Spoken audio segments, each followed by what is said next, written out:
Chapter 291.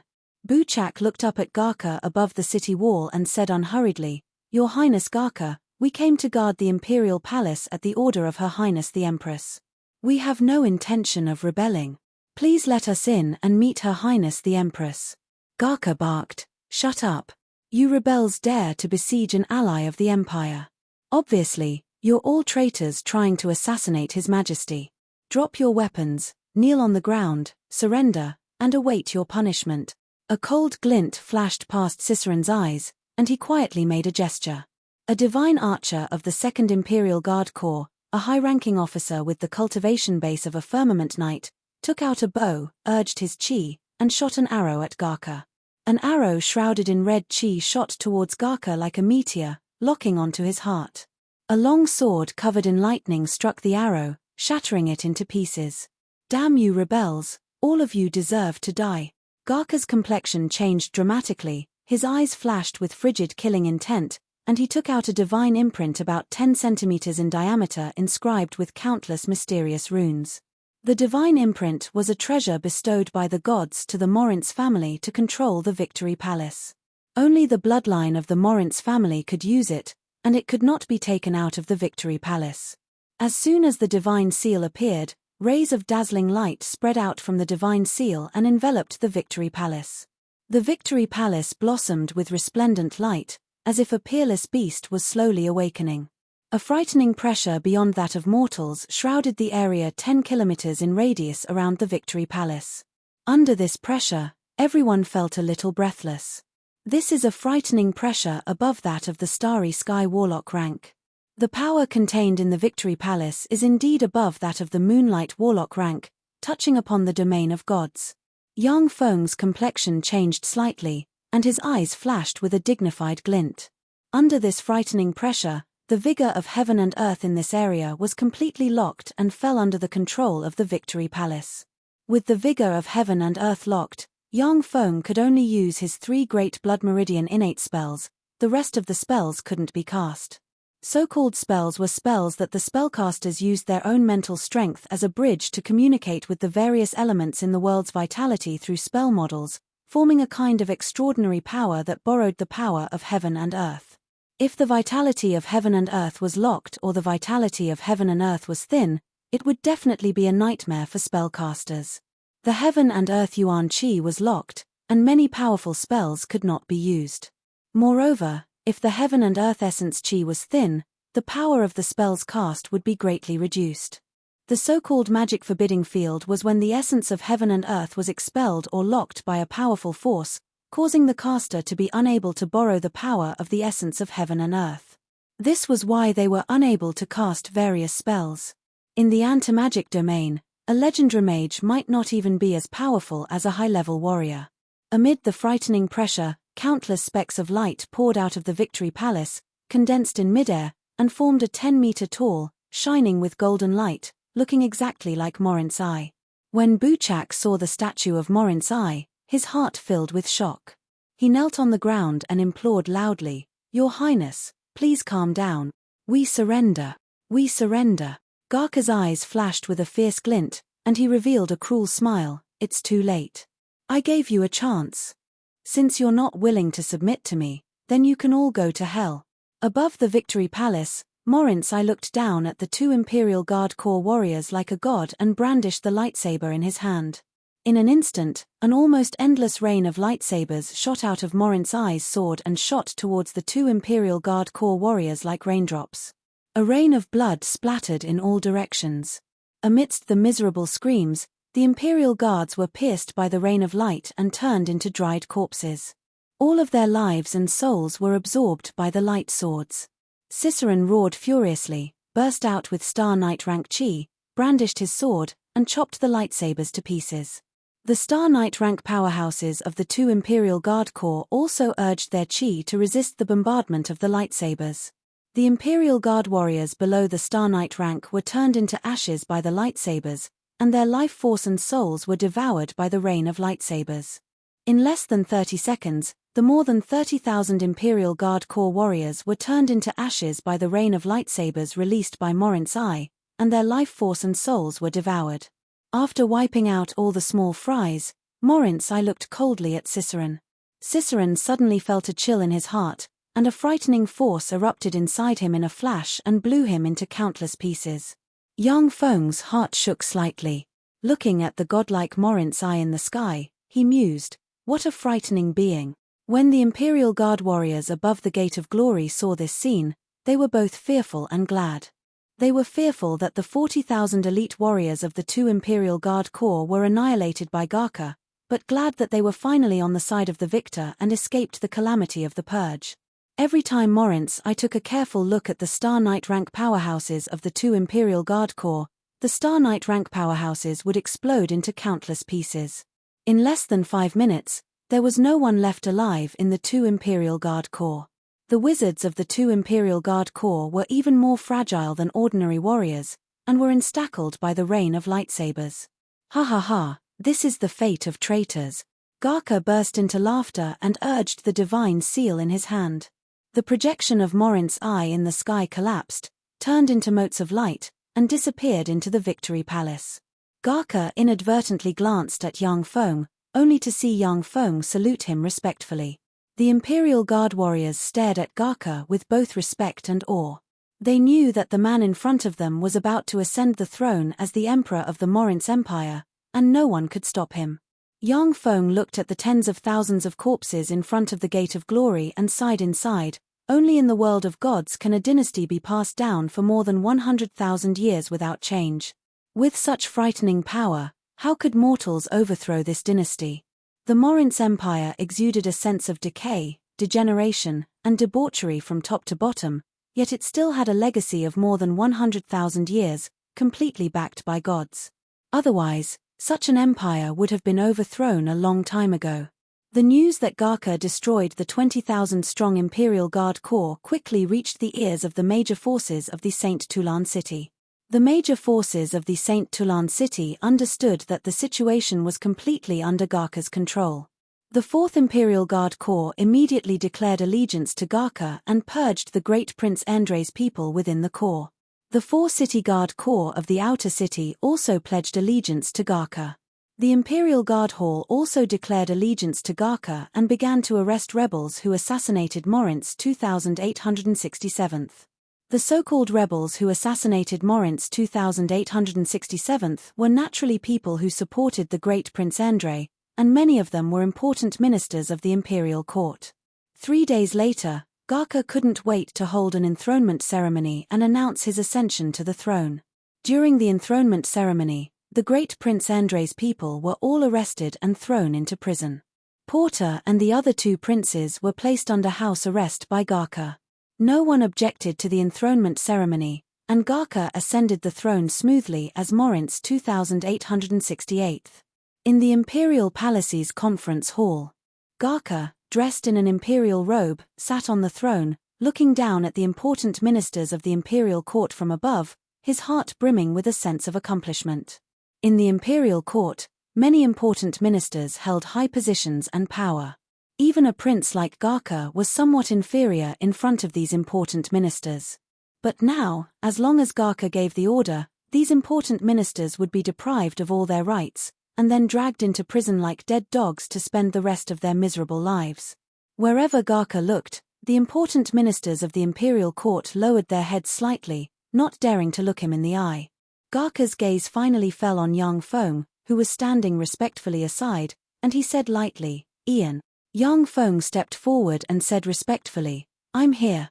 Garca stared at Yang Feng for a while, then revealed a smile and said, "I promised you that as long as you support me to ascend the throne, I will confer you the title of Duke and give you the Funès province as your fief. From today on, you are a Duke of the Empire. The Funès province and the Red Earth wasteland are your hereditary fief." Envious and jealous gazes came from the side. A hereditary enfeoffment of an imperial duke was already the apex of the Morin's Empire's system for ordinary aristocrats. In the Morin's Empire, even ordinary dukes were already existences with high status and power. Hereditary dukes with huge fiefs were definitely greater aristocrats among greater aristocrats.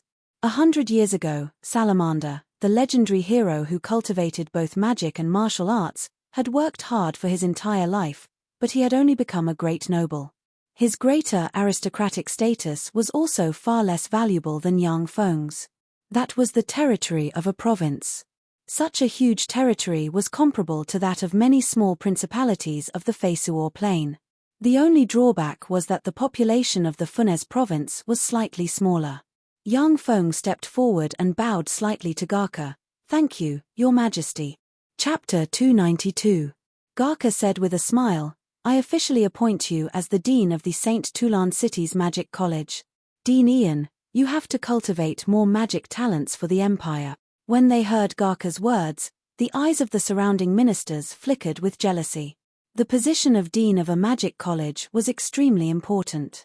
It was the cradle for cultivating magic talents for the Empire. Mastering the magic college was equivalent to mastering a large number of wizards. This was definitely one of the most important positions of the Empire. At the time, Morin's 2867th shamelessly brought people to seize this important position, only to die at Yang Feng's hands. Yang Feng replied, "Thank you, Your Majesty." In addition to Yang Feng, Garca continued to confer titles to his ministers. Goyina was made a court marquis and the commander of the royal guards, commanding 20,000 royal guards. Catalao was made a court duke and the commander of the 1st Imperial Guard Corps. Buso was also made the governor of the very prosperous Jadeli province, which was the closest to the imperial capital. Barrows and McCann were made court grand masters. The meritorious ministers who participated in the coup d'état were enfeoffed by Garca and became important ministers of the Morin's Empire. The Gahilid province in the south of the Morin's Empire was adjacent to the Southern Desert Empire and was the first front against the Southern Desert Empire.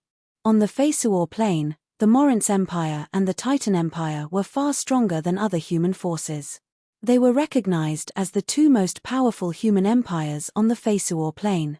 However, in addition to the Morin's Empire and the Titan Empire, there were still countless states of various sizes on the Feisuo plain, and the Desert Empire was one of them. Although the Desert Empire was far inferior to the Morin's Empire in terms of national strength, but it struggled to survive in the cruel environment of the desert. Practically everyone was a natural warrior. They would often attack the Morin's Empire, burn, kill, and loot people and various materials. The Morin's Empire formed the Southern Army to deal with the invasion of the Desert Empire. The Southern Field Army was stationed in Gahilid province. The entire Southern Field Army had 200,000 soldiers, and if the various auxiliary soldiers were added together, their numbers would exceed 1,000,000. The Dry Rock Fortress, within the Southern Army's headquarters. Andre took a document, carefully looked at it for a while, and then said with an ambiguous smile, "He wants me to return to the St. Toulon city to report on my work." My younger brother Garca seems to have made some progress. At least he didn't order people to arrest me as soon as he ascended to the throne. The complexion of a thin and ordinary middle-aged man slightly changed as he said in a deep voice, "Your Highness, you mustn't go back.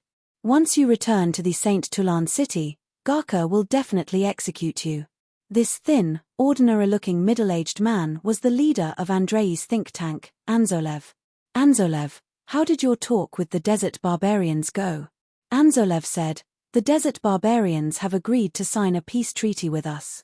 Within a year, they will not invade Gahilid province." Andre lightly tapped the table with his index finger and said lightly, "Do you think they will abide by the agreement?" Anzolev shook his head slightly and said, "Those desert barbarians are vicious by nature, forgetting what's right at the sight of profit. It's impossible for them to abide by the agreement. There are also smart people among them who want us to attack the St. Toulon city. They would then take advantage of the situation and launch a sneak attack on Gahilid province. I'm 80% sure that once our main force leaves, those barbarians will break the agreement and attack us." Andre said with a smile, "That's right. Those desert barbarians are vicious by nature and simply can't be trusted. However, I haven't pinned my hopes on them keeping their word. Have you contacted those few tribes?" Anzolev said in a deep voice, "I have, Your Highness." A cold glint flashed past Andre's eyes, and he said in a deep voice, "Since everything is ready, let's get started." On the 6th day after Garca ascended to the throne, Andre, the commander-in-chief of the Southern Army, issued a declaration denouncing Garca for assassinating Morinth's 2867th and for being a traitor of the empire. Andrei dispatched 100,000 troops to advance on the Saint Toulon city. The Gahilid province, which had been run by Andrei for many years, suddenly leaned towards him. Garca promptly mobilized the 4 corps of the nearby Angelo province and the Merton province to resist Andrei. The 4 corps of the 2 provinces engaged in a decisive battle with the Southern Army commanded by Andrei beside the White Sand River.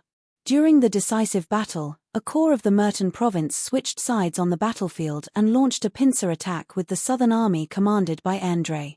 They defeated the main forces of the 3 corps in one fell swoop, and countless people surrendered. After absorbing the countless surrendered soldiers, Andrei's 100,000-strong army expanded to 160,000-strong army.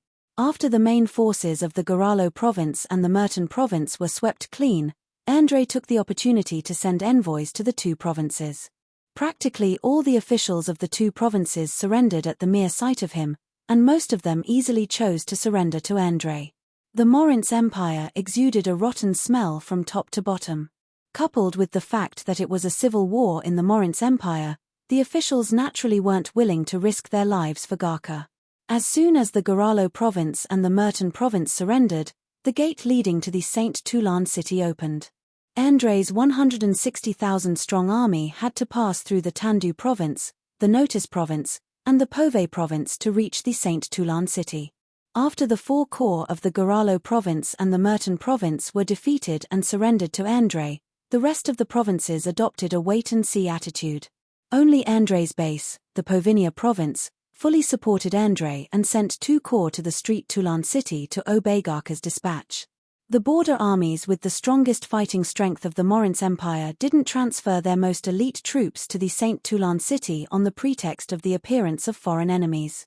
Instead, they transferred some veterans and some second-line troops to the Saint Toulon city. Garca's position was precarious, and he was in a precarious situation.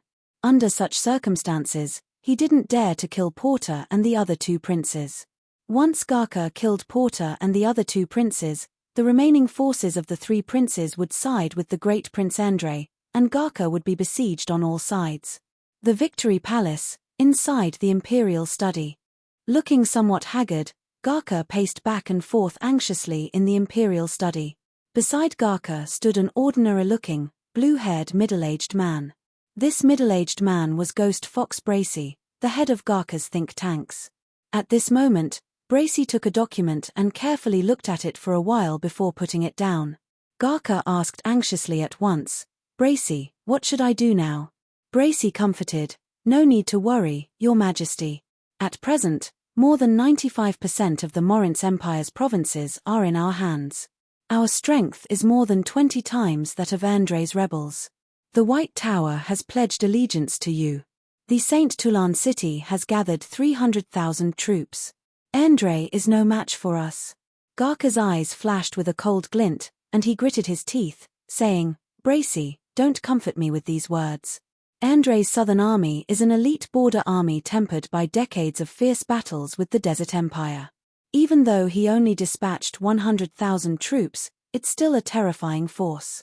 His military talent is indeed recognized as among the top 10 famous generals of the empire. Only those old fogies can fight him. Hateful that none of those old fogies is willing to come out and help me. How hateful." Andrei was indeed a famous general of the Morinth's empire. However, the Morinth's empire's military was filled with powerhouses and experts. There were also quite a few famous generals who were as famous as Andrei. However, most of these famous generals were border army commanders who had no intention of intervening in the struggle for the throne. As such, they didn't provide much support to Garca. Previously, Garca hadn't roped in any famous generals of the Morinth's empire. Previously, he spent all his energy on infiltrating the 3rd Imperial Guard Corps, which allowed him to take control of the 3rd Imperial Guard Corps at the most critical time. As for the border army of the Morinth's empire, it had always been impartial and never participated in the struggle for the throne. Only the Southern Army, which was under Andrei's complete control, would get involved in the struggle for the throne and become Andrei's helper. Bracy suddenly said, "Your Majesty, we also have someone who can contend with Andrei." Garka hesitated for a moment before saying slowly, "You mean Duke Ian?" Bracy said slowly, "Yes, Duke Ian is a man who can create miracles. With the meager forces of the Miracle City, he could defeat the Hunting Fang Corps and the Silver Sword Corps. There is no doubt about his military talent. If it's him, he has a good chance of defeating Andre." Garka's brows furrowed, and he fell into silence. In the Imperial study, there was a peculiar silence. Bracy said solemnly, "Your Majesty, I know that Duke Ian is already the Dean of the Magic College. If he also holds a military post, there may be some hidden dangers. However, the urgent matter at hand is to defeat Andre. If he can't defeat Andre, the consequences will be unimaginable." Garka hesitated for a moment before saying, "Can't Goyina do it?" In Garka's mind, Goyina was the most suitable candidate to lead the army. Bracy frowned slightly and said slowly, "Although Goyina performed very well in the military college, but he has no experience in large-scale warfare. If it was against an ordinary enemy, he might perform very well. But he's not Andre's opponent. That battle is very important to you, Your Majesty. If you lose, our favorable situation will be reversed in an instant." Garka paced back and forth in the Imperial study for a while. After weighing the pros and cons, he finally gave a long sigh and said, "All right, let Ian go." Chapter 293. The Victory Palace, inside the Imperial study. Garka stared at young Feng in front of him with a complicated look in his eyes, and said slowly, "Ian, if I appoint you as the Imperial Marshal and command the army, how sure are you that you can defeat Andre?"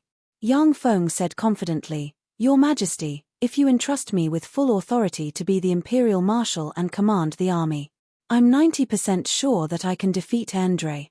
Garka's eyes flashed with joy, and then a glint of apprehension flashed in the abyss of his eyes. Young Feng suddenly said with a smile, "By the way, Your Majesty, didn't you promise me before that I could enter the royal treasury of the Morince Empire and pick a few treasures that I want? I'm looking forward to it." Garka pondered for a while, then recalled the promise he made during the coup d'état, and looked at young Feng with a smile in his eyes.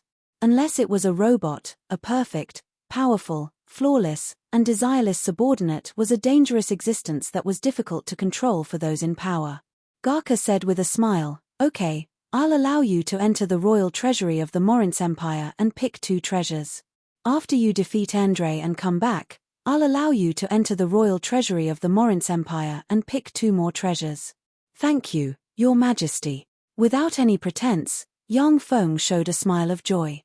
Garka casually pressed on the chair he was sitting on, and a wave of magic fluctuations suddenly rippled out from the chair. The space twisted slightly, and an old man with white hair and beard, who gave young Feng a very dangerous feeling, walked out of the void, saluted Garka, and said respectfully, "Greetings, Your Majesty." Young Feng looked at the white-haired old man, and his pupils constricted slightly. What a strong fellow. He's at least a pinnacle legend rank powerhouse. Such a powerhouse didn't appear on the day of the coup d'état. It seems that he's one of the underlying forces of the Morince family. On the day of Garka's coup d'état, very few powerhouses appeared. That was because, apart from the few legend rank powerhouses who were already involved in the struggle for the throne, the rest were unwilling to risk the destruction of their families and the extermination of their clans by participating in such a dangerous game. The top powerhouses of the Morince family hid in the darkness and didn't take action.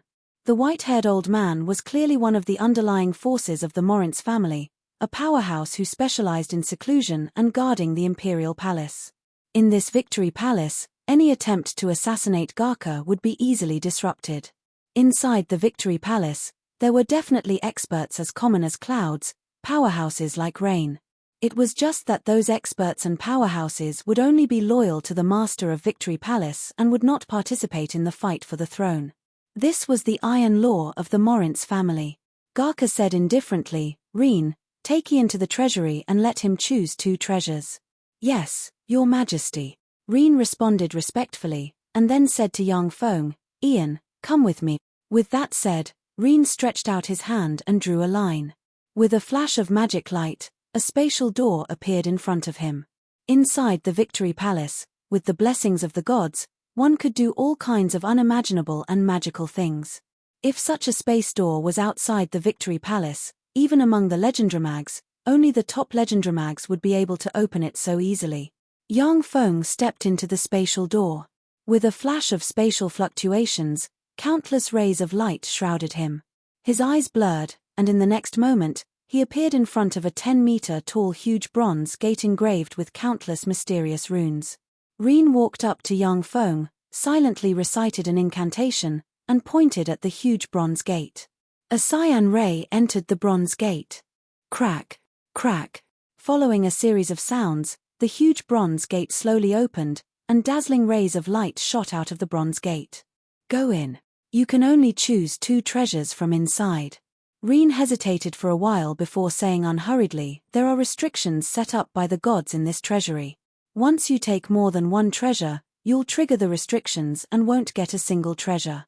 Yang Feng nodded slightly and walked through the bronze gate. As soon as he entered the bronze gate, Yang Feng's eyes were dazzled by the various rays of light coming from inside. Yang Feng's eyes lit up and flashed with excitement, as expected of the treasury of the Morince Empire.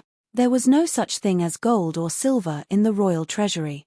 Instead, it was filled with great fiend hearts, great devil heads, dragon crystals, gold tree seeds, and large energy absorption ancient tree seeds. Each of these treasures could move the hearts of legend wizards. This is the heart of an abyssal fiend baron. When Yang Feng walked into the royal treasury, he heard the sound of a heartbeat. He turned around and looked in the direction of the heartbeat, and his heart shook violently and filled with excitement. He saw a transparent crystal engraved with countless mysterious runes. Inside the transparent crystal, there was a black heart the size of a human head beating continuously. This black heart was the heart of a fiend baron. Abyssal fiends were a powerful and terrifying race. The fighting strength of great fiends was comparable to that of human legend rank powerhouses. Fiend barons, on the other hand, were terrifying existences comparable to human demigod rank powerhouses. In the Tsangji Plain, there were fiend warlock families dominated by fiend blood meridians. If the fiend baron heart was properly implanted into a human warlock and let the human warlock practice the corresponding fiend secret method, then it would only take a few hundred years to give birth to a starry sky warlock rank fiend warlock.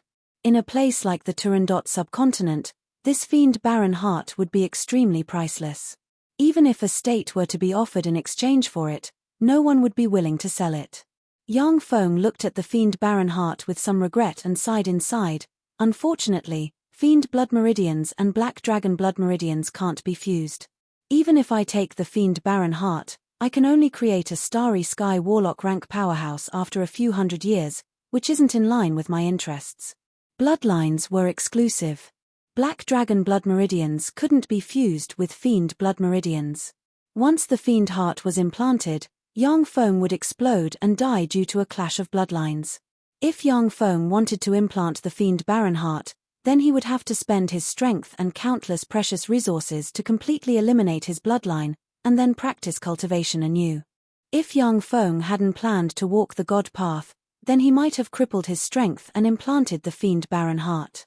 However, since Yang Feng planned to walk the god path, fiend power and god power were diametrically opposed, so he naturally wouldn't implant the fiend baron heart. Yang Feng shook his head, shifted his gaze away from the fiend baron heart, and began to look for other treasures. The treasury was divided into the fiend district, the devil district, the elf district, the beastman district, the sea tribe district, the giant district, the dragon district, the blood tribe district, the dark elf district, and the rare species district. Each area had its own special products. The Morince Empire, which had existed for more than 100,000 years and experienced countless wars, had collected countless treasures. The treasures in each area made Yang Feng's heart itch, wishing that he could loot them all. Without hesitation, Yang Feng went to the dragon area. Only in the dragon area, the various rare materials of black dragons could greatly enhance Yang Feng's strength. When Yang Feng arrived at the black dragon area and took a look, his eyes flashed with regret.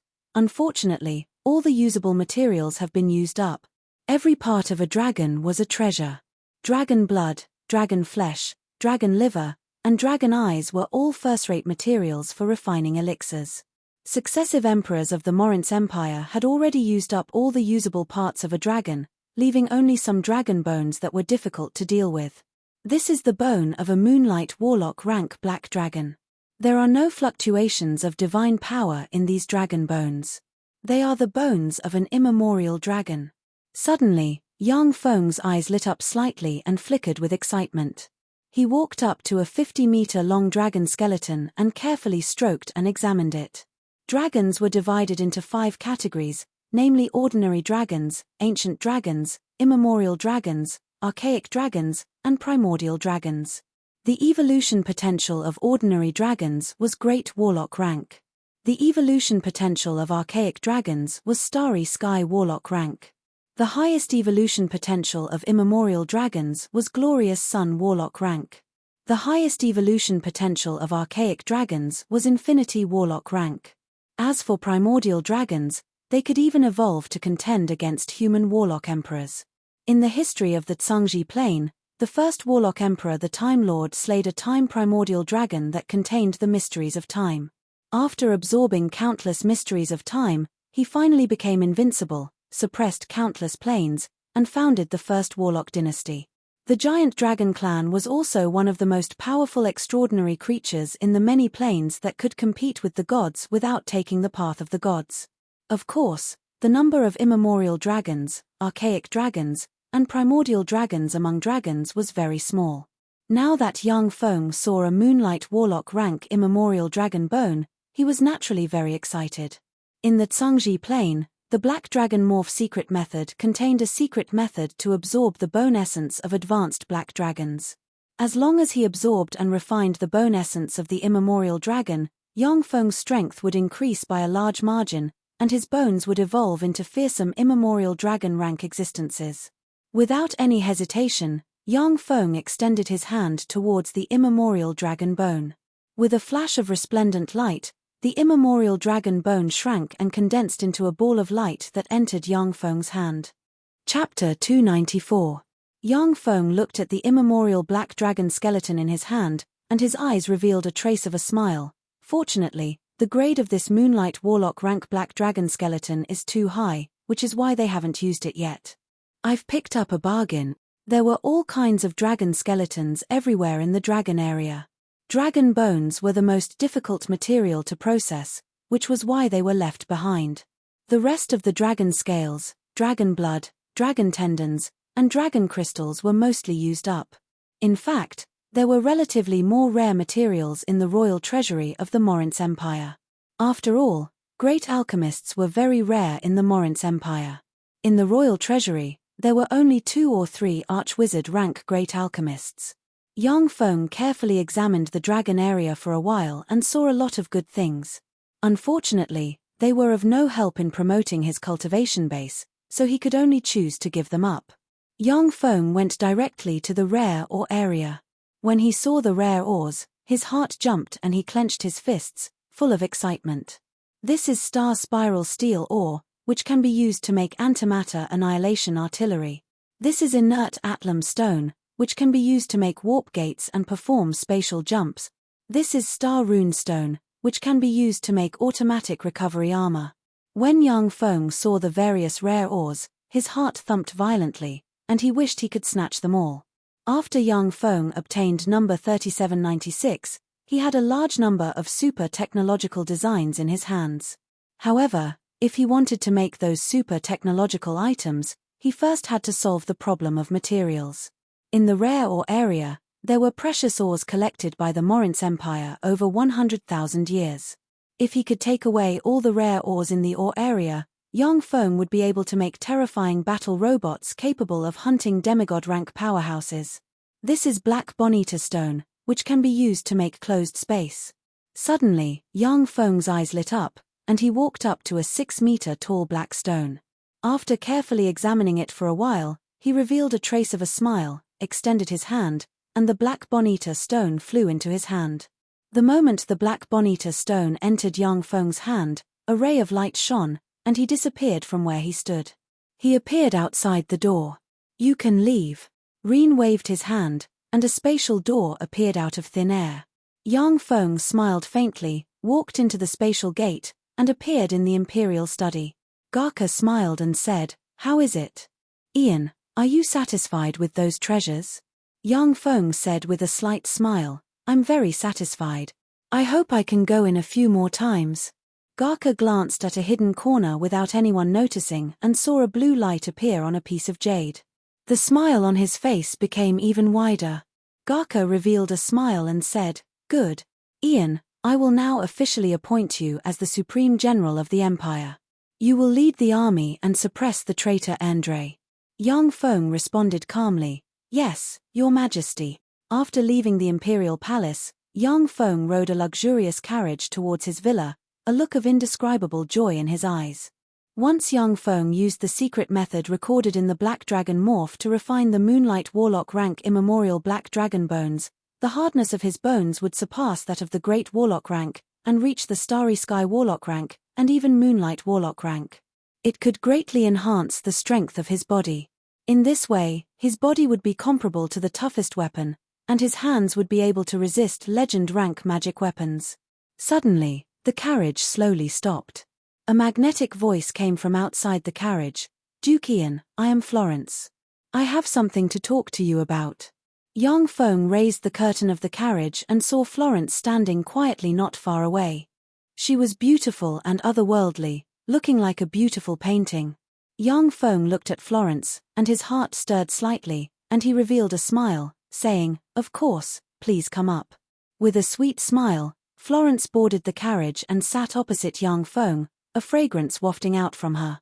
Looking at the bright and moving Florence, Yang Feng felt that the carriage seemed to have brightened up a lot, and he silently praised, as expected of a divine chosen of the goddess of dance. Under Yang Feng's unbridled gaze, the always cheerful and generous Florence's pretty face was tainted with a touch of redness. She waited for a moment and found that Yang Feng had no intention of asking anything, and then hesitated for a moment before saying, Duke Ian. Yang Feng said with a smile, Just call me Ian. Aren't we friends? Florence secretly clenched her silver teeth and said, Ian, I hope you can help me save 2 people. Yang Feng frowned slightly and asked unhurriedly, Who? Florence looked at Yang Feng with a pitiful look in her eyes and pleaded softly, Emily and Erica of the Amala family are the 2 daughters of the Amala family. Both of them are my intimate friends. Because of my father, they are going to be banished to the Rose Pavilion. Please save them. As a divine chosen of the goddess of dance, Florence was very noble. Even the emperor of the Morince Empire didn't dare to be rude to her. But even so, she didn't have any power, and could only watch helplessly as her close friends were pushed into the fire pit. The Rose Pavilion was a place that specialized in receiving female relatives of criminal officials and nurturing them into prostitutes. It was one of the largest brothel houses in the Saint Toulon city. As long as you had money, you could unscrupulously enjoy the feeling of being a guest of former aristocratic ladies of the empire. Countless merchants flocked to the Rose Pavilion. It should be noted that many aristocratic ladies looked down on merchants like them. But now, they had no choice but to endure being toyed with by them. Many merchants were very addicted to this feeling. The Amala family was a medium-sized family. The backer they chose was an important minister of the court who was close to the Great Prince. During the Great Purge, the family was swept away by the typhoon. The men were thrown into prison, while the women were sent to the Rose Pavilion. Yang Feng stared at Florence, stroked his chin with his hand, and said meaningfully, If I save them, how will you thank me? Florence said with a sweet smile, Then how about I dance a few times for you? Yang Feng replied with a smile, Okay. The luxurious carriage carried Yang Feng's group of 2 to the Rose Pavilion. Although it was daytime, but there were all kinds of luxurious carriages parked in front of the Rose Pavilion. Yang Feng and Florence alighted from the luxurious carriage and strode into the Rose Pavilion. As soon as they entered the Rose Pavilion, the dozens of men in the Rose Pavilion were deeply attracted by Florence next to Yang Feng, unable to shift their gazes away. A 31 to 32-year-old beautiful young woman dressed in a black evening gown with an exposed chest and back, a tall and well-developed figure, still charming, and a head full of blonde hair welcomed Yang Feng's duo with a touch of a fragrant breeze. Hello, I'm the manager here, Ina. May I ask why you're here?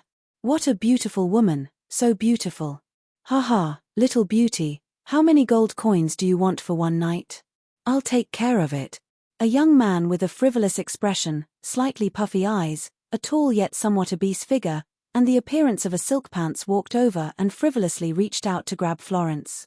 Florence creased her eyebrows slightly, then took a few steps back and retreated behind Yang Feng. Yang Feng took a step forward and slapped the young man in the face. The young man's mouth was filled with blood, and several of his teeth were broken. "You've got guts to hit people in the Rose Pavilion. Someone is hitting people in the Rose Pavilion. Someone is hitting people in the Rose Pavilion." The young man covered his face, looked at Yang Feng with fear in his eyes, and shouted somewhat incoherently. Tyrannical auras rose from the Rose Pavilion. Most of the auras belonged to Night Rank experts, but one of them was a tyrannical star Night Rank aura. There were countless beautiful women in the Rose Pavilion, many of which were the family members of officials who had committed crimes. In order to prevent people from robbing them, there were also many experts stationed in the Rose Pavilion. Before long, a squinting, somewhat obese middle-aged man, escorted by a star Night Rank swordsman and 20 swordsmen at the Great Night Rank and above, came over. When the middle-aged man appeared, he squinted his eyes, stared at Florence, and said eerily, "Who dares to use force in my Rose Pavilion?" Yang Feng smiled coldly and said indifferently, "It's me, Kayo." "It's you, what guts, to actually." Kayo smiled coldly and was about to give an order, when suddenly his eyelids twitched, his mouth opened wide, his face twisted as if by magic, and he revealed a flattering smile. "So it's the great Duke Ian of the Red Earth continent. Since it's you, you naturally have the qualifications to use force in the Rose Pavilion." The young man covering his face was dumbstruck, unable to believe his eyes. Kayo was the director of the Rose Pavilion. In the eyes of the young man, he was a bigwig who could interact with greater aristocrats on equal footing. Many unruly people were put in order by Kayo when they entered the Rose Pavilion. Yet now, he was fawning over Yang Feng, making the young man unable to believe his eyes. Kayo swept the young man with a glance, sneered, and waved his hand. "Did this little bastard annoy you? Men, beat him up. How dare you provoke the great Duke Ian? You really don't know what death is." The two guards took out 2 big sticks and mercilessly whipped the young man, causing him to scream miserably. "Sir Duke, please come with me." Kayo imperceptibly swept Florence with a glance, and then said to Yang Feng with a flattering expression. Chapter 295. Under the guidance of Kayo, Yang Feng and his party walked towards the depths of the Rose Pavilion. Along the way, many beautiful women stared at Yang Feng with curious looks. Kayo was the local tyrant of the Rose Pavilion, a bigwig who controlled the lives and deaths of beautiful women. This was the first time they saw Kayo being so respectful to someone. In a beautifully decorated and luxuriously decorated room, Yang Feng leaned on a sofa made of demonic flame tiger skin. Feeling the warmth emitted by the demonic flame tiger skin, he stared at Kayo with an enigmatic smile. Under Yang Feng's gaze, Kayo finally couldn't stand it any longer. He revealed a flattering smile and asked, "Duke Ian, may I ask why you came to the Rose Pavilion in person today?" When Florence saw Kayo's flattering expression, her beautiful eyes shimmered with an enigmatic glint. At first, she wanted to have a chat with Kayo, but she couldn't even meet him. Now that Kayo was so flattering to Yang Feng, complicated feelings welled up inside her. Yang Feng said indifferently, "Emily and Erica, the 2 daughters of the Amala family, you haven't touched them yet, have you?" With a flattering smile on his face, Kayo said neither softly nor firmly, Yes, not yet. However, they are famous twin dancers in the Saint Toulan city. I originally planned to offer them to His Majesty the Emperor." Florence's heart suddenly sank. Yang Feng frowned slightly and said coldly, "Are you threatening me?" Kayo shook his head at once. "No. How dare I threaten you, sir? I'll call them out at once." Not long after, 2 girls who looked exactly the same, with fair and supple skin, a tall and voluptuous figure, long golden hair, and a pair of sexy slender legs, were brought in. They looked to be only 15 or 16 years old. When the 2 beautiful young twins saw Florence, a hint of joy flashed through their eyes. However, they did not say a word and stood quietly behind Kayo. Yang Feng looked at the identical twin dancers with a look of admiration in his eyes. Emily and Erica, even apart from each other, were both first-rate beauties. When the two identical beauties stood side by side, it added a bit of charm to their beauty. Yang Feng said overbearingly, "I want the two of them. Kayo, go handle the paperwork." Kayo stared blankly for a moment and revealed an awkward expression. Then, he forced a smile and said, "Duke Ian, they're the families of the criminals involved in that case. Unless His Majesty gives me a special pardon, I have no right to give them to you. However, if you want to play with them, I can let them accompany you now." The beauties in the Rose Pavilion were the family members of the offending officials. Kayo could make them accompany anyone, but he didn't have the authority to make them leave the Rose Pavilion. A hint of sadness flashed through Emily's and Erica's eyes. Kayo quickly added, "Of course, Your Excellency the Duke, I can arrange a room in the Rose Pavilion for them to live alone. I can also guarantee that no man will touch them." Many of the VIPs who visited the Rose Pavilion didn't like to share a woman with other men. Therefore, there were many rooms reserved for these VIPs in the Rose Pavilion. As the master of the Rose Pavilion, Kayo could indeed play with many women in the Rose Pavilion. However, he didn't dare to lightly offend some of the women attached to the Empire's VIPs. When he said that, a glimmer of hope streaked past the eyes of Emily and Erica. They would rather be Yang Feng's women than become prostitutes that anyone could sleep with. When she heard that, Florence sighed slightly, and a hint of sadness flashed past the abyss of her eyes. This might be the best outcome. Yang Feng smiled faintly and flipped his hand, and a black eagle appeared in his hand. White magic light flashed in his hand, and a slip of paper appeared at the foot of the black eagle. Yang Feng opened his hand, and the black eagle flapped its wings and flew out of the room. Kayo looked at the black eagle that flew out and vaguely guessed what was going on. He looked at Yang Feng more and more respectfully. The black eagle flew to the Victory Palace and landed at the gate of the Victory Palace. After a royal guard took the slip of paper from the foot of the black eagle, he scanned it, his complexion changed slightly, and he quickly went inside the Victory Palace. Inside the imperial study, Ian has taken a fancy to two girls of the Amala family, and is asking me for them. Garka took the slip of paper Yang Feng put on, and revealed an amused and angry expression. Since Garka ascended the throne, this was the first time that someone had asked him for a woman. Garka smiled, then took out another slip of paper, wrote a few words, and stamped it with his personal seal. The two girls of the Amala family seemed to dance pretty well, and they're twins. What a bargain. Inside the Rose Pavilion, the black eagle flew in through the window and landed in front of Yang Feng. Yang Feng took out a slip of paper from the foot of the black eagle, scanned it, and revealed a smile. He flicked his finger, and the slip of paper flew to in front of Kayo. "Whatever woman Duke Ian wants, give it to him." When Kayo saw the slip of paper, his eyes revealed a look of astonishment, and he looked at Yang Feng with even more respect. The Rose Pavilion was not only a place for bigwigs to have fun, but it also had to cater to the needs of the emperor in the palace. On many occasions, the Rose Pavilion was the favorite place of the emperor of the Morince Empire. In the Rose Pavilion, there were many girls who had been trained and were ready to enter the palace to serve the emperor.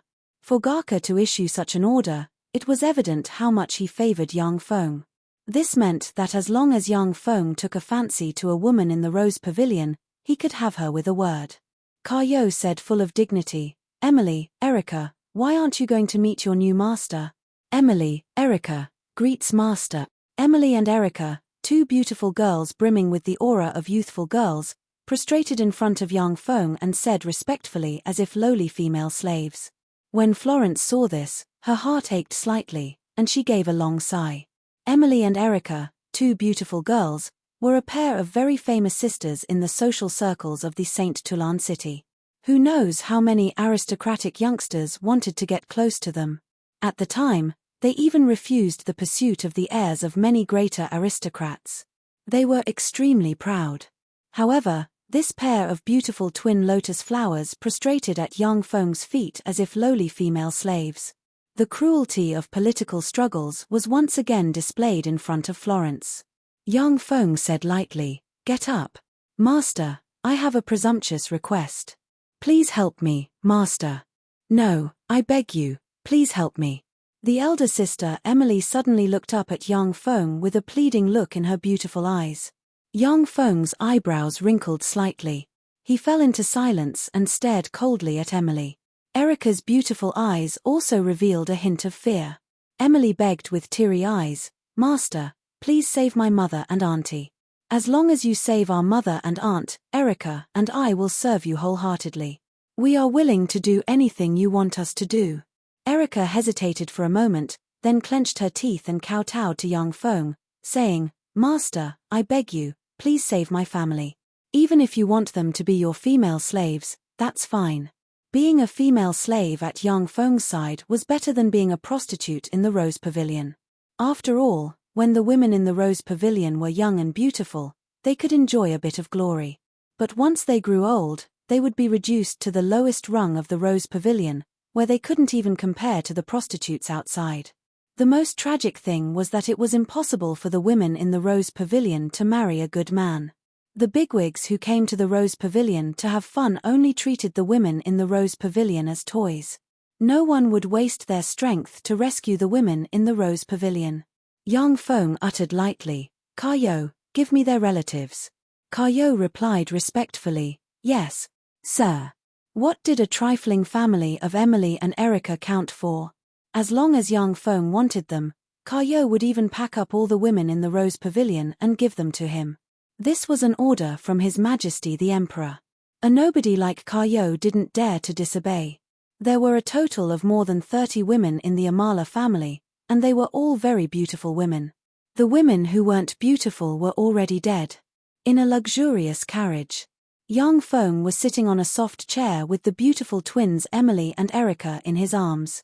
His feet were placed on the 35-year-old Federica, who had a voluptuous and sexy figure and exuded the aura of a mature woman. She looked quite similar to Emily and Erica. Federica was Emily's mother. At this time, she was meekly massaging Yang Feng's thigh. Emily and Erica carefully peeled fruits and sent them into Yang Feng's mouth to please him. Greed and lust, such weaknesses should make him feel a bit relieved. With Emily in his arms, Yang Feng's eyes didn't fall on her beautiful and delicate body. Instead, he sank into his thoughts, calculating Garka's reaction. On the day Yang Feng assisted Garka in the coup, his performance was too dazzling. Vaguely, he also felt that Garka was afraid of him. Therefore, he selectively created some weaknesses and exposed them to Garka. A greater aristocrat with no weaknesses, formidable strength, and seemingly no desires was what Garka feared the most. Ian, who was greedy and lustful, was a great general that Garka could trust with ease. This was also the reason why Yang Feng agreed to help Florence. Chapter 296. A day later, Garka appointed Yang Feng as the Empire's Grand General and Marshal of suppressing rebellions. He assigned an Imperial Guard Corps of 20,000 soldiers, 2 City Guard Corps of 40,000 soldiers, and 2 miscellaneous corps of 40,000 soldiers from other places, a total of 100,000 soldiers, to serve as Yang Feng's direct subordinates. In addition to the 100,000 troops, Yang Feng could also control the 6 main corps of the Tandu Province, the Notice Province, and the Pove Province with 120,000 soldiers, the 3 provinces with a total of 500,000 local troops, as well as the 6 corps with 120,000 soldiers transferred from various places. As a result, Yang Feng had more than 340,000 soldiers under his control. Coupled with auxiliary troops and other types of troops, the number of troops under his control exceeded 1 million. After he took over the position of marshal, his power almost reached its peak. In front of the gate of Yang Feng's villa, there was an endless stream of horses and carriages. Every day, countless people came to see him.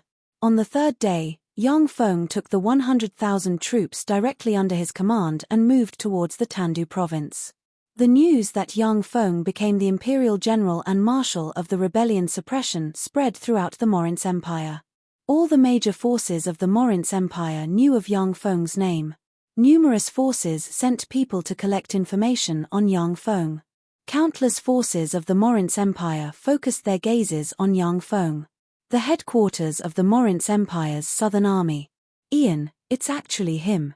Andre, who was holding a document, frowned slightly, And Yang Feng's voice and smiling face appeared in his mind. Andrei pondered for a while, and then asked slowly, Anzolev, what do you think of Ian? Anzolev replied with a smile, an outstanding person. According to the information obtained so far, Ian not only cultivates magic and martial dual cultivation, but also has some accomplishments in military and politics. He was able to defeat the Hunting Fang Legion and the Silver Sword Legion. Even in the Empire, his commanding ability was definitely among the outstanding generals. Such a genius is only slightly inferior to you, Your Highness. Andrei asked calmly, how should we deal with him? Although Ian is very outstanding, but he has two fatal weaknesses. First, he isn't from the Imperial military and doesn't have much seniority in the Imperial military. It will be very difficult to convince the 6 corps of the Tandu province, the Notice province, and the Pove province as well as the 6 corps transferred from other places. Secondly, although Garka is very smart, it's only petty cleverness. In essence, he was still a suspicious person. It was impossible for him to let Ian, who was not his direct descendant, lead an army of 1,000,000. We can send someone to the St. Toulan city to spread a rumor that Ian is independent. When a lie is told 1,000 times, it becomes the truth. As long as we drive a wedge between them, we can get Garka to transfer him back. Anzolev said methodically. Andrei was full of confidence and said proudly, well said. My brother is very smart, but he's too smart. He doesn't trust anyone but himself. Moreover, there's one more thing you didn't mention. How can those ordinary armies that haven't been stained with blood compare to the strength of the 100,000 border soldiers in my hands? Even in a head-on battle, my army of 100,000 can still defeat his army of 1,000,000. The 100,000 soldiers under Andrei's command were all elite soldiers that had been trained for more than 10 years to fight against the Desert Empire's army. Their combat strength was incomparably tyrannical. This was also what he relied on to start the rebellion. In the field, only a few elite border armies in the entire Morince Empire had the strength to contend against Andrei's army. The 12 legions that were mobilized from the other provinces were nothing in Andrei's eyes. Anzolev said with a look of worship, Your Highness is wise. Andrei revealed a trace of a smile and said, before he comes, I will give him a big gift. 3 days later, Andrei led 30,000 cavalrymen and directly plunged into the Tandu province. With the help of the Mags accompanying the army, he easily seized more than a dozen cities in the Tandu province and moved towards the capital of the Tandu province, Newton City. Alarmed, the governor of the Tandu province sent a dozen blood letters to Yang Feng in a row, begging him to send reinforcements. Behind the Tandu province was the Notice province. In the Notice province, there were 4 main battle legions and 6 main battle legions dispatched from all over the country, a total of 10 main battle legions. After receiving the blood letters from the governor of the Tandu province, Yang Feng glanced at them, and then threw them into the trash can. On one hand, he ordered the governor of the Tandu province to defend the Newton city to the death, and on the other hand, he sped up the march. Andrei rampaged through the Tandu province. Wherever he went, the cities of the Tandu province surrendered at the mere sight of him. In accordance with Yang Feng's order, the governor of the Tandu province recruited 100,000 recruits. Together with the 80,000 warriors in the Newton city, he formed a large corps of 180,000 people to defend the Newton city to the death. After Andrei's army reached the Newton city, it tried to besiege the city, but was stopped by the governor of the Tandu province. Andrei immediately stopped the siege and began to dispatch a steady stream of reinforcements from the rear, surrounding the Newton city. The area outside the Burghers city, the capital of the Notice province, had turned into a huge barracks with barracks stretching for more than a dozen kilometers. When Yang Feng arrived in front of a barracks, he saw 8 sentries standing lazily in front of the barracks.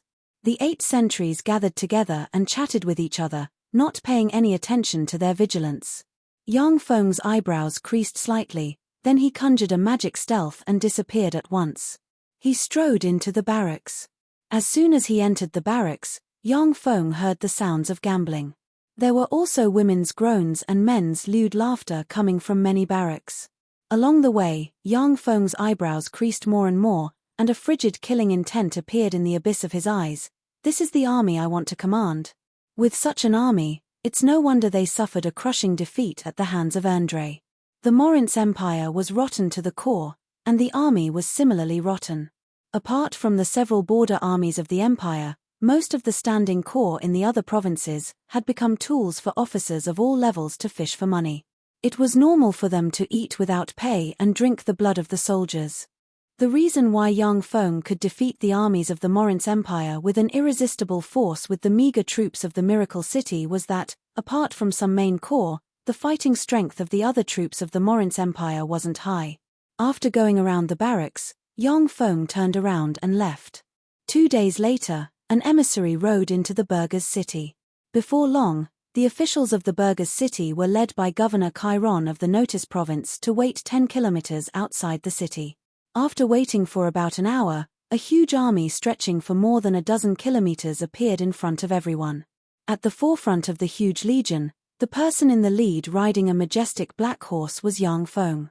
Yang Feng rode the handsome black horse and arrived in front of Chiron and company under the escort of 3 sacred swordsmen.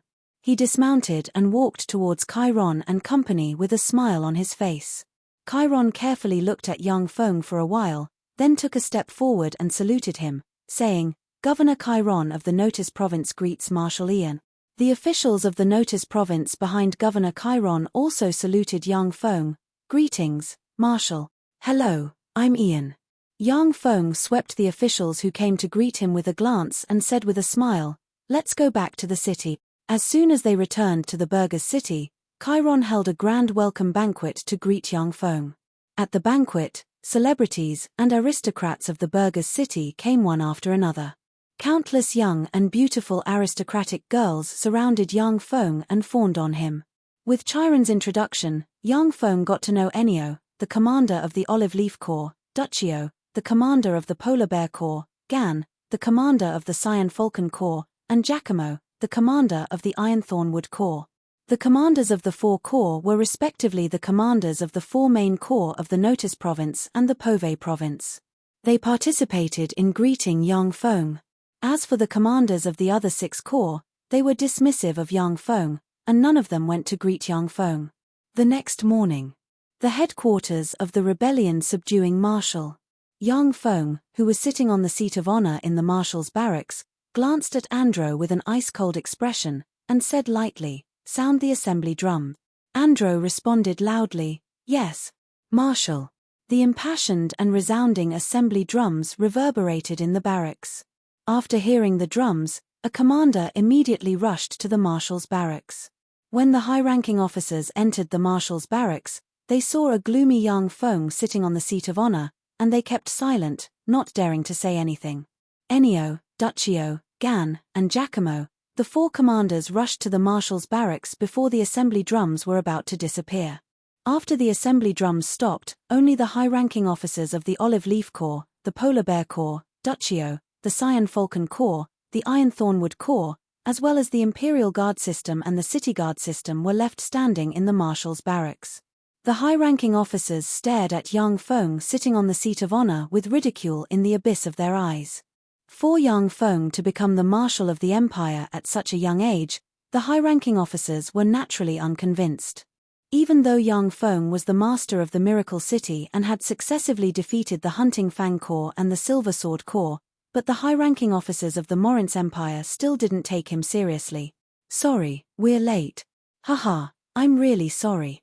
Amid a burst of insincere laughter, a burly middle-aged high-ranking officer stepped into the barracks. With a contemptuous smile on his face, he looked somewhat provocatively at Yang Feng sitting on the seat of honor. This middle-aged high-ranking officer was Julio, the commander of the Bearfang Corps who was transferred from another place. Chapter 297. When Julio entered the barracks, the other high-ranking officers of the Bearfang Corps followed him into the barracks. With contemptuous smiles on their faces, they stared at Yang Feng unscrupulously. Jacob, the commander of the Wild Leopard Corps, also came in. Hiccuping, he glanced at Yang Feng and said with contempt in his eyes, "Haha, I'm really sorry, Marshal Ian. Yesterday, we were too happy to see you in the burghers' city, so we drank a bit too much. I'm really sorry for getting up a bit late." Lorenzo, the commander of the Cyan Flame Corps, also came in and said with an insincere smile, Marshal Ian, I'm really sorry, we drank a bit too much. Mario, the commander of the Five-Leaf Clover Corps, said with a contemptuous smile, Marshal Ian, please say that you like women. I know that there are 2 very good women in the Emerald House in the Burgers City. Let's go and have some fun tonight. Novelli, the commander of the Cyan River Corps, took out a wineskin, poured out a glass of wine, gave Yang Feng a provocative look, and sneered, Marshal Ian, if you think highly of us uncouth fellows, then cheer. Barassi, the commander of the Inferno River Corps, also jeered loudly, okay. Marshal Ian, if you think highly of us, let's have a toast. Cheers. Cheers. The entire camp immediately fell into chaos, and uniform voices rang out. The high-ranking officers of the 6th Corps jeered together, and gazes of contempt focused on Yang Feng. The high-ranking officers of the 6th Corps linked up to give Yang Feng a show of strength. Once Yang Feng yielded, then the Great Marshal would no longer be able to bring the army together and command it as if it were an extension of his arm. Ennio, Duccio, John, and Giacomo, the 4 commanders remained silent. They looked at Yang Feng, wanting to see how he would deal with the situation. Yang Feng's way of dealing with the situation would also affect their future choices. Yang Feng shot Julio an indifferent look and said indifferently, Commander Julio, according to the military law, if a marshal doesn't arrive at the marshal's tent on time after the drums have sounded, how will he be dealt with? When Yang Feng's words came out, the tent suddenly fell into a silent and tense atmosphere. Julio was taken aback, then his eyes flashed with a fierce glint, and he threatened fiercely, according to the military law, you will be beheaded. However, the law is nothing more than human feelings. In order to celebrate your arrival, Sir Marshal, we drank a bit too much. Besides, so many of us violated this military law. Sir Marshal, do you want to kill us all? The eyes of the generals of the 6th Corps also flashed with ferocious glints. Waves of powerful night level and above chi gushed out of their bodies. Frigid killing intent locked onto Yang Feng sitting in the seat of honor. Hakobo smiled and tried to smooth things over. Haha, don't panic, everyone. I think Marshal Ian just wants to give us a warning. Feng, let's today's matter Feng, Yang said.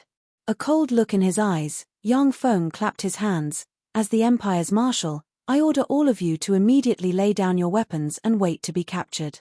In this way, we won't implicate our families.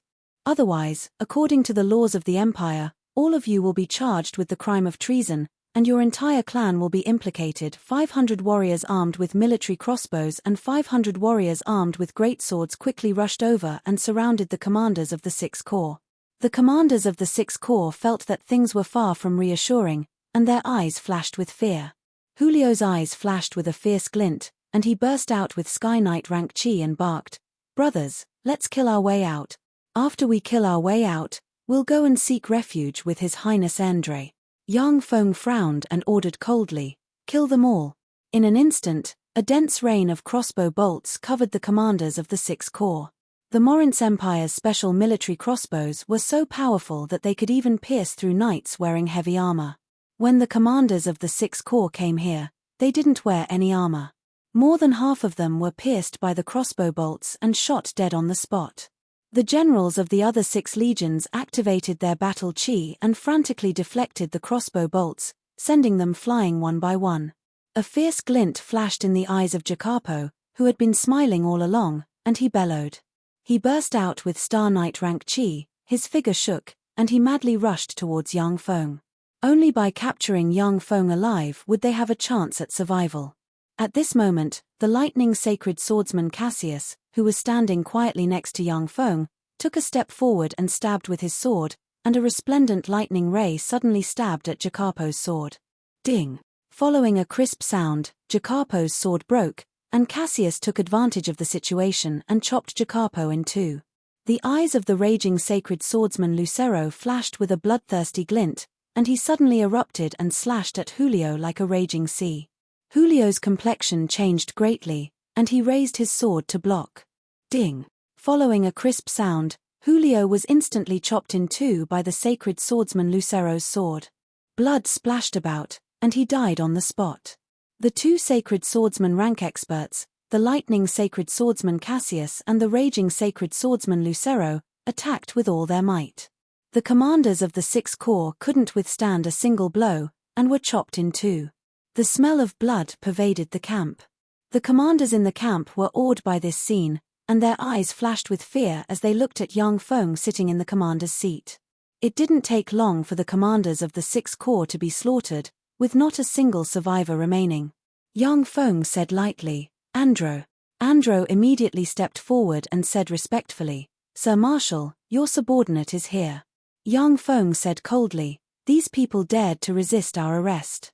Immediately draw up a list of names, send it back to the military headquarters, and punish them for the crime of rebellion." Andro replied respectfully, "Yes, Sir Marshal." When the commanders of the 4 Corps saw this scene, they were even more alarmed. Once the commanders of the 6th Corps were convicted of rebellion, their families would be reduced to slaves, and they would no longer have a chance to rise up in the Morince Empire. Ennio, Duccio, John, and Giacomo looked at each other, and their eyes flashed with apprehension. They had already guessed that young Feng might take them down a notch, but they didn't expect it to be so ruthless. The commanders of the 6th Corps were slaughtered by young Feng, which meant that more than half of the 120,000 soldiers of the 6th Corps were crippled. Ennio, Duccio, John, and Giacomo didn't expect that young Feng would act so ruthlessly against the 6th Corps under the threat of Andrei. Young Feng smiled gently at the commanders of the 4 Corps and said, "Don't worry, I'm a very reasonable person. As long as you don't violate my orders in the future, I guarantee that such an unpleasant thing won't happen a second time." Ennio hurriedly shouted, "We will definitely not disobey Lord Marshal's orders. We will never disobey your orders, Lord Marshal." A uniform voice that was filled with a trace of fear and dread rang out in the camp. Young Feng nodded with some satisfaction. Although the commanders might not be completely convinced by him, but at least they wouldn't disobey his orders. After killing the commanders of the 6th Corps, young Feng immediately took his 100,000 troops and surrounded the 6th Corps one by one. Without a leader, the 6th Corps allowed young Feng to capture the confidants of the commanders of the 6th Corps without any resistance, and then imprisoned them. Young Feng sent people to escort the commanders in the direction of the St. Toulon city. After seeing young Feng's methods, the wizards of the 6th Corps chose to acquiesce to young Feng's actions. After all, young Feng was a genuine marshal of the empire and had the power to control the armies. While carrying out a purge in the 6th Corps, young Feng transferred some backbone of the Imperial Guards and City Guards into the 6th Corps. It didn't take long for the 6th Corps to fall into young Feng's hands. Of course, since a large number of commanders were purged by young Feng, the fighting strength of the 6th Corps plummeted and their morale plummeted. After purging the 6th Corps, young Feng didn't rashly send troops to the Tandu province. Instead, he concentrated all his troops in the Burghers city and carried out military training. Day and night, he drilled his 100,000 troops as well as the 125,000 troops of the 6th Corps. In front of the Newton city, the 300,000 troops surrounded the city of Newton so tightly that not even a drop of water could trickle through. When Andrei killed his way out of Gahilid province, only 100,000 border soldiers followed him. But along the way, his army snowballed, reaching a total of 300,000 soldiers. Besides, the 300,000 troops were basically field troops or local troops of the Morince Empire, and they possessed considerable fighting strength. Andrei held a document in his hand, frowned, and sighed slowly. How ruthless. So many generals, and he actually killed them just like that. How ruthless. Anzolev's eyes flashed with a peculiar glint, and he said solemnly, "That's right. To be so ruthless, it seems that we underestimated him." In this way, the 6 legions would truly fall into his control. Although the fighting strength of the 6th Corps declined a lot due to the purge.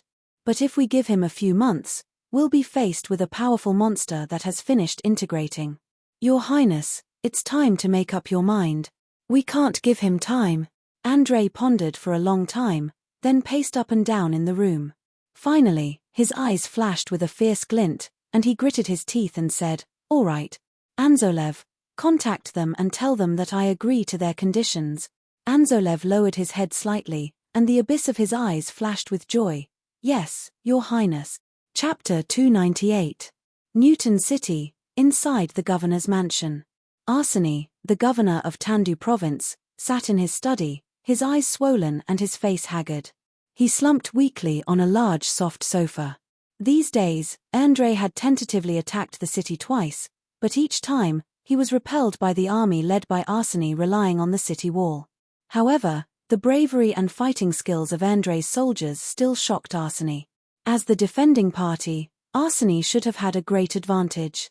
But in the actual battle, the ratio of casualties was as high as 1:3. On average, 3 people died in Newton City to kill one of Andrei's soldiers.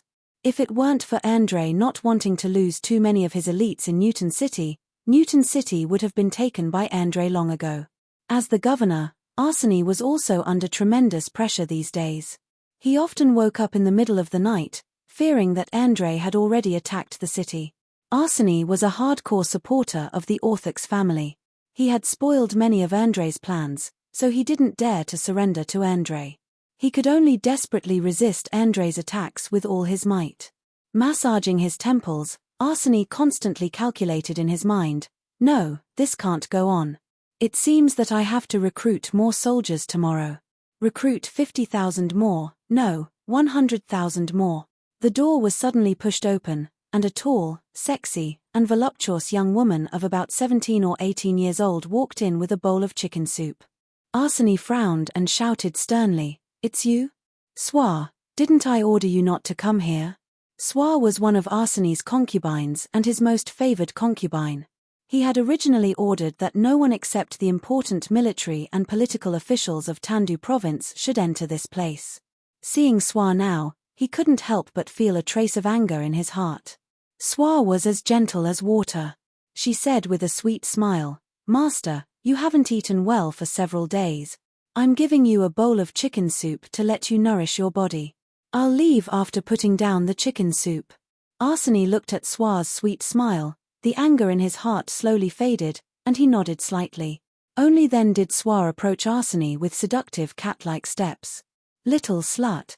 Arseny swallowed his saliva, his eyes flashing with flames as he pulled Soir into his arms. The moment Soir was embraced by Arseny, her eyes quickly changed from blue to pure black, a pair of goat horns grew out of her head, and her snow-white face was covered with strange magic runes. "You," alarmed, Arseny's eyes flickered with endless fear. Just as he was about to shout, an arm with sharp claws pierced through his chest and dug out his heart. Arseny's body trembled a few times, and his eyes flashed with endless despair. Then he saw Soir swallow his heart with a smile. This human's heart is really unpalatable. As expected, the hearts of the strongest humans are the most delicious. Soir stuck out her sexy tongue and licked the blood on her jade-like hand, revealing a beautiful, dangerous, and seductive smile. The corpse of a middle-aged man lying next to a fiendish beauty formed a strange, dangerous, and strangely beautiful picture. With a flick of her wrist, a sword appeared in Soir's hand, and she chopped off Arseny's head. Then, she reached out and put away the lower half of Arseny's body. Su Ye's body was shrouded in faint black qi, and all the abnormalities in her body disappeared. She turned back into a beautiful young woman. Soir pushed open the door and said to the guards on both sides, "Sir is tired and needs to take a good rest. Guard this place well.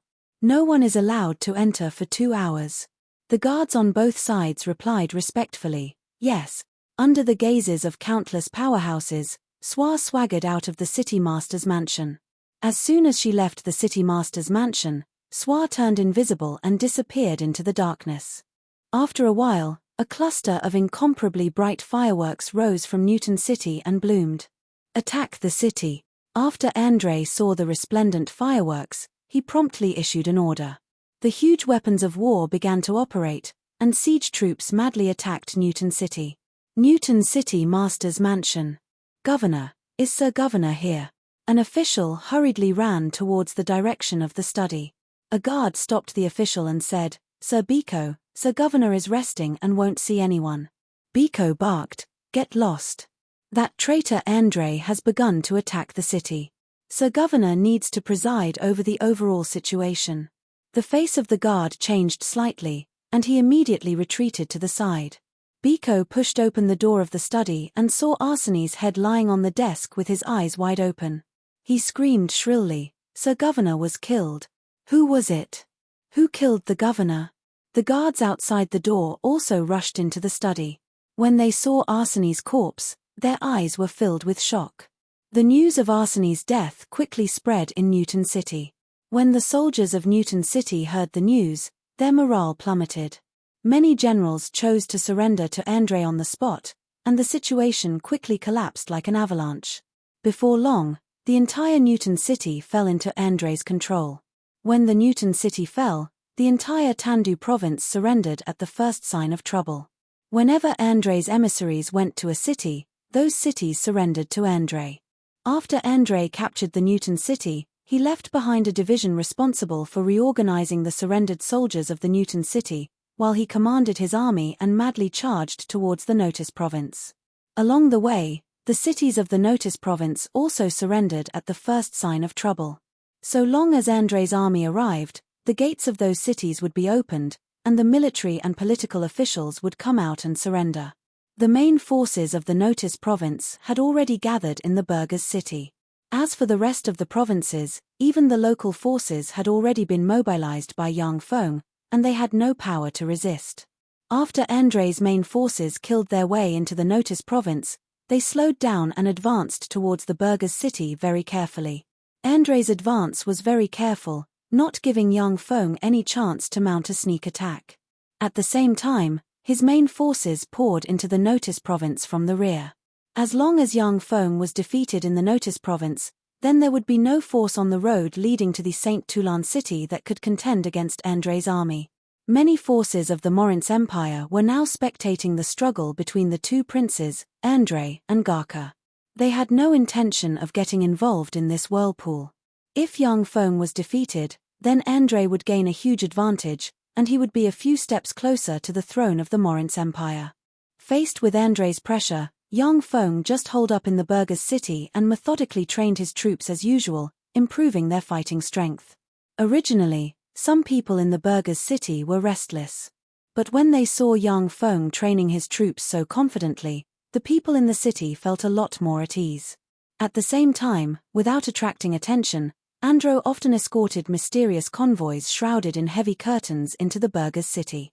All the people who tried to approach the convoys disappeared into the darkness, and not even their corpses could be found. On the other hand, in the Saint Toulon city, the rumor that Yang Feng purged the high-ranking officers of the Sixth Corps in preparation for independence spread like wildfire. Inside the imperial study, Garka paced back and forth, his eyes flashing with impatience, and he suddenly said, "Bracy, Ian is biding his time in the Burghers' city and drilling his troops day and night. Do you think that he will do as the rumors say?" Brace's eyes flashed with a glint of alarm, and he said loudly, "Your Majesty, this is just a ploy by His Highness to sow discord. Duke Ian will never betray you at this time. You must not change commanders at the last minute. Changing commanders at the last minute is a taboo." Garka dispelled the idea of changing commanders at the last minute and smiled awkwardly. "I know that this is Andrei's ploy to sow discord. However, Ian holed up in the Burghers' city and won't go out to fight Andrei. If this goes on, how can we win?" Bracy said with a smile, "Your Majesty, although Duke Ian has hundreds of thousands of troops, but they come from different systems. It's very difficult to command them. Besides, although the hundreds of thousands of troops are numerous, but their fighting strength may not be comparable to that of Andrei's border army. I think Duke Ian's response is correct. As long as he holds the Burghers' city, we can slowly exhaust Andrei to death. We have the endless potential of the Empire." Garka officially ascended the throne in the Saint Toulon city and was nominally the Emperor of the Morince Empire. Although the various parts of the Morince Empire were watching the battle between the two princes, but as long as Garka's orders weren't arbitrary, the various government agencies would obey the orders issued by the imperial court. This meant that Garka could get a steady stream of reinforcements, money, and people from the Morince Empire. What he lacked was time to convert the money and people into fighting strength. Besides, the longer Garka stayed in the Saint Toulon city, the more consolidated his position as the emperor would be. The more time was delayed, the more advantageous it would be for Garka. This was the benefit of controlling a huge empire. In the rear, Garka used the funds in the treasury to form 10 new legions in one go and began training them. It would only take a certain amount of time for an additional 200,000 troops to be formed. Of course, the fighting strength of the 200,000 troops was far from that of the trump card legions. Chapter 299. The imperial city of the Saint Toulon city was the symbol of imperial power of the Mauryan Empire. Whichever prince occupied the city was the tacit emperor. Before the emperor was overthrown by the other princes, the other provinces of the Mauryan Empire would obey the orders issued by the Saint Toulon city. Once Andrei captured the Saint Toulon city, apart from Garca and the forces of the other princes who would resist, the rest of the provinces would obey his orders. This was the tacit unspoken rule of the Mauryan Empire. It was for this reason that Andrei led the rebellion and targeted the Saint Toulon city, attacking cities and seizing territory along the way. He had no intention of attacking the other provinces. Brace's eyes flashed with worry, and he said solemnly, however, Duke Ian was too impatient, and his methods were too intense. He purged the upper echelon of the Sixth Corps at once. The fighting strength of the Sixth Corps declined sharply. I think that Andrei won't let go of this great opportunity. The upper echelon of the Sixth Corps was purged by Yang Feng. Although it allowed Yang Feng to take full control of the Sixth Corps, but it also greatly weakened the fighting strength of the Sixth Corps. This was equivalent to crippling the 120,000 troops of the Sixth Corps. After incorporating the surrendered troops of the Empire several times, Andrei's troops had exceeded 300,000 troops. Yang Feng had crippled the Sixth Corps by severing his own arm. Now, he only had 180,000 troops with fighting strength. The strength of both sides had reversed. Garca's eyes flashed with regret, and he sighed, he's still too young and impetuous. Bracy said with a smile, no need to worry, Your Majesty. Duke Ian must have his own considerations. He still has more than 300,000 troops at his disposal, so holding the burghers' city won't be an issue. As long as he stays there and buys us more time to consume Andrei's strength, we'll be the ones to emerge victorious in the end. Garca's eyes flashed with worry, and he sighed slowly, I hope so. Notice Province. After Andrei joined up with his main force, he advanced all the way. When the army arrived, the cities of the Notice Province changed sides and surrendered. A huge encirclement slowly took shape and completely surrounded the burghers' city.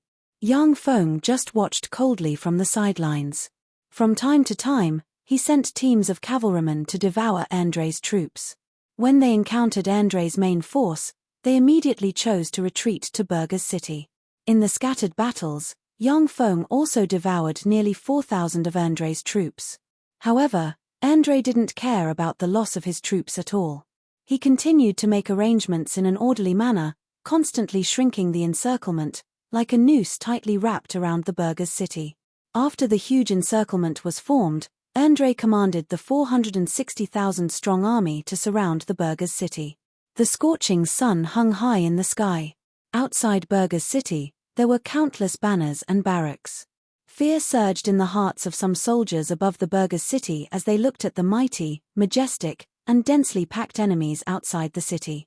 Andrei rode his horse to the front of burghers' city and shouted, I am Andrei, Count Ian, I want to talk to you. Andrei's voice, which had been strengthened by Star Knight rank Qi, shrouded the entire burghers' city, as if it was ringing in everyone's ears. Yang Feng took the numerous ministers of the burghers' city to the top of the city wall, looked at Andrei from afar, and said with a faint smile, Your Highness Andrei, what else is there to talk about? Could it be that you intend to surrender? Ian, I've already mobilized 800,000 soldiers to surround the burghers' city. You are now alone, and there won't be any reinforcements coming to your aid. There are less than 300,000 combat-ready troops in your city. Furthermore, you have purged the high-ranking officers of the Sixth Corps and crippled their fighting strength. With less than 200,000 combat-ready troops, it will only take me 3 days at most to break through the burghers' city. Ian, I admire you very much. Surrender. As long as you surrender to me, not only will I spare your life, but I'll also let you continue to be the Earl of the Red Earth Wasteland. Andrei said with a confident smile in high spirits. Yang Feng said with a faint smile, Andrei, I still have 300,000 troops at my disposal. You're looking down on me too much if you want me to surrender with just a few words. Andre showed a smile and clapped his hands. Very well, I'll let you see the true strength and trump cards of the Southern Army. An arch-wizard dressed in a black wizard robe took out a black cloth, silently recited an incantation, and pointed at the black cloth, and a magic radiance entered the black cloth. Rays of black light shone from the black cloth, and a 30-meter-tall beast with a flat body the size of a football field appeared in front of everyone. It had 8 thick, short legs, and was covered in a layer of black scales. Its head was wrapped in a layer of black scales, and at the same time, it had a 3-meter-long curved blade. When Chiron saw this, his complexion suddenly changed greatly, and he exclaimed, "That's a black-scaled siege behemoth. Fuck, that's one of the strongest siege weapons of the Empire. Damn it, they actually used such a behemoth." Atop the city wall, the complexions of the upper echelon of the burghers' city changed greatly, and their eyes shimmered with fear. The black-scaled siege behemoth was a kind of siege behemoth that was born from the hybridization of several siege divine beasts and other species bred by the god of war Boreos. The black-scaled magic siege behemoth was immune to disintegrate and many other deadly spells. Moreover, its magic resistance and physical resistance were top-notch. Its only weaknesses were its slow movement and slow reaction. However, as a siege weapon, it was very qualified. Only a large city like the burghers' city could withstand the charge of the black-scaled siege behemoth. The city walls of some small cities would collapse upon being hit by the black-scaled siege behemoth. Even if it was a huge city like the burghers' city, Andre's subordinates could still stand on the back of the black-scaled siege behemoth and shoot down the soldiers on the walls. These black-scaled siege behemoths were the treasures of the Southern Army, and they were very rare. Each time they were bred, it would cost at least 60 million gold coins. Moreover, the cost of taking care of these behemoths and the cost of eating them would reach 1 million gold coins every year, and the entire Southern Army only had 4 of them. Now, those 4 black-scaled siege behemoths appeared on the walls of the burghers' city.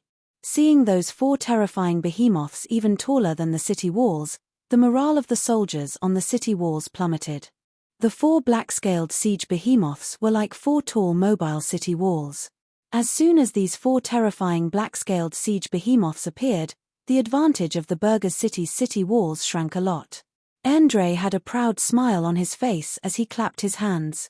An arch-wizard took out a black pouch and tossed it casually.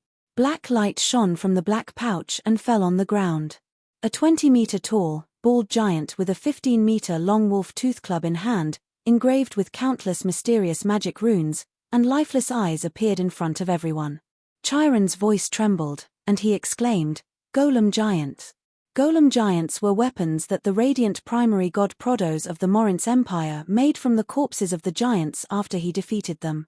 The top-notch alchemy puppet giant had already been taken back to Prodos' divine kingdom, leaving only some defective products in the mortal world. But even the defective golem giants were very frightening in terms of fighting strength, especially on the battlefield. When wielding the wolf tooth clubs, even demigod-rank powerhouses wouldn't be willing to clash head-on with them. Andre released 1 golem giant after another, until a total of 8 golem giants appeared on the battlefield. The complexions of the upper echelon atop the burghers' city's city wall were very unsightly when they saw the 8 golem giants. If Andre didn't have a wizard squad under his command, then by relying on the power of the wizard squad, the burghers' city might have a chance to get rid of the 8 golem giants after paying a painful price. But the power of the wizard squad under Andre's command might be even stronger than that of Yang Feng's. Under such circumstances, the burghers' city could do nothing about the 4 black-scaled siege behemoths and the golem giants. Andre's eyes shimmered with an ominous glint, and he barked, "Ian, Chiron, you have no chance of winning. If you don't surrender, I'll attack the burghers' city with all my strength. On the day the city is breached, the whole city will be slaughtered. Your family, friends, and relatives will all be demoted to slaves for the crime of treason, and they'll sink into depravity forever." When these words came out, the complexions of the burghers' city's upper echelon atop the city wall changed dramatically. Gazes full of peculiar glints fell on Yang Feng. Seeing how powerful Andre was, many people's hearts had quietly changed. Apart from Garka's diehard supporters, no one was willing to risk their lives for Garka in a war they were bound to lose. Yang Feng clapped his hands and praised with a smile. Amazing. Really amazing. Your Highness Andre, you're too modest. With this force, you'll be able to breach the burghers' city in 2 days at most. The upper echelon atop the city wall stared dumbfounded at Yang Feng, unable to believe their ears. For Yang Feng to say such a thing at such a critical time was a blow to the morale of the defenders. Andre frowned slightly, and an ominous premonition welled up inside him. Yang Feng's calm and indifferent attitude made him very uneasy. Chapter 300. Yang Feng said with a faint smile, "Unfortunately, you don't have that much time. Listen, the sound of billowing waves is coming from afar." Andre frowned slightly, then his complexion suddenly changed dramatically, and he pointed at Yang Feng and said in a trembling voice, "You destroyed the Hamanta Dam." When these words came out, the complexion of the officials proficient in the Notice province changed dramatically, and they looked at Yang Feng with incredulity and panic in their eyes. The Hamanta Dam was a dam built on the upper reaches of the Domani River, which ran through the entire Notice province. Before the construction of the Hamanta Dam, the Notice province was often plagued by floods. After the Hamanta Dam was built, the Notice province experienced favorable weather, and the use of water became very convenient. Furthermore, the Notice province developed rapidly. Once the Hamanta Dam was destroyed, the Notice province would be flooded, and the more than 10 million people in the Notice province would be displaced by the flood. Andre didn't expect Yang Feng to be so ruthless as to destroy the Hamanta Dam. Yang Feng smiled faintly, not admitting to it. A white line rose up in the distance, and a great flood that could engulf everything surged from upstream, sweeping toward them with a terrifying power that seemed to be able to devour everything. Retreat. Retreat at once. When Andre saw the white line in the distance, his complexion changed dramatically, and he roared frantically. Outside the burghers' city, the soldiers of the Southern Army panicked and fled into the distance like ants under the leadership of their generals. Yang Feng ordered faintly, "Cast a spell to strengthen the city wall." "Yes, sir." Barrows, the leader of the wizard squad standing next to Yang Feng, said respectfully. The wizard squads inside the burghers' city silently recited incantations and cast the spell to strengthen the city wall that they prepared the day before. Rays of magical radiance fell on the city wall, making the city wall, which already had an astonishing defensive power, even harder. The flood was extremely ferocious and fast. With the power to crush everything, it swept from upstream and slammed into the 460,000 troops under Andre's command. The 460,000 soldiers that Andre had painstakingly recruited and trained were washed away by the flood like ants being washed away by a stream. The terrifying flood fiercely hit the walls of the burghers' city, causing the walls to shake. However, the walls of the burghers' city could originally withstand the bombardment of legendary spells. Under the blessing of those spells, even a demigod powerhouse might not be able to destroy these terrifying walls in one hit. The entire burghers' city was like a reef, withstanding wave after wave of the flood. Rays of magic light flashed, and the mags under Andre's command flew into the sky one after another. Fire. Following Yang Feng's order, countless crossbow bolts, and arrows shot towards Andre's wizards like locusts in the burghers' city. Amidst the dense rain of arrows, the protective spells on the bodies of the mags under Andre's command exploded, and then they were shot full of holes and fell from the sky. Forbidden space technique. Barrows and the other members of the burghers' city's wizard squads unleashed spirit resonance, then pointed at the mags flying in midair with magic staffs in their hands and conjured the legend rank spell Forbidden Space Technique. A formidable fluctuation of magic enveloped the area, and as if dumplings, the mags flying in the sky fell into the flood. When the mags fell into the flood, they immediately cast a variety of spells in an attempt to escape from the flood. However, the mags didn't expect to encounter a flood. They didn't prepare any spells beforehand. Except for a few dozen people, the rest fell into the flood, flopped around a bit, and then fell silent. In that terrifying flood, almost all of Andre's 460,000 soldiers were swept away. Only the 4 black-scaled magic blade siege behemoths remained standing under the impact of the flood. On their backs, which were as flat as a football field, stood the high-ranking officers under Andre's command. The 8 alchemy golem giants were the first to be swept away by the terrifying flood. They fell into the flood and were washed downstream. After the terrifying flood calmed down a bit, the warships that Yang Feng had prepared long ago were released from the city wall. The goods that Andro had secretly transported back to Burger's city were precisely these battleships that could be assembled. Ennio, Duccio, John, and Giacomo, the four commanders led their subordinates aboard the warships and charged towards Andre and his party. The Notice province was traversed by the Domani River. Although the four legions weren't professional naval troops, but they could still ride warships and use crossbows to fight. Fire Dragon. Standing on the warships, Barrows and the other wizards launched spirit resonance, silently recited an incantation, and pointed at Andre and his party. Numerous fire dragons suddenly appeared and charged towards Andre and his subordinates who were standing on the backs of the four black-scaled magic blade siege beasts. Water Curtain Sky Flower. The magicians on the backs of the four black-scaled magic blade siege behemoths also cast mental resonance. Curtains of water suddenly appeared and enveloped the area above them.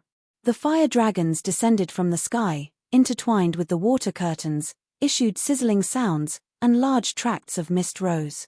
Just as the wizards of both sides were engaged in offense and defense, a swarm of locust-like arrows shot from the warships towards Andre and his subordinates standing on the backs of the four black-scaled siege behemoths. Amidst the dense rain of arrows, one powerful officer after another of the Southern Field Army died tragically under the rain of arrows.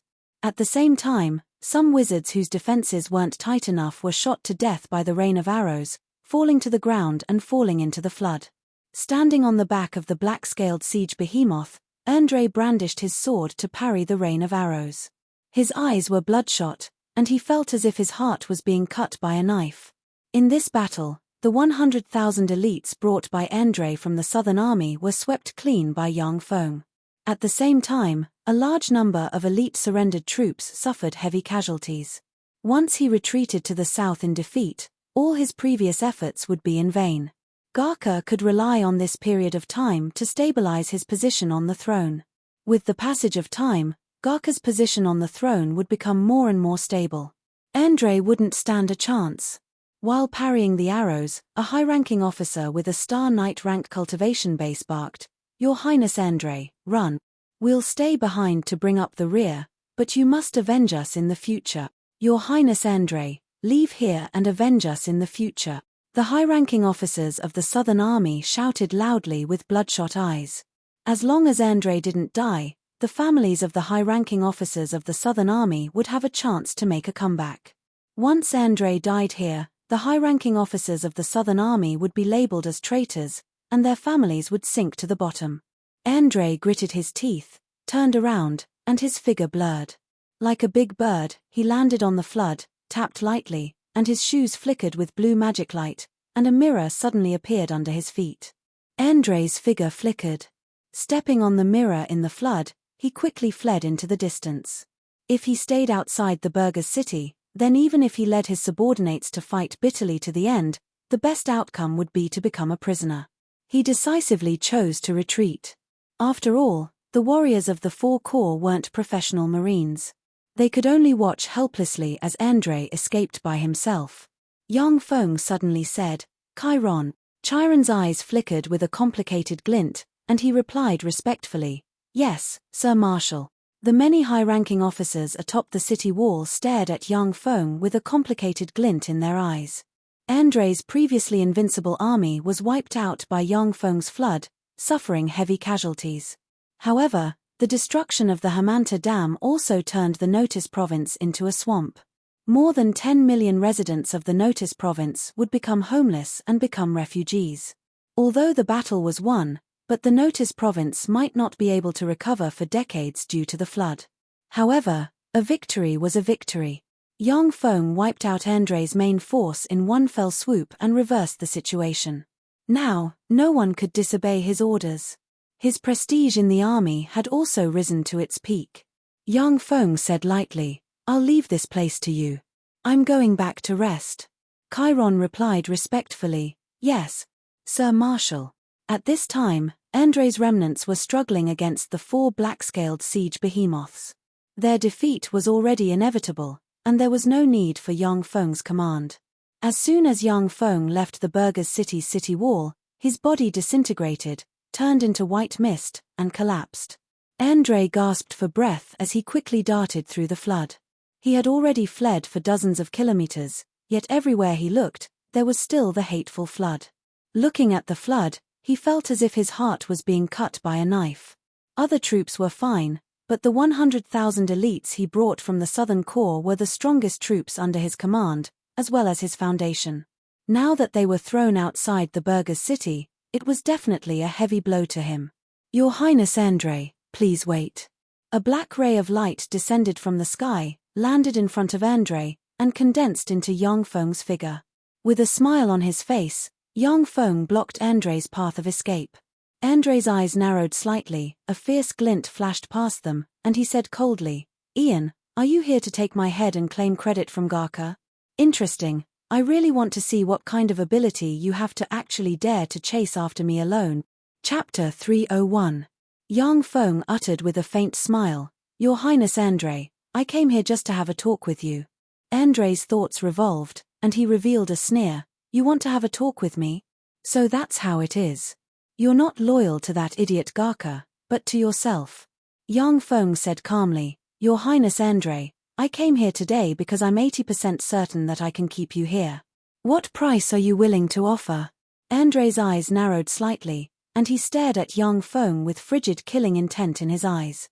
It was the man in front of him who made him fall short of success and pushed him further away from the throne. More than 400,000 troops died tragically at the hands of this man, making him wish he could pull out Yang Feng's tendons and pull out his bones. However, this flood made Andre even more apprehensive of Yang Feng. At the same time, he felt a vague fear in his heart. As Yang Feng stood quietly in front of Andre couldn't help but guess how many cards Yang Feng still had hidden. The killing intent in the abyss of Andre's eyes finally faded slowly, and he asked calmly, "What do you want?" Yang Feng replied indifferently, "I want the treasures you collected along the way." When Andre heard that, his face twitched slightly. He contemplated for a while, and then gritted his teeth and said decisively, "Okay." Andre had been conquering cities and territories along the way, seizing and looting countless riches from all over the world. He originally planned to use the treasures as his military expenses.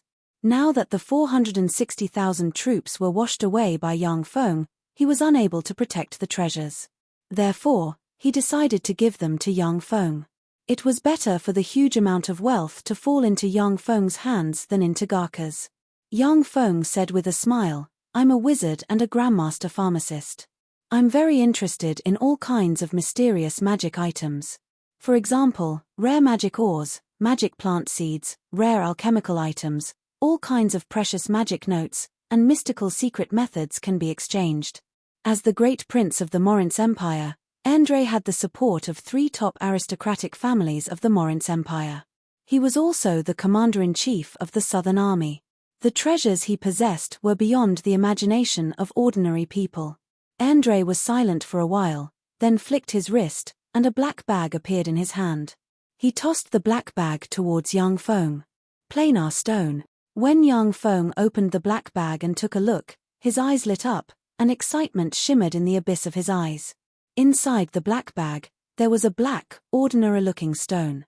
But the ordinary-looking stone was a planar stone that countless starry sky warlock rank powerhouses of the Tsangji plane yearned for even in their dreams. The planar stone was the main material used to create a planar path, and a planar path represented a plane's countless resources and boundless wealth. Planar stones were the main material for making planar passageways, and a planar passageways represented countless resources and wealth of a plane. Even in the Tsangji plane passageways. Although the Feisuo plane is Tsangji plane, the Tsangji continent, Feng plane passageways, Li plane passageways, Feng, Chen, God Highs Lu, Li, and God. Yang Feng held the planar stone in his hand with a scorching look in his eyes, as expected of one of the primary material planes that can contend with the Tsangji plane. Although the Feisuo plane is far smaller than the Tsangji plane, but it's rich in resources. No wonder countless people covet it. On the Tsangji plane, once countless warlocks practiced cultivation until the Great Warlock or Starry Sky Warlock rank, they would try their best to explore and colonize planes. That was because the profits from cross-plane trade were more than 10,000 times greater. Many things that were worthless in other planes would be 100 times more valuable in the Tsangji plane. Similarly, many things that were worthless in the Tsangji plane would be 100 times more valuable in other planes. Going back and forth, the profits could even reach a terrifying 10,000 times greater. Of course, the risks of cross-plane trade were equally great. A little carelessness, and even terrifying existences such as Moonlight Warlocks and Glorious Dawn Warlocks might fall. Some strange existences of powerful planes might be able to destroy all the members of a low-level bloodline warlock family with the power of a curse with just a voice or a sentence. The information collected by Yang Feng in the demonic fighting sect recorded many cases of bloodline warlocks being exterminated by strange existences of some powerful planes. With a flick of his wrist, Yang Feng put away the planar stone and said with a smile, "I like this gift very much. However, it's still not enough to make you go over. I'm loyal and devoted to His Majesty Garka." Andre smiled coldly. He pondered for a while, then with a flick of his wrist, threw an oval, light cyan ore towards Yang Feng and said, "This is Thorm Divine Iron, one of the main materials used by the gods to forge god armaments according to legend." Yang Feng received the oval-shaped light cyan ore, and his eyes blossomed with traces of ecstasy. "What Thorm Divine Iron? This is clearly the rare or cyan Akatani star core. It's the main material used to make the core of indestructible robots." The cyan Akatani star core was a rare ore discovered by the Shizu during their exploration of the universe. This ore was very rare and difficult to synthesize. Even with the technology of the Shizu at their peak, it took them 5 years to synthesize the cyan Akatani star core in Yang Feng's hand. The cyan Akatani star core was one of the main materials used to make the core of the most powerful indestructible robots of the Shizu. It was very precious even for the Shizu at their peak. Yang Feng fiddled with the cyan Akatani star core. Countless thoughts flashed through his mind. Finally, he smiled and made way. "Okay, you can go." Andre wasn't in a hurry to leave. Instead, he said solemnly, "Ian, I'm clearly much stronger than that trash Garka. Why didn't you choose to side with me, but with that trash? If we join forces, that trash Garka is not worth mentioning. What he can promise you, I can promise you, and even more." Yang Feng said with a smile, "Your Highness Andre, you have many experts under your command. I'm only one of the many under your command. You can defeat His Majesty Garka without my help. But His Majesty Garka is different. Only by relying on me can he defeat you. If I had sided with you at the time, the benefits I would have obtained would not have been comparable to that of His Majesty Garka." Andre pondered for a while, and then revealed a helpless smile. As the commander-in-chief of the Southern Army, Andre had many experts under his command. Moreover, he had the support of the top powerhouses of the three empires. At the time, he only poached Yang Feng because he wanted Garka to have one less helper. If Yang Feng had sided with him at the time, he might not have paid much attention to him. Andre's eyes flashed with a peculiar glint, and he promised, "I admit that I underestimated you before.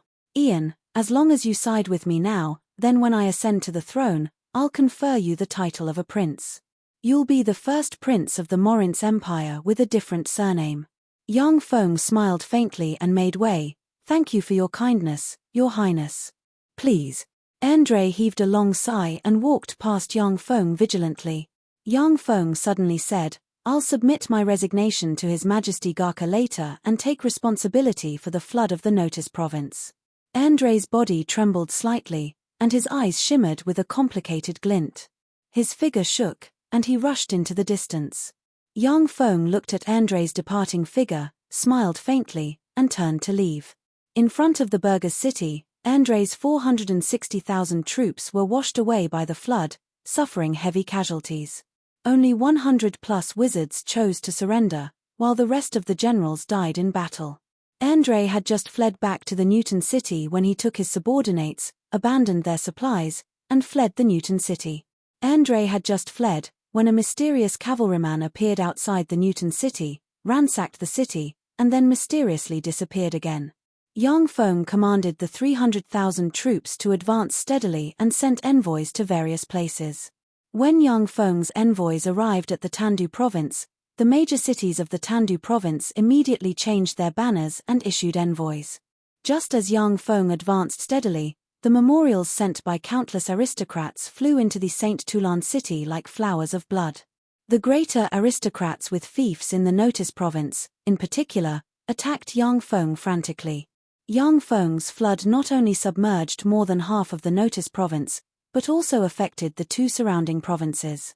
The greater aristocrats' fiefs were completely submerged, causing them to suffer heavy losses.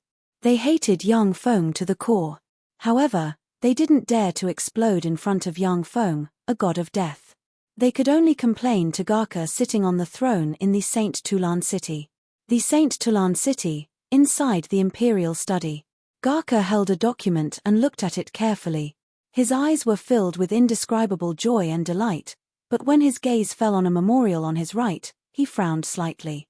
After pondering for a while, he picked up the memorial and handed it to Bracy, who was standing at the side. Bracy, take a look. After Bracy picked up the memorial, he looked at it carefully, and his expression became more and more solemn. Garca showed a relaxed smile and said, Marshal Ian has already submitted his resignation, taking responsibility for the flooding of the Notice province, and recommended Goyina as the Supreme General of the Rebel Suppression Army, commanding the various divisions of the Rebel Suppression Army. What do you think? Brace's complexion changed dramatically, and he said solemnly, Your Majesty, you mustn't allow Marshal Ian to resign. Instead, you should let him wipe out Andre and the other rebels in one fell swoop. Garca said hesitantly, but there are many memorials denouncing Ian. Many greater aristocrats expressed their dissatisfaction with Ian. That great flood drowned the entire Notice province, and more than 10 million people lost their homes. Chapter 302. Bracy said solemnly, Those who achieve great things don't bother about trifles. Marshal Ian's flood drowned His Highness Andre's forces. This proves that Marshal Ian is a godly commander and the best candidate to deal with His Highness Andre. As for the refugees, we can think of other ways to settle them. The top priority now is to eliminate His Highness Andre. Garca was silent for a while, then frowned and handed a few documents to Bracy. Bracy took a look and saw that the documents reported that Yang Feng was cultivating his own forces in the Sixth Corps, which was suspicious of his intentions. At the same time, there were various rumors in the Saint Tulan city that Yang Feng wanted to take control of the Sixth Corps and establish himself as the king of the southern part of the empire. Bracy said decisively, These are rumors, they are not credible. Garca suddenly said, Bracy, Andre's forces are now gone. If Goyina becomes the commander-in-chief, will he really lose to him? Bracy sighed inside. Knowing that Garca had made up his mind, he said dispiritedly, I don't dare to speculate, but Marshal Ian is the best candidate. Garca was silent for a while, then waved his hand and said, Okay, you can take your leave. Bracy sighed helplessly and took his leave. Yes, Your Majesty. 2 days later, more than 30 griffins descended from the sky and flew into the headquarters of the Rebel Suppression Army. Marshal Ian, His Majesty has ordered you to be removed from the post of Marshal and recalled back to the Saint Tulan city. I will take over as the Rebel Suppression Army's Marshal. Here are the documents. Goyina found Yang Feng, announced Garca's order, and showed him the documents signed by Garca. After Yang Feng checked the documents, he smiled, took out his marshal's seal, handed it to Goyina, and said, Then I'll leave this place to you, Goyina. My people are currently evacuating refugees from the Notice province. I'll have to trouble you to take good care of them. When Goyina saw that Yang Feng handed over his military authority so readily, he secretly heaved a sigh of relief. He was a little nervous before coming. He was very clear that once Yang Feng became ruthless, he would kill without batting an eye. If he had a choice, he would absolutely not want to offend such an enemy. Goyina smiled and said, Don't worry, Duke Ian. I will definitely protect your people as if they are my own people. After a quick handover, Yang Feng took 500 personal guards and headed for the Saint Tulan city. Andro said indignantly, My lord. Why did he hand over the military power to him so easily? We were the ones who defeated Andre. Now, we're only one step away from defeating Andre, and Goy has come to reap the fruits of our labor. Truly despicable. The Grand Marshal of the Rebellion Subjugation Army had the authority to command 300,000 troops. Furthermore, the nearby provinces had to listen to the Grand Marshal's orders. His power was monstrous. After Yang Feng defeated Andrei, Goyina came over and snatched the position of Marshal, subduing rebellion without doing anything, which made Andro feel very unbalanced. Yang Feng's eyes flickered with the light of wisdom, and he said with a faint smile, "The position of Marshal is a big furnace, I have no interest in it. Besides, we've already reaped enough benefits from this trip. The Red Earth Wasteland and the Funes Province are our foundation. This time, as long as we transfer the more than 10 million people of the Notice Province to the Red Earth Wasteland and the Funes Province, we'll have made a fortune." The position of Marshal Subjugation Yang Feng was conferred by Garca. He had no foundation in the military of the Morince Empire. Garca could take the position of Marshal Subjugation Yang Feng with an order. He didn't care about the position of Marshal Subjugation Yang Feng. The Red Earth Wasteland and the Funes Province were Yang Feng's fief and his real foundation. Andro thought for a moment, then looked at Yang Feng with eyes full of admiration and exclaimed in admiration, "So that's how it is. No wonder I saw so many caravans and slave traders in the Notice Province these days.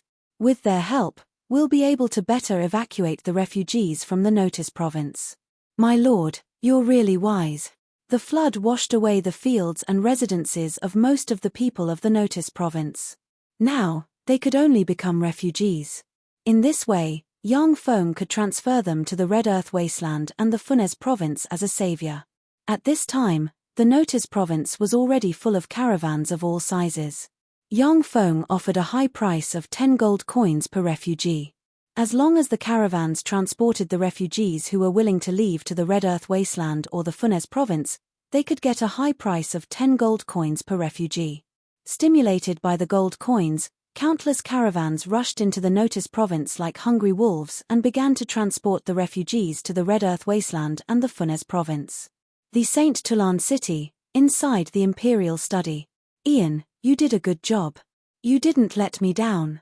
Sitting on the magic chair that only the Emperor could sit on in the Imperial Study, Garca looked at Yang Feng standing in front of him, and the abyss of his eyes flashed with satisfaction.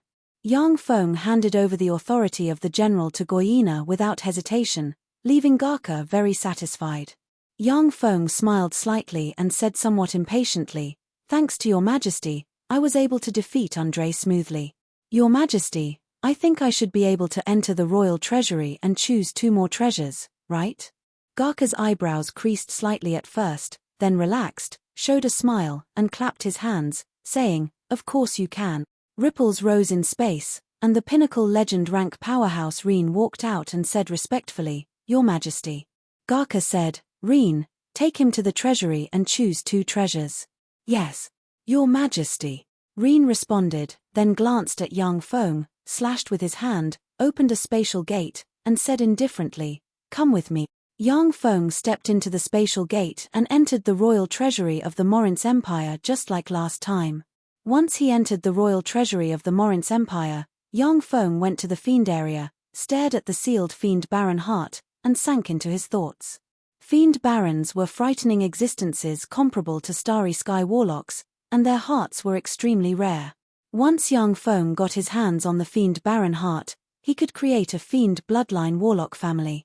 A peculiar glint flashed past Yang Feng's eyes, and he grabbed the fiend baron's heart.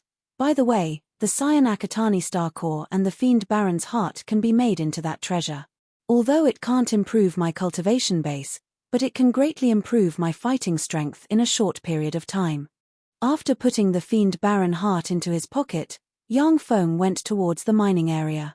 There were also countless treasures in the other areas, but for Yang Feng, the various rare ores in the ore area were of the greatest use to him. There were a lot of dragon crystals in the dragon area, but there were no demigod rank dragon crystals, only legend rank dragon crystals. Such dragon crystals could at most be used to make a level 4 extraordinary life-form battle robot, which had little effect on improving Yang Feng's strength. This is inert atlam stone, one of the main materials for making warp gates. The inert atlam stone can be used to make 5 warp gates with a radiation range of 3,000 kilometers. Yang Feng stopped in front of a huge red ore and looked at it with a peculiar glint in his eyes. Warp gate technology was one of the technologies grasped by the Shizu.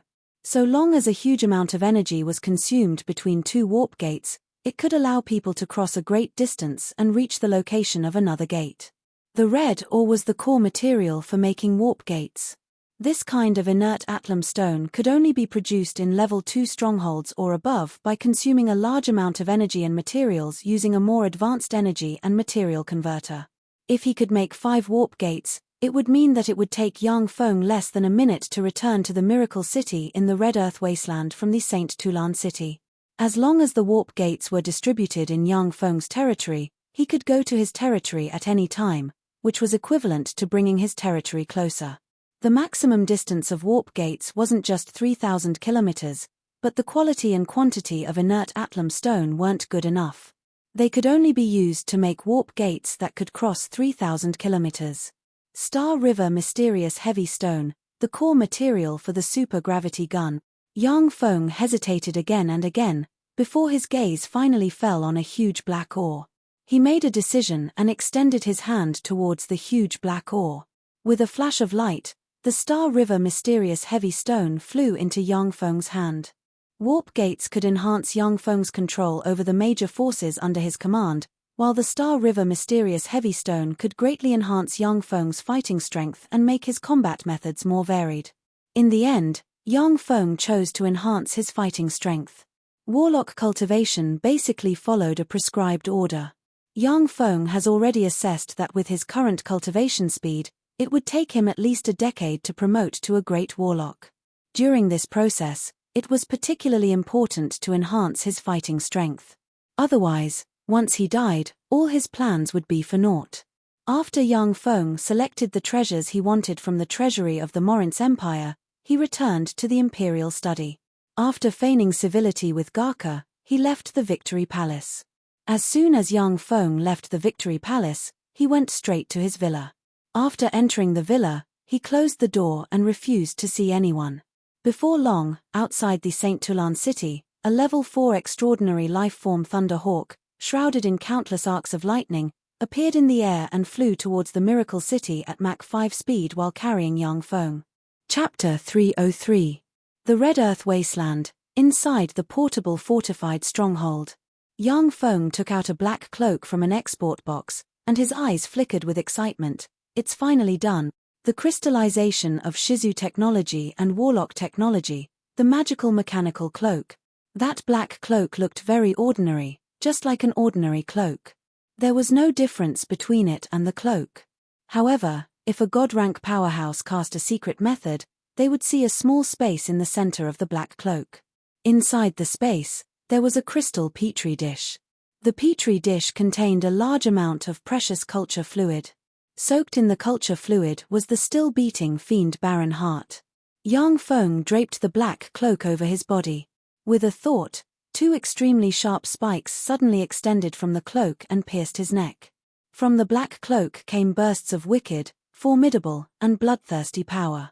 Yang Feng operated a secret method recorded in Black Dragon Morph, concealed his Black Dragon's blood meridian power, and allowed the formidable wicked power to enter his body.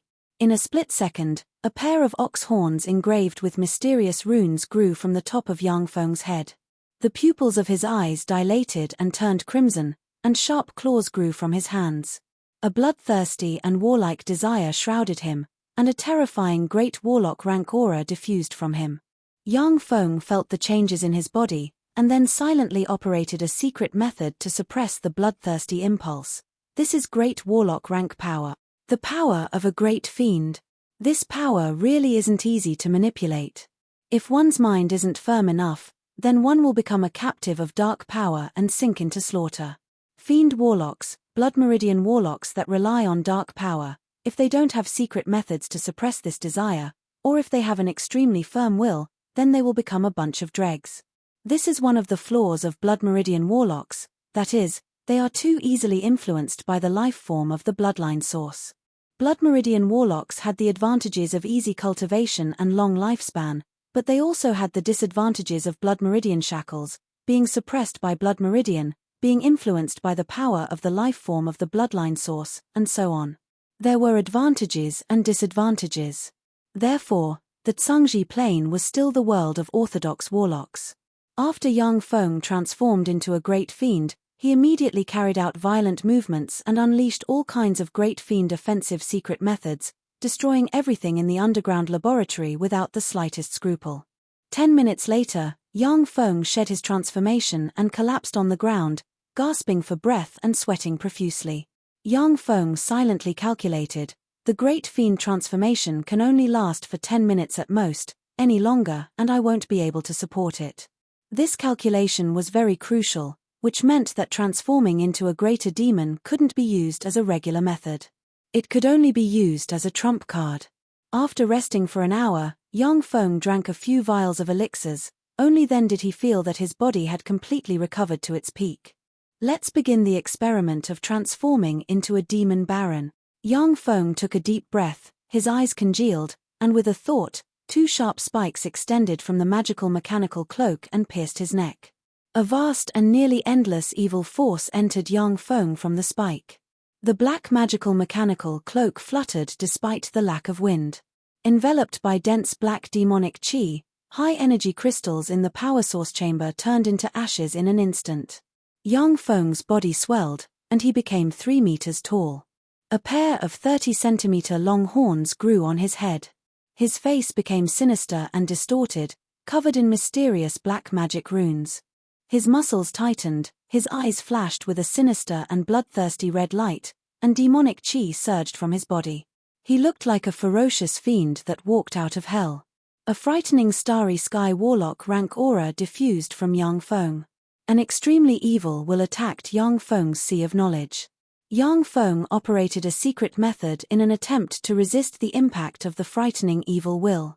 The fiend baron's heart inside the magical mechanical cloak was beating cheerfully, and formidable power gushed out of the fiend baron's heart and rushed towards Yang Feng.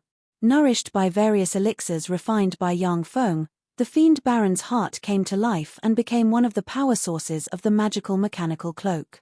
Thanks to this, Yang Feng could freely transform into fiends of various ranks. Warning! Warning! The host has reached the limit. Immediately activate the safety device and cut off the supply of fiend power. Information flickered in Yang Feng's eyes, and the magical mechanical cloak automatically pulled the spike out of Yang Feng's neck. At the same time, it cut off the supply of power to the fiend baron's heart. The culture liquid in the petri dish quickly flowed away. Having lost its source of power, the fiend baron's heart stopped pumping power. Yang Feng broke away from the frightening fiend power. His body went limp, and he fell to the ground, sweating profusely. The fiend baron is indeed a demigod rank existence. I can only transform for 5 seconds. I can only maintain my consciousness for 3 seconds. Yang Feng looked at the data analysis and revealed a bitter smile. Although the magical mechanical cloak provided a tremendous amount of fiend power, yet it couldn't eliminate the various formidable negative forces contained within the fiend power. Yang Feng's physical constitution couldn't withstand the fiend baron transformation. In fact, the best transformation was the black dragon transformation. If he could get his hands on a living immemorial black dragon heart and a dragon crystal, then with the magical mechanical cloak, Yang Feng could carry out the immemorial black dragon transformation. Such a transformation would definitely take much longer than the fiend baron transformation. The magical mechanical cloak utilized Shizu technology and the extremely precious Cyan Akatani star core. It had unlimited evolution potential. Not only could it enable Yang Feng to carry out the fiend baron transformation, but if he could get his hands on the hearts of immemorial black dragons, giants, kindred, four-armed trolls, and other formidable life forms in the future, he could also use the power of those hearts to carry out various transformations. After producing a few more weapons in the portable fortified stronghold, Yang Feng appeared in the Miracle City and skillfully dealt with various affairs. After everything was done, Yang Feng returned to the St. Tulan city, entered the Magic College, and began to cultivate in seclusion. He operated the various secret methods recorded in the Black Dragon Morph and absorbed the Moonlight Warlock rank Dragon Bone Essence. On the other side, after Goyina obtained military power, he attacked all the way, causing Andre to retreat in defeat and recovering numerous lost territories along the way. Andre retreated all the way until he finally retreated to the Merton province.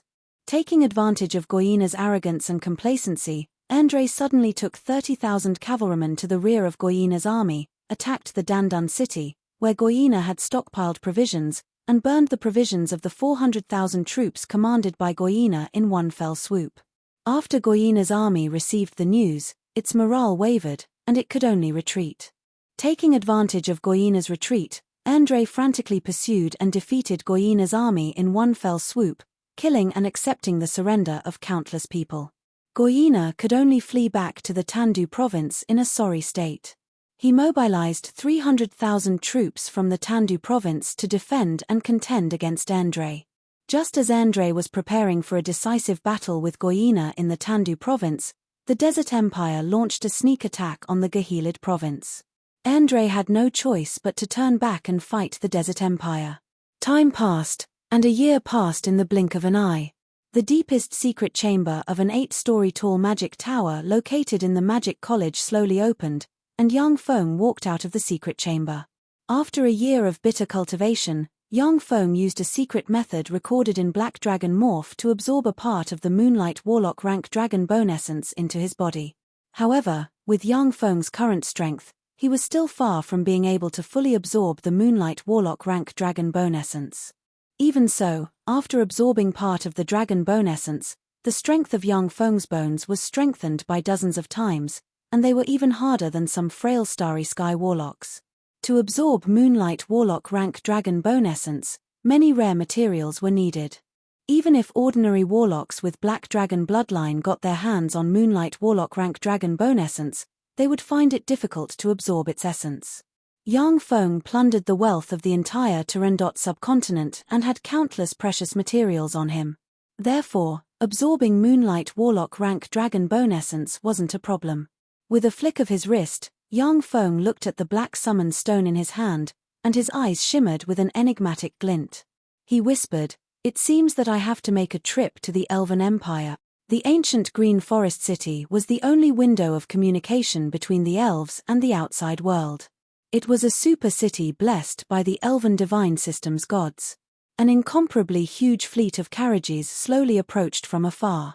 What a beautiful city! Sitting in a luxurious carriage, Yang Feng looked outside through the carriage's window and couldn't help but exclaim in admiration.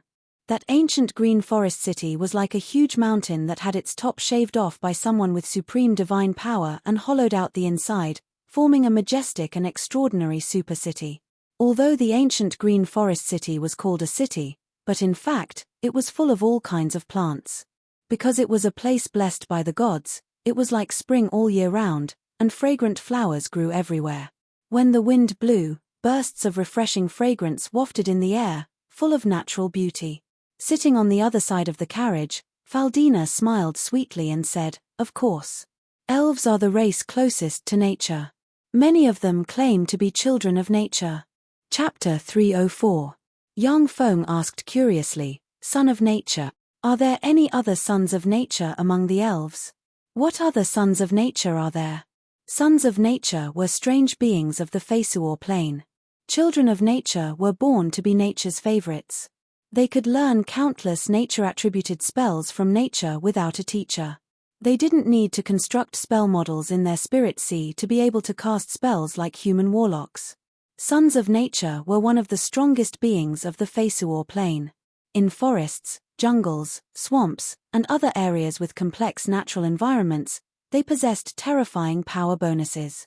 More than 2/3 of the elven gods of the Fesuor plane had the title of Son of Nature. Faldina rolled her eyes at Yang Feng and said, "Elves might not even give birth to a son of nature in 100 years. How could they be so simple? As I said, elves call themselves sons of nature. Do you understand?" Yang Feng smiled and said, "Now I understand." When Faldina saw Yang Feng's indifferent smile, she became furious. She lifted the curtains covering the carriage's window and looked outside, admiring the beautiful ancient Green Forest City. "This is the ancient Green Forest City. Please show me your proof of identity." When the huge convoy arrived in front of the ancient Green Forest City, 2 elven warriors immediately stopped the convoy. Elves for you.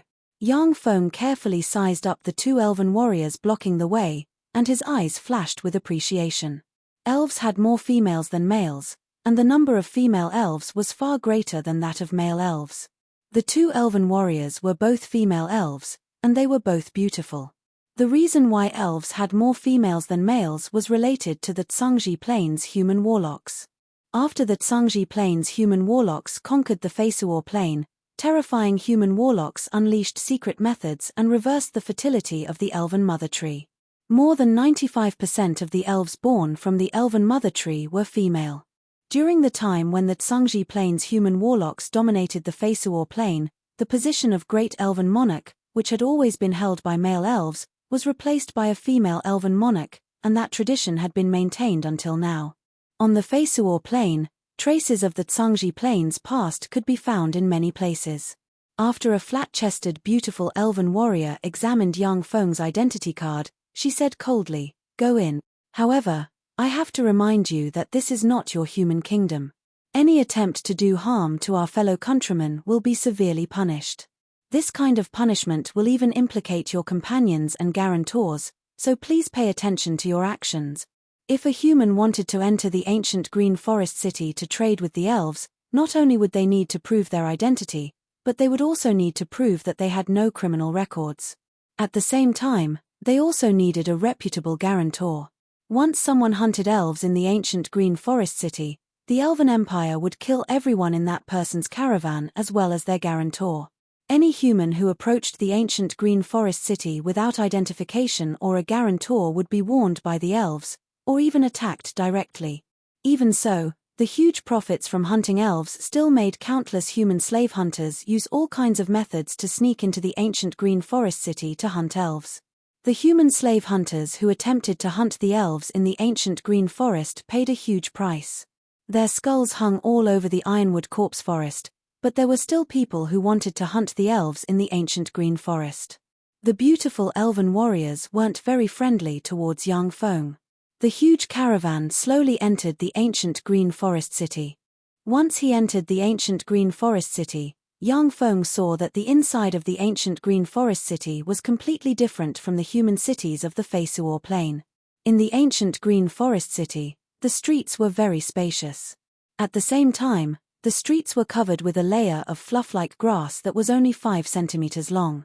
On both sides of the streets, there were large hollow trees up to 30 meters tall and a few meters to 10 meters in diameter.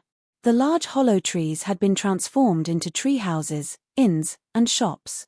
The ancient Green Forest City was filled with a mixture of the fragrance of flowers and grass, and the air was extremely fresh. Yang Feng keenly felt that the life magic energy and the vigor of heaven and earth in the ancient Green Forest City were several times higher than in other places. It was very suitable for cultivation and living. The ancient Green Forest City was like a flat and orderly huge forest, but there were elves and many merchants living in the forest. Many elves in the Elven Empire had removed their rejection of the outside world, and were holed up in the elven woods to live their simple lives. There were also many elves who liked to come into contact with humans. The ancient Green Forest City was the window through which elves came into contact with the outside world. Therefore, elves that were rarely seen in the outside world were very common here. Artais had already made preparations in the ancient Green Forest City. Yang Feng and his huge caravan went directly to the prearranged settlement and unloaded the goods. After doing all this, Yang Feng took Faldina and the 3 sacred swordsmen to the entrance of the Elven Woods. The entrance to the Elven Woods was behind the ancient Green Forest City. At the entrance, there were 1,000 elite elven warriors stationed. The 1,000 elite elven warriors were all great knight rank powerhouses or above. This is the entrance to the Elven Woods. Don't come within 500 meters of this place unless it's an emergency.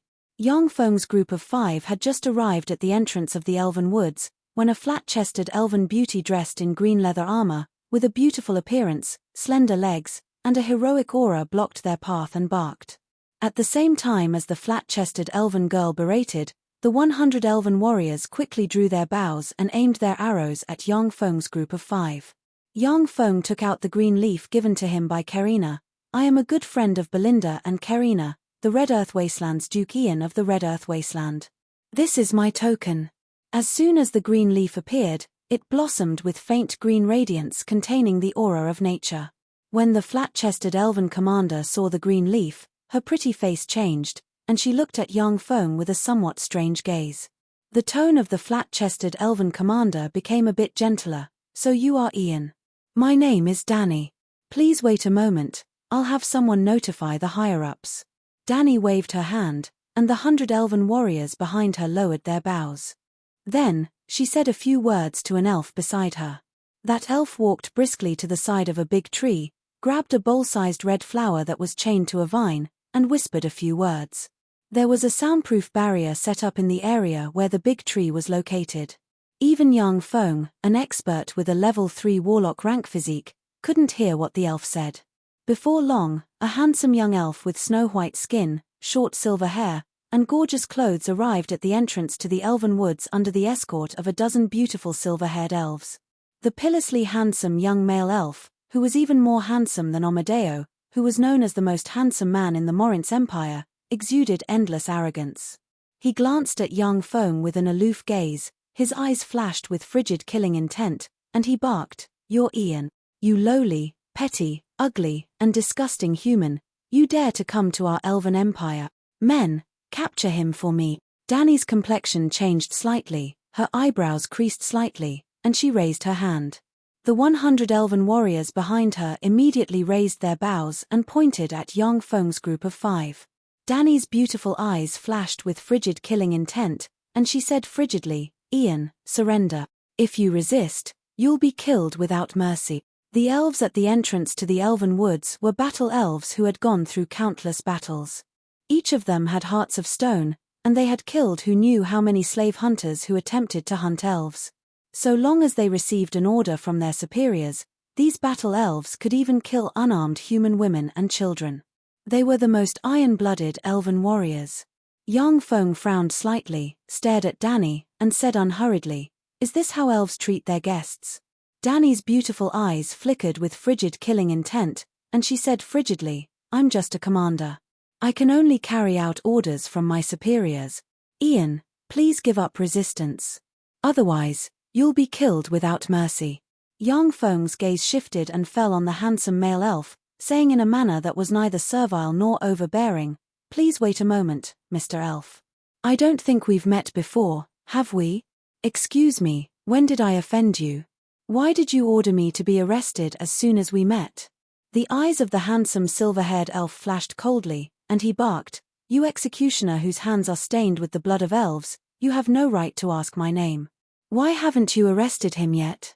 Do you want to disobey my orders?" The eyes of the elven guards at the entrance to the elven woods shimmered coldly, and they stared at young Feng with frigid killing intent. The elven population was relatively small.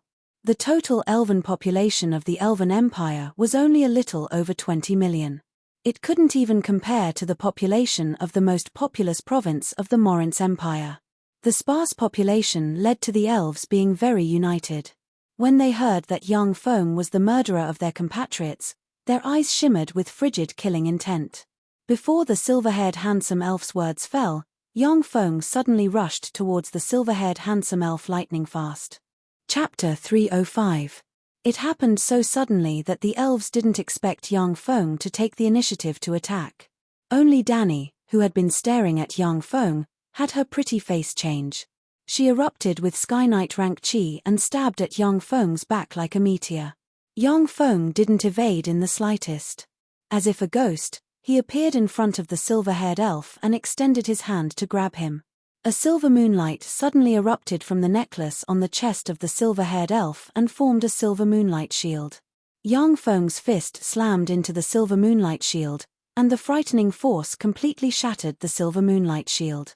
The silver moonlight shield was only a level 2 defensive spell, so how could it block an all-out blow from the humanoid dragon-like young Feng?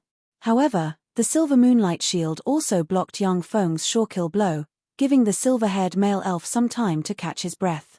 His face twisted in horror, he turned around and shouted, "Save me, quickly save me." Ding! Danny's sword stabbed at the cloak on young Feng's back, issuing a crisp sound of metal striking metal. Her beautiful eyes flashed with a touch of horror. She poured all her strength into this sword strike. Even human sacred swordsman rank powerhouses wouldn't dare to block this sword strike with their bodies. Yang Feng's gaze was silent, and he slapped Danny in the abdomen. With a WA sound, Danny was sent flying backward like a broken rag doll. Blood mixed with pieces of internal organs sprayed from her cherry lips. "Stop, you lowly and damned human." Following a tender shout, the figures of two silver-haired elves, who looked more beautiful than ordinary elves, shook, and they appeared in front of Yang Feng. They pulled out elven swords from their waists and, carrying Sky Knight rank Silver Moonlight Chi, stabbed at Yang Feng like vipers. Without evading, Yang Feng grabbed the silver-haired male elf, and then swung the swords of the two beautiful silver-haired female elves. The pretty complexions of the two silver-haired elves changed. They reversed their chi and forcibly withdrew their swords. The reversal of chi caused the two silver-haired elves' pretty faces to turn bright red, and they directly spat out a mouthful of blood. With the force of a mountain, Yang Feng's palm slammed into the abdomen of a silver-haired female elf and sent her flying. As if a meteor, she slammed into another silver-haired female elf, causing them to collide and seriously injure each other. All of this happened very quickly. As soon as Yang Feng grabbed the silver-haired male elf, he felt a frightening aura firmly lock on his head, as if a divine bow was pointed at his head, ready to shoot at any time. A feeling of life-threatening danger welled up inside him. A cold look in his eyes, Yang Feng grabbed the silver-haired male elf and blocked in that direction. That terrifying aura suddenly stagnated. Yang Feng looked at the elven warriors and barked, "All of you, stop. Otherwise, I'll kill this stupid silver-haired pig." The elven warriors suddenly froze, staring at Yang Feng and the silver-haired male elf in his hand. Yang Feng said coldly, "Put down your weapons, otherwise, I'll break one of his fingers." The silver-haired male elf screamed, "Don't you dare. Ian, I am the only male of the Remonfon family, Benedict. If you dare harm a finger of mine, I will kill you. If you dare to hurt a finger of mine, I'll have your whole family die without a burial ground." Among the elves, the two races most favored by the elven primary goddess Mofessaraja were the Sun Elves and the Moonlight Elves. Among the Sun Elves, the Crossdale family and the Moonlight Elves, the Remonfon family, were known as families with divine beauty. The Moonlight Elves were royalty among the elves. Males were scarce among the elves. Benedict was simply a treasure of the elves. He was the hope of the Moonlight Elves to maintain the purity of their bloodline and not rely on the inheritance of the elven mother tree. His status in the Elven Empire was extremely high. "Is that so? Then I'll break one of your fingers first." Yang Feng smiled coldly, then pinched his hands and easily broke one of the fingers of the silver-haired male elf. Blood gushed out of Benedict's finger and scattered on the ground. Benedict's face turned pale and distorted, and he screamed, "My finger! It hurts! It hurts! My finger! You dare to break my finger! You fiend! You fiend!" Yang Feng barked, "Shut up." Benedict immediately sobbed and shut his mouth. Looking at Yang Feng, his eyes shimmered with resentment. Yang Feng said coldly, "Have them put down their weapons, otherwise, I'll break another finger of yours." Benedict immediately shouted at the elven guards, "What are you waiting for? Drop your weapons. Do you want me to break another finger?" The elven guards looked at each other, hesitated for a moment, then clenched their teeth and dropped their weapons. Yang Feng pointed with a finger. Magic radiance flickered on his finger and, like a whirlpool, collected the weapons of the fallen elven warriors and flew into his storage ring. Yang Feng turned to look at a tall tree in the west and said coldly, "The elf hiding in the west, come out. I'm not happy that you're hiding there.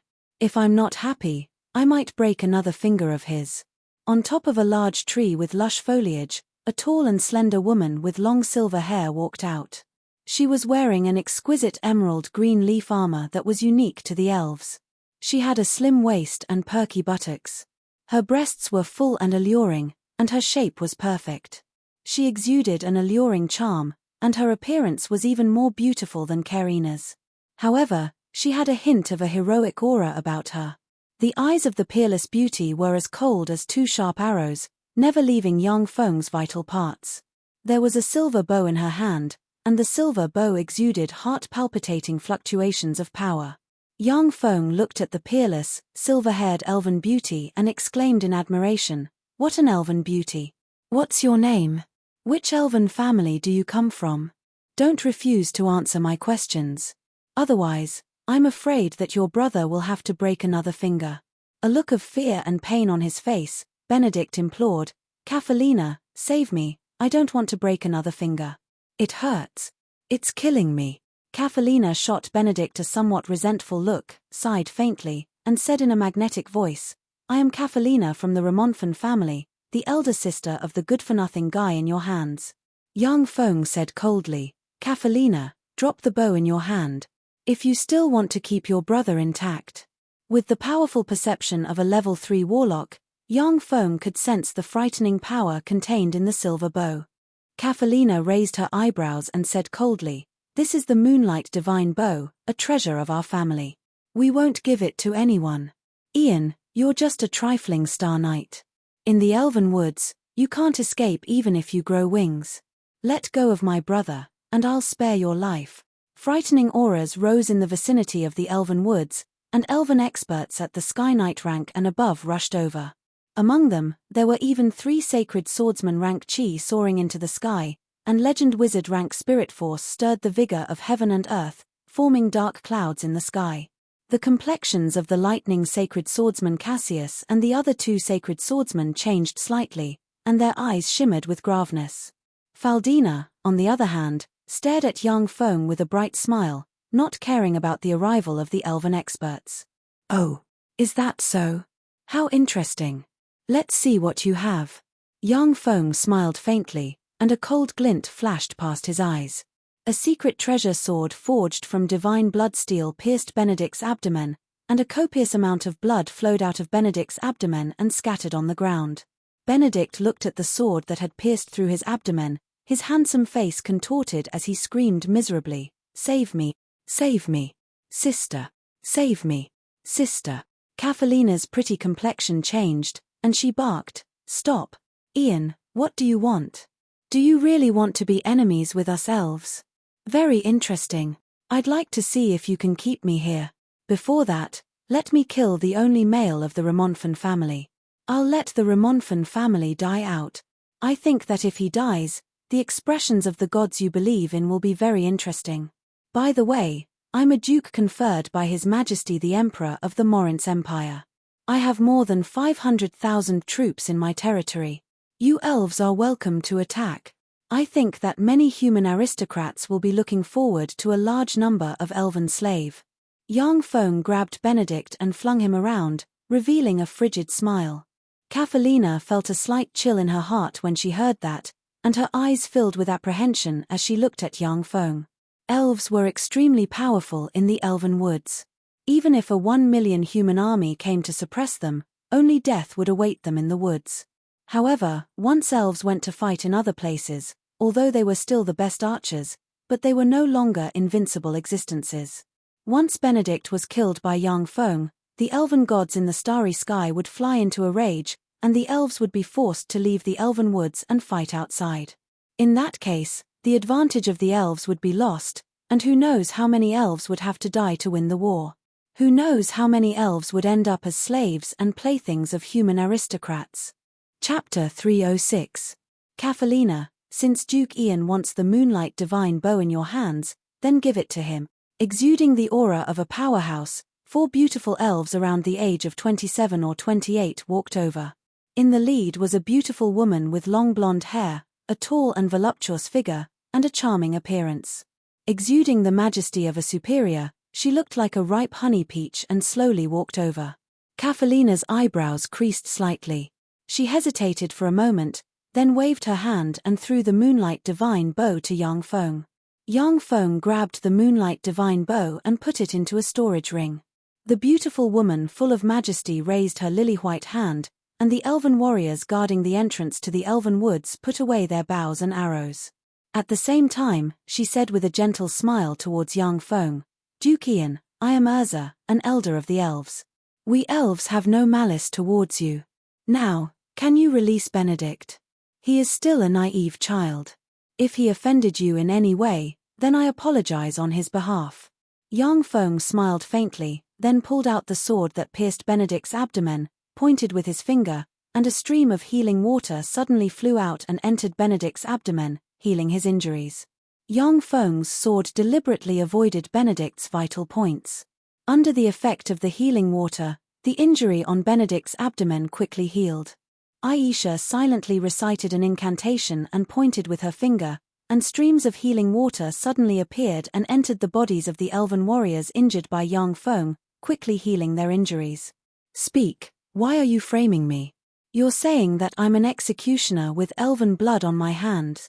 If you dare to lie, then I'll stab you in the gut. That'll be fun. Yang Feng grabbed Benedict and cast a lie detection spell on him. Staring fiercely at Benedict, he unleashed the divine energy of fear, and a frightening pressure emanated from him and enveloped Benedict. Benedict was originally full of fear of Yang Feng.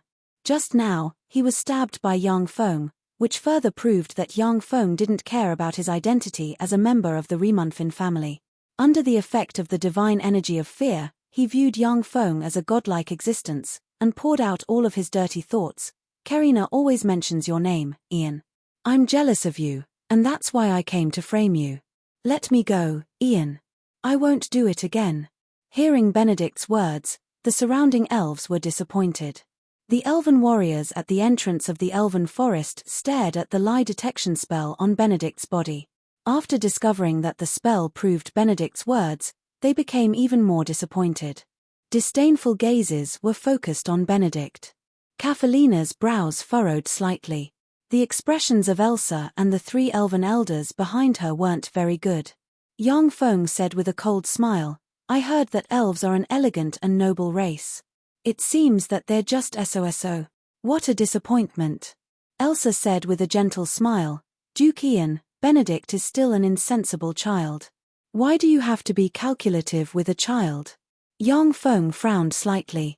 Aisha's gentle attitude made it hard for him to continue to be overbearing. However, he was also somewhat unwilling to let go of Benedict in this way. Ian, you're here. Big sister Kafelina, elder Elsa, why are you here? Along with a bell-like voice, Karina, dressed in an emerald green leaf armor, leaped out of the elven forest and appeared in front of everyone, her innocent eyes full of curiosity.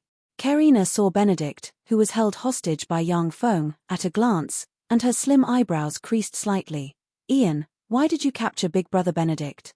Yang Feng replied with a smile, he framed me and wanted to capture me. So I captured him in passing. The elven warriors of the elven forest shimmered with shame in the abyss of their eyes. More than 100 elven warriors couldn't stop Yang Feng, allowing him to easily capture Benedict. This was a dereliction of duty. Karina looked at Elsa and the other elven elders standing aside and said, let him go. I'm begging you, okay? Okay. Yang Feng very straightforwardly threw Benedict towards the silver-haired elves as if he was a large piece of trash. The silver-haired moonlight elves quickly stepped forward, helped Benedict up, and glared at Yang Feng. Once Benedict was safe, his handsome face twisted, and he screamed loudly, capture him. Elder Elsa, big sister Kafelina, quickly capture him. He broke 2 of my fingers. You have to avenge me. Yang Feng frowned slightly, his eyes flashed with frigid killing intent, and he looked coldly at the elves. If the elves really lost their reason and wanted to capture him, he would no longer be merciful. Aisha frowned and said in a cold voice, I say, Belle, the 2 of you take Benedict back and lock him in the Blackwood Tree dungeon. That's my order. Yes. Elder Elsa. The 2 silver-haired moonlight elves responded respectfully, then helplessly grabbed Benedict and walked towards the elven forest. As he walked, Benedict shouted loudly, Elsa, you don't have the right to treat me like this. I'll tell my mother and let her punish you. You better remember this. For a lowly human to treat me like this, I'll definitely teach you a lesson. Elsa smiled helplessly and said, I'm sorry, Duke Ian, for making a fool of himself. He's just a spoiled brat. I hope this won't affect the friendship between us elves and the Red Earth Wasteland. The lower-class elves might not know of Yang Feng's prestige. However, the upper-class elves were well aware that a giant had risen in the Red Earth Wasteland in recent years, and that was Duke Ian. After absorbing millions of people from the Notice province, the strength of the Red Earth wasteland skyrocketed geometrically. The number of its main forces had expanded to 200,000, and they were drilling day and night. In addition to the Red Earth wasteland, the Funes province had also received millions of refugees from the Notice province, who had now settled in the Funes province. The population of Dukian's territory exceeded 10 million, which was equivalent to a quarter of the Elven Empire's population. Even Elsa didn't dare to slight such a bigwig. Benedict was the only male of the Remontfon family. He had been pampered and spoiled since childhood. He was completely spoiled and ignorant of the continent's situation. Elsa and the other elven elders understood the weight of the Red Earth Dukian's name. Yang Feng's title of duke and his territory were built on the backs of countless corpses. Besides, Yang Feng had a close relationship with the emperor of the Morince Empire, and he was a masterful strategist. Once a war broke out, it would be a situation that the Elven Empire didn't want to see. Indifferent, Yang Feng replied politely with a trace of alienation, "Of course not." Elsa's eyebrows wrinkled slightly. She could naturally sense the alienation and indifference in Yang Feng's words. Karina smiled sweetly like 100 flowers blooming, making people feel relaxed and happy. "Let's not talk about these trivial matters. Ian, let's go. I'll take you to the Elven Woods to have a good time." When Yang Feng saw Karina's smile, the pressure in his heart was swept away, and he said with a smile, "Okay." Kafelina creased her eyebrows slightly and said, "Elder Elsa." The Elven Woods was the place where the elves of the Elven Empire lived. Apart from elves, very few people could enter. Even half-elves, who had a close relationship with elves, could only live outside the Elven Woods. Kafelina felt a little uncomfortable that Yang Feng's group of humans entered the Elven Woods. Elsa shook her head and didn't let Kafelina stop Yang Feng's party. The Elven Woods was the place where elves lived.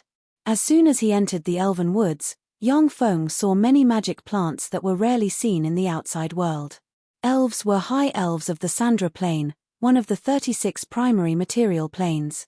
Reportedly, the Sandra Plane was filled with countless extraordinary plants. It was the most popular paradise for extraordinary plant-type human warlocks. High elves of the Sandra Plane were terrifying existences that weren't inferior to fiends, dragons, giants, and other extraordinary life forms. In terms of physical constitution alone, high elves of the Sandra Plane couldn't compare to fiends, dragons, giants, and other extraordinary life forms that excelled in physical constitution. However, high elves were proficient in all kinds of nature spells and elemental spells. Children of nature and elemental children were very common among high elves. After elves came to the Fesuor plane, they gradually degenerated and merged with the Fesuor plane, forming the present ordinary elves. Although they were still much more talented than humans, but they were far from comparable to the high elves of the Sandra plane. Most of the elves of the Fesuor plane were proficient in nature spells, influenced by their ancestors. As for elves proficient in elemental spells, there were very few. On the Fesuor plane, an elven son of nature would appear every few hundred years. As for elemental children, none had appeared. Elves proficient in nature spells continuously transformed the elven woods they lived in. After tens of thousands of years of transformation, the elven woods had become a paradise for extraordinary plants. Here, one could find extraordinary plants that many apothecaries yearned for. Chapter 307. When sunlight fell on the elven woods, it was absorbed by the extraordinary plants in different ways, forming magnificent and resplendent rainbows. The elven woods was full of vitality and filled with formidable life magic energy. The concentration of life magic energy here was even higher than in the Victory Palace. Walking in the elven woods, Yang Feng admired the beautiful scenery and exclaimed, "The scenery here is really beautiful." The elven woods was really picturesque. If it was on Earth, who knows how many people would come here as tourists. Karina said proudly, "Of course it's beautiful. This is the home that we elves built with great difficulty." Yang Feng smiled. He, who was proficient in the history of the Fesuor plane, understood why Karina was so proud. The elves of the Fesuor plane were annihilation squads dispatched by high elves of the Sandra plane. After the high elven annihilation squads came to the Fesuor plane, They fought countless fierce battles with the indigenous gods of the Fesuor Plain, and then obtained the elven woods to recuperate. The High Elven Annihilation Squads suffered heavy casualties in the fierce battles. The surviving powerhouses ignited their divine fire and became elven gods of the Fesuor Plain. After the gods signed the Treaty of the Gods, which prohibited the true bodies of gods from descending to the secular world to fight. Under the divine decree of the human gods, the Morinth Empire, the Titan Empire, and other human states had formed several expeditionary forces to suppress the elves. The expeditionary forces that were sent to subjugate the elves were thrown into disarray by the elves in the elven forest and suffered heavy casualties.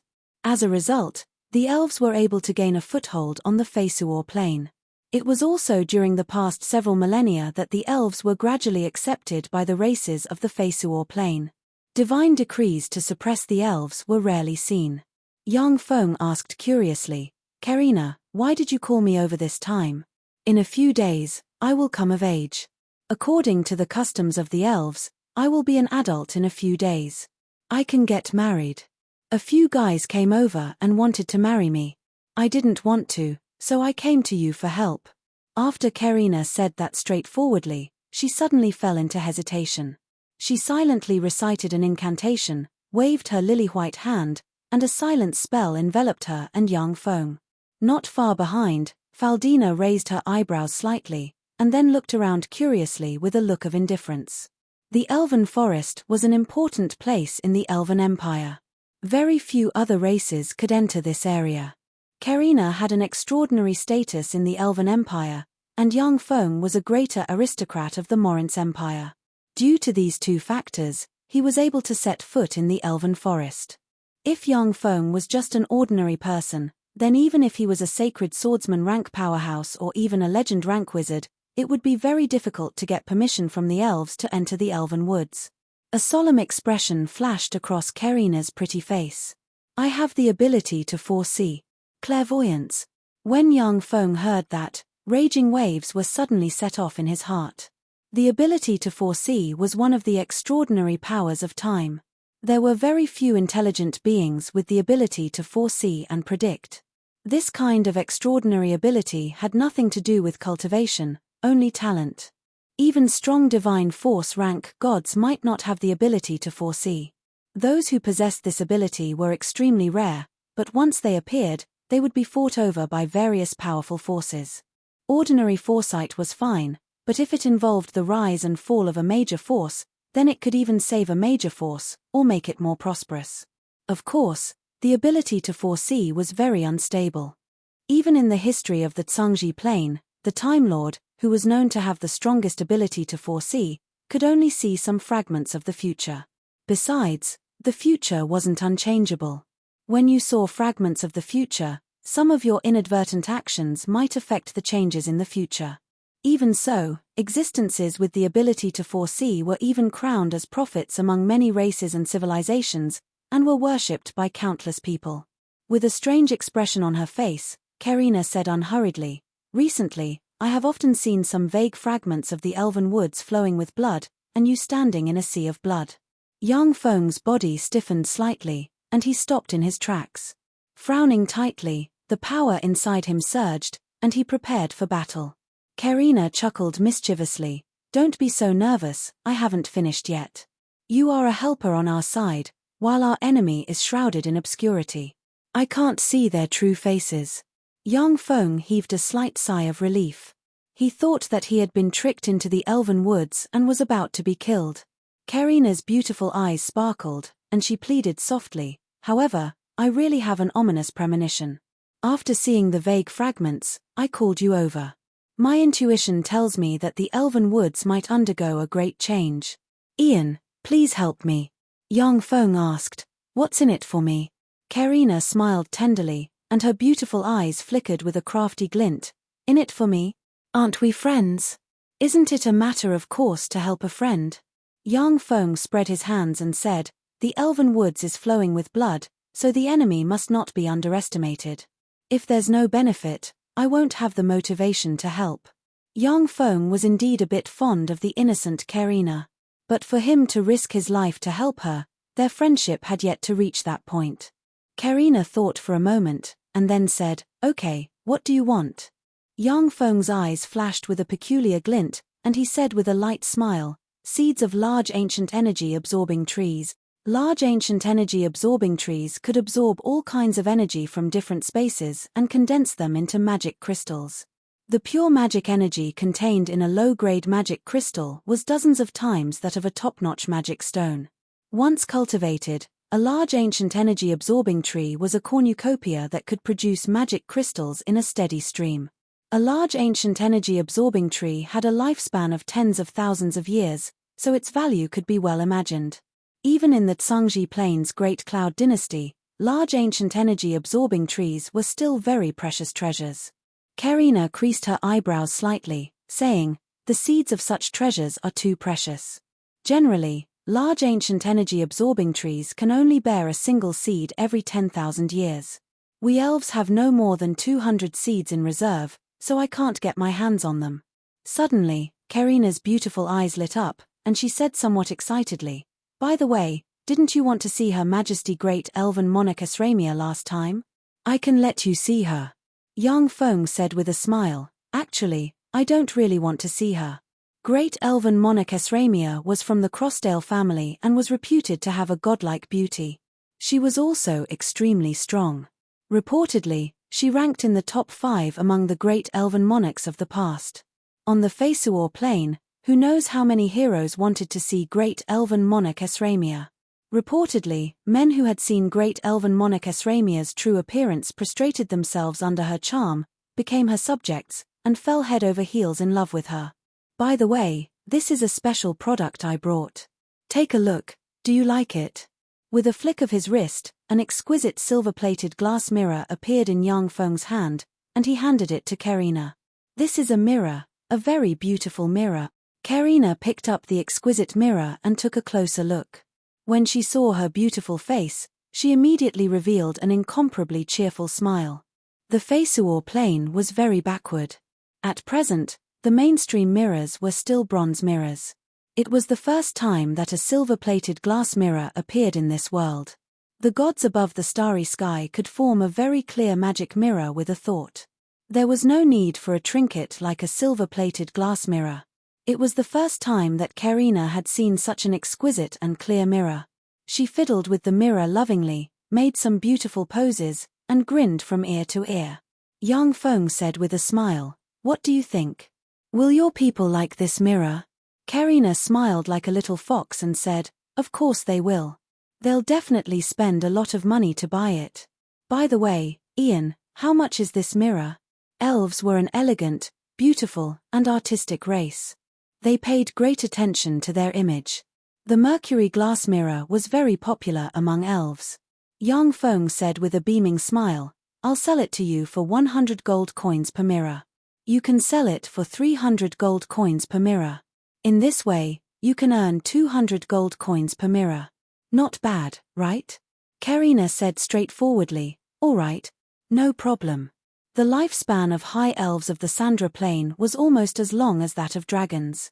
The natural lifespan of elves of the Feisuor Plain was about 1,000 to 2,000 years.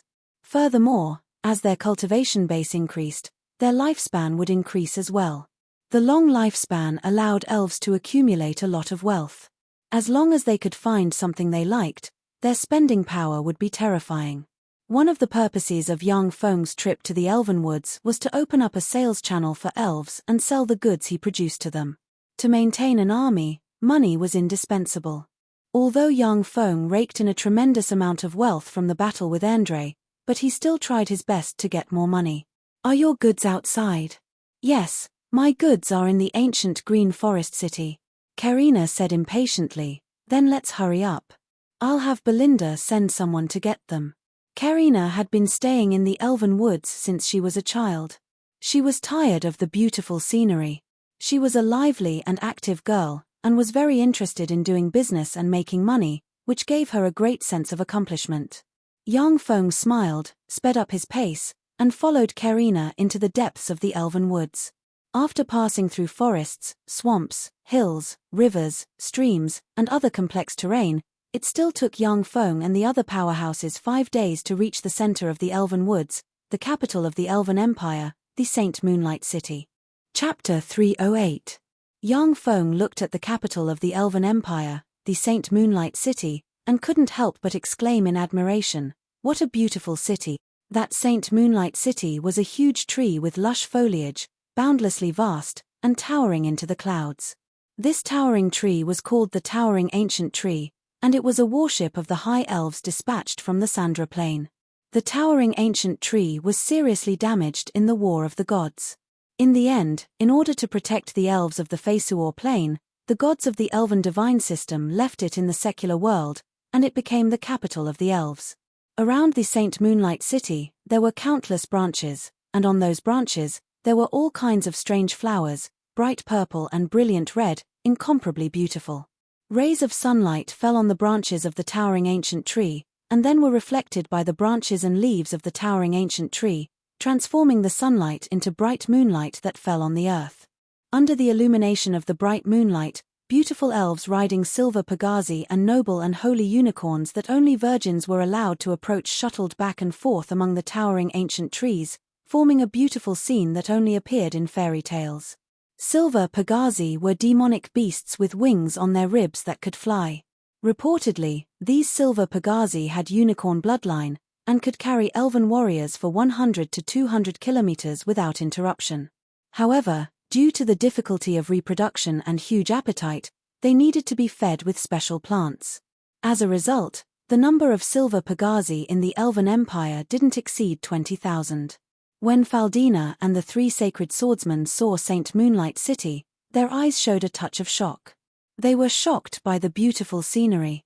Elves were outsiders.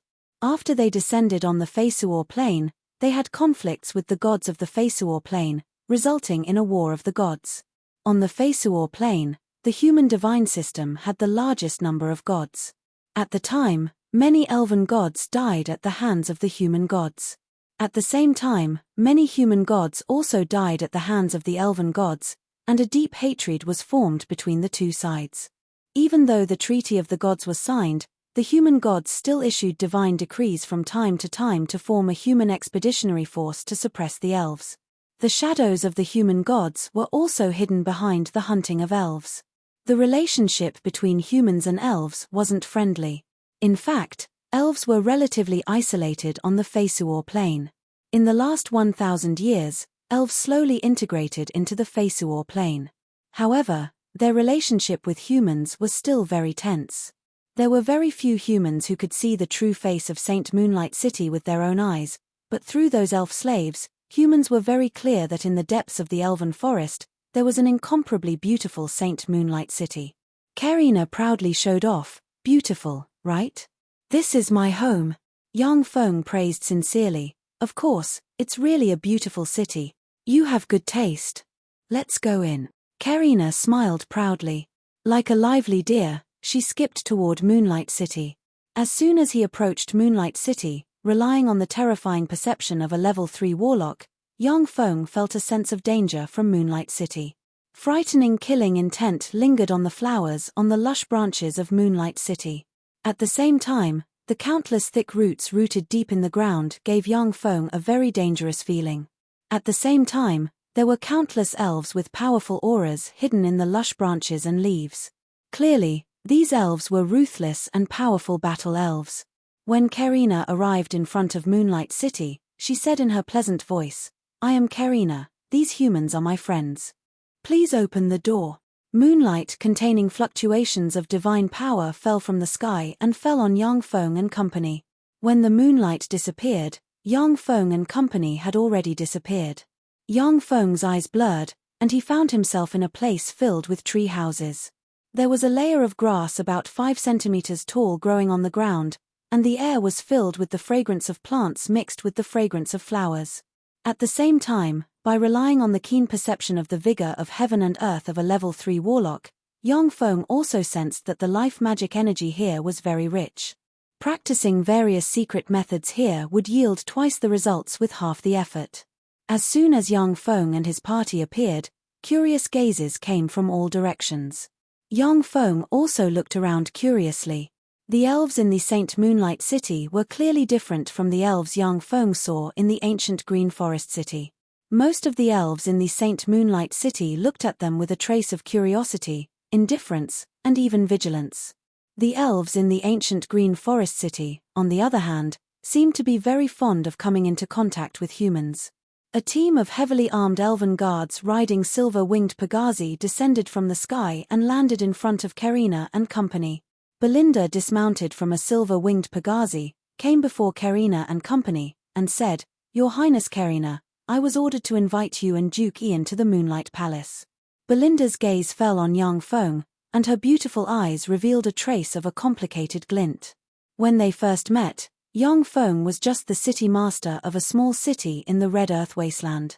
On the Feisuor Plain, such a small city master could be seen everywhere.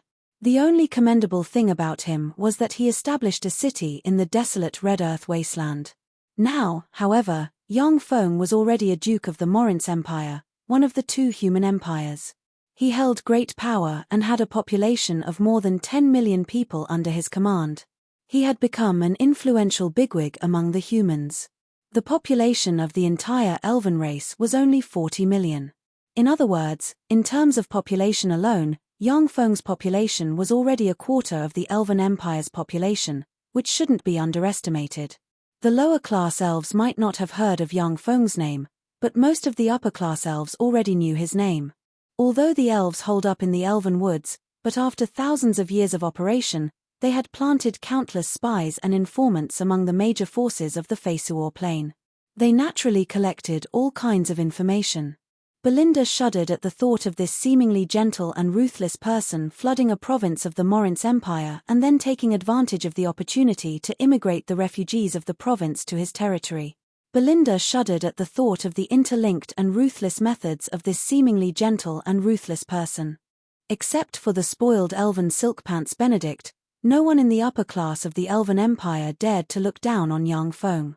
It was because Yang Feng was so powerful that the elven elder Urza would talk to him so kindly. Otherwise, if an ordinary person, even a legend-rank powerhouse, dared to stab Benedict at the entrance to the elven woods, they would have been eliminated by the elves a long time ago. Karina nimbly jumped onto the back of the silver Pegasus and said with a hearty smile, "Okay, let's go. By the way, Belinda, Ian brought some goods to the ancient Green Forest City. Send someone to get them." Belinda replied, "Yes, Your Highness." Yang Feng's group of 5 jumped onto the back of the silver Pegasus. The silver Pegasus flapped its wings, and magic patterns flickered on its wings. A hurricane suddenly enveloped the silver Pegasus, and it flew into the sky. Yang Feng sensed the hurricane around the silver Pegasus, raised his eyebrows slightly, and resolved a doubt in his mind: what a strong wind. Only knight-rank powerhouses and above can contend against this wind. Besides, it's not good for the body to be blown by such a hurricane for a long time. No wonder elves don't use this silver Pegasus to travel long distances. Although the silver Pegasus could fly in the sky, but because it used the power of the hurricane, the wind was too strong. Without a magic shield to protect them, even a knight-rank powerhouse would suffer from the erosion of the terrifying hurricane day and night, their bones aching and their body suffering from various ailments. Only a warlock like Yang Feng, who had a life force field protecting him at all times, could easily resist the erosion of the hurricane. Therefore, the silver Pegasus could only be used as a means of transportation in the Saint Moonlight City, or as a trump card in battle. It couldn't be used as a means of long-distance transportation. In Saint Moonlight City, there were countless beautiful tree houses, and the elves lived in those strange tree houses. The entire Saint Moonlight City was like an orderly, beautiful, and artistic forest. In the center of the Saint Moonlight City, there was a huge tree several hundred meters tall, lush with foliage, and shrouded in bright moonlight. This huge tree shrouded in moonlight was the most precious treasure of elves, the Moonlight Tree. The royal family of elves lived on this moonlight tree. The group of silver pagazi descended from the sky and landed on a thick branch. The thick branch of the moonlight tree was very wide, and could accommodate 4 carriages side by side. Even if the riding skills weren't good, but the silver Pegasus could still easily land on the branch. Belinda pointed to a petite, beautiful, flat-chested elven girl and said, "Duke Ian, Her Highness Karina has to go inside to prepare. Please follow Shauna inside. Yang Feng nodded slightly. Okay. Karina waved her hand at Yang Feng and revealed a sweet smile. See you later. With that, Karina, escorted by Belinda and the other elves, walked towards the depths of the moonlight tree. Shauna smiled politely at Yang Feng and said, Duke Ian, please come with me. Yang Feng nodded slightly and followed Shauna into the moonlight tree. Inside the moonlight tree, there was cold moonlight sprinkling everywhere. The moonlight contained extremely pure life magic energy. Bathed in the moonlight, Yang Feng could clearly feel his physique strengthening under the illumination of the moonlight. Chapter 309. The inside of the moonlight tree was extremely spacious, with moonlight scattered everywhere, shrouding the inside of the moonlight tree in a hazy fluorescence, looking very beautiful. After passing through winding and bizarre corridors, a wide and huge hall appeared before Yang Feng and his party. In the vast hall, in addition to the seat of honor, there were wooden tables and chairs on both sides, similar to those used in court banquets. There were already several groups of people sitting in the hall. The groups of people in the hall weren't elves. As soon as Yang Feng entered the hall, he felt slightly hostile gazes. Led by Shauna, Yang Feng sat down gracefully on a seat, and then sized up the groups of people in the hall with great interest. Among the groups of people, the leader of a group was a burly man with lion ears and a lion tail wrapped around his waist, exuding a domineering aura. He was clearly a Lion Man powerhouse from the Beastman Empire. The leader of a group was a burly man with fair skin, a handsome appearance, and a pair of short golden dragon horns. He was clearly a powerhouse from the country of dragons. The leader of a group was a very handsome man, not inferior to Amadeo in the slightest. He had a confident temperament, looking like a pitilessly handsome human man. Unfortunately, the 3-meter-tall Sharkman powerhouses with gills on their faces next to him exposed their merfolk identity. The leader of a group was a burly man with a square face and big ears, a handsome appearance, short golden hair, and an extraordinary temperament. He was surrounded by human guards, looking very much like a bigwig of the human race. After Yang Feng entered the hall, the gazes of the groups of people fell on him.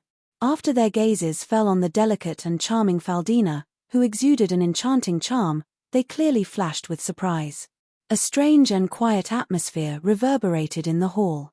Yang Feng glanced at the groups of people, then picked up a green warm yang fruit placed on the table, swallowed it, and crushed it. The sweet and refreshing juice filled his mouth.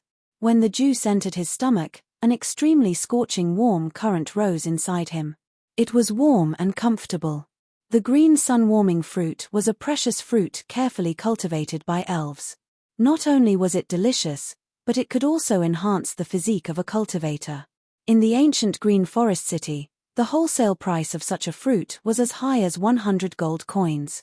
In the St. Toulon City, it was as high as 500 gold coins. Moreover, there was no market for it. It was a top-notch fruit sought after by many greater aristocrats.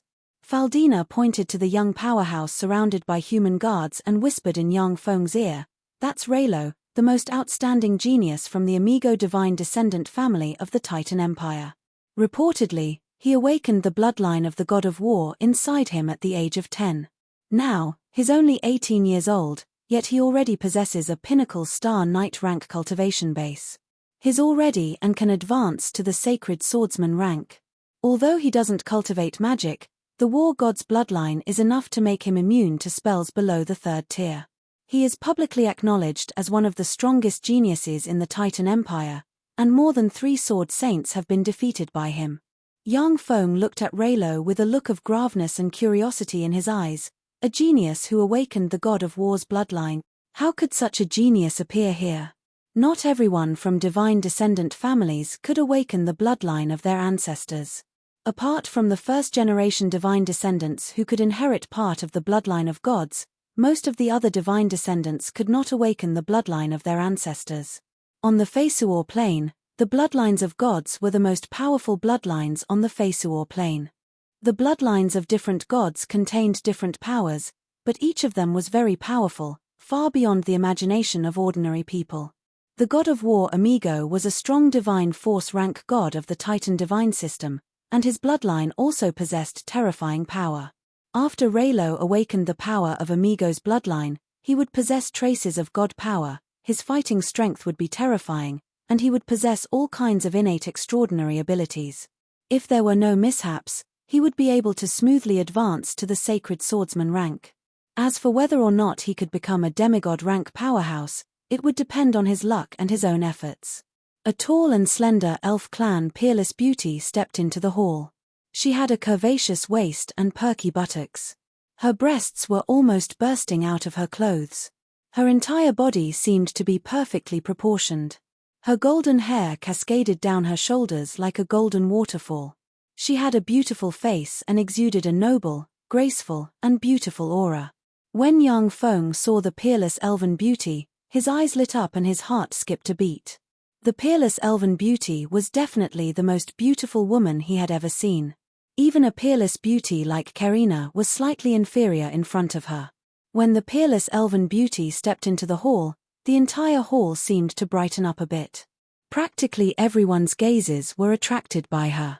Her brilliance completely overshadowed the peerless beauty beside her, Karina, who was also a peerless beauty. Standing next to the peerless elven beauty, Karina looked a lot more inexperienced, like a green apple that had yet to fully mature. The brilliance of the other peerless elven beauty, Kafelina, also dimmed a bit. In addition to the three peerless elven beauties, there were also some beautiful elven warriors surrounding and guarding the peerless elven beauty. Clearly, she had a very high status among the elves. The peerless elven beauty took Karina's lily-white hand, walked to the seat of honor in the hall, and sat down. With a graceful smile on her pretty face, she said, "I am the Elven Empire's great elven monarch Esramia. I am very happy that everyone can come to attend the coming-of-age ceremony of my precious daughter, Karina." Karina took advantage of Esramia's inattention to make a face at Yang Feng. Yang Feng now understood why Karina was so sure that she would let him meet the great elven monarch Esramia. It turned out that this was her mother. The people sitting in the hall were all powerhouses. Karina's face made the powerhouses focus their gazes on Yang Feng, many of which were filled with intimidation and warning. Yang Feng ignored the gazes full of malice and mused, "This lass's charm is really great." According to the rules of the Crossdale family, apart from elves, other races must pass various tests in order to pursue members of the Crossdale family. The first test is to become the strongest among the pursuers. Seasons, one of the three most dazzling geniuses of the Beastman Empire, who awakened the Hercules bloodline, Sid, one of the 7 great geniuses of the Dragonborn from the country of dragons, who awakened the noble 3-headed golden dragon bloodline, Ciceron, a genius from the Merfolk Empire, who awakened the sea god bloodline, Raylo, a genius from the Titan Empire, who awakened the god of war bloodline, and Duke Ian, a Red Earth Duke from the Morinth Empire. "Are you sure you want to participate in this test?" Esramia smiled gracefully and nobly. The light in the hall seemed to become brighter. Elves never married people of other races. It was very difficult for outsiders to marry pure-blooded elven beauties. The Crossdale family was known for its divine beauty and was favored and blessed by the gods. It was even more difficult to marry elven beauties of this family. In the past, the god who defected for the sake of the Crossdale family's elven beauties had to pass numerous tests set up by the Crossdale family before finally marrying the Crossdale family's elven beauties. Yang Feng frowned slightly. Seasons and the other 3 were genius powerhouses with top bloodlines of the Feisuor plane. Although Yang Feng wasn't afraid of such powerhouses, but he didn't want to offend them for no reason. He came to the Elven Woods just to open up a sales channel and sell the Red Earth Wasteland specialty products to the elves. Seasons smiled heartily and exuded a domineering aura. He looked around covetously and spoke with endless confidence. "Of course. When I, Seasons, saw Her Highness Princess Karina, I fell in love with her at first sight. I will definitely pass this test and become the sole pursuer of Her Highness Princess Karina."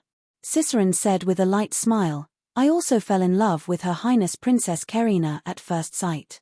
Of course, I won't give up this opportunity." Raylo said gracefully, "In the future, I hope to go to the Red Moon Lake with Her Highness Princess Karina and enjoy the beautiful scenery of the Red Moon cherry blossoms. No matter what kind of test it is, it cannot shake my determination." Sid was silent for a while, then looked at Yang Feng and said calmly with endless pride, I am the only one who can stand next to Karina.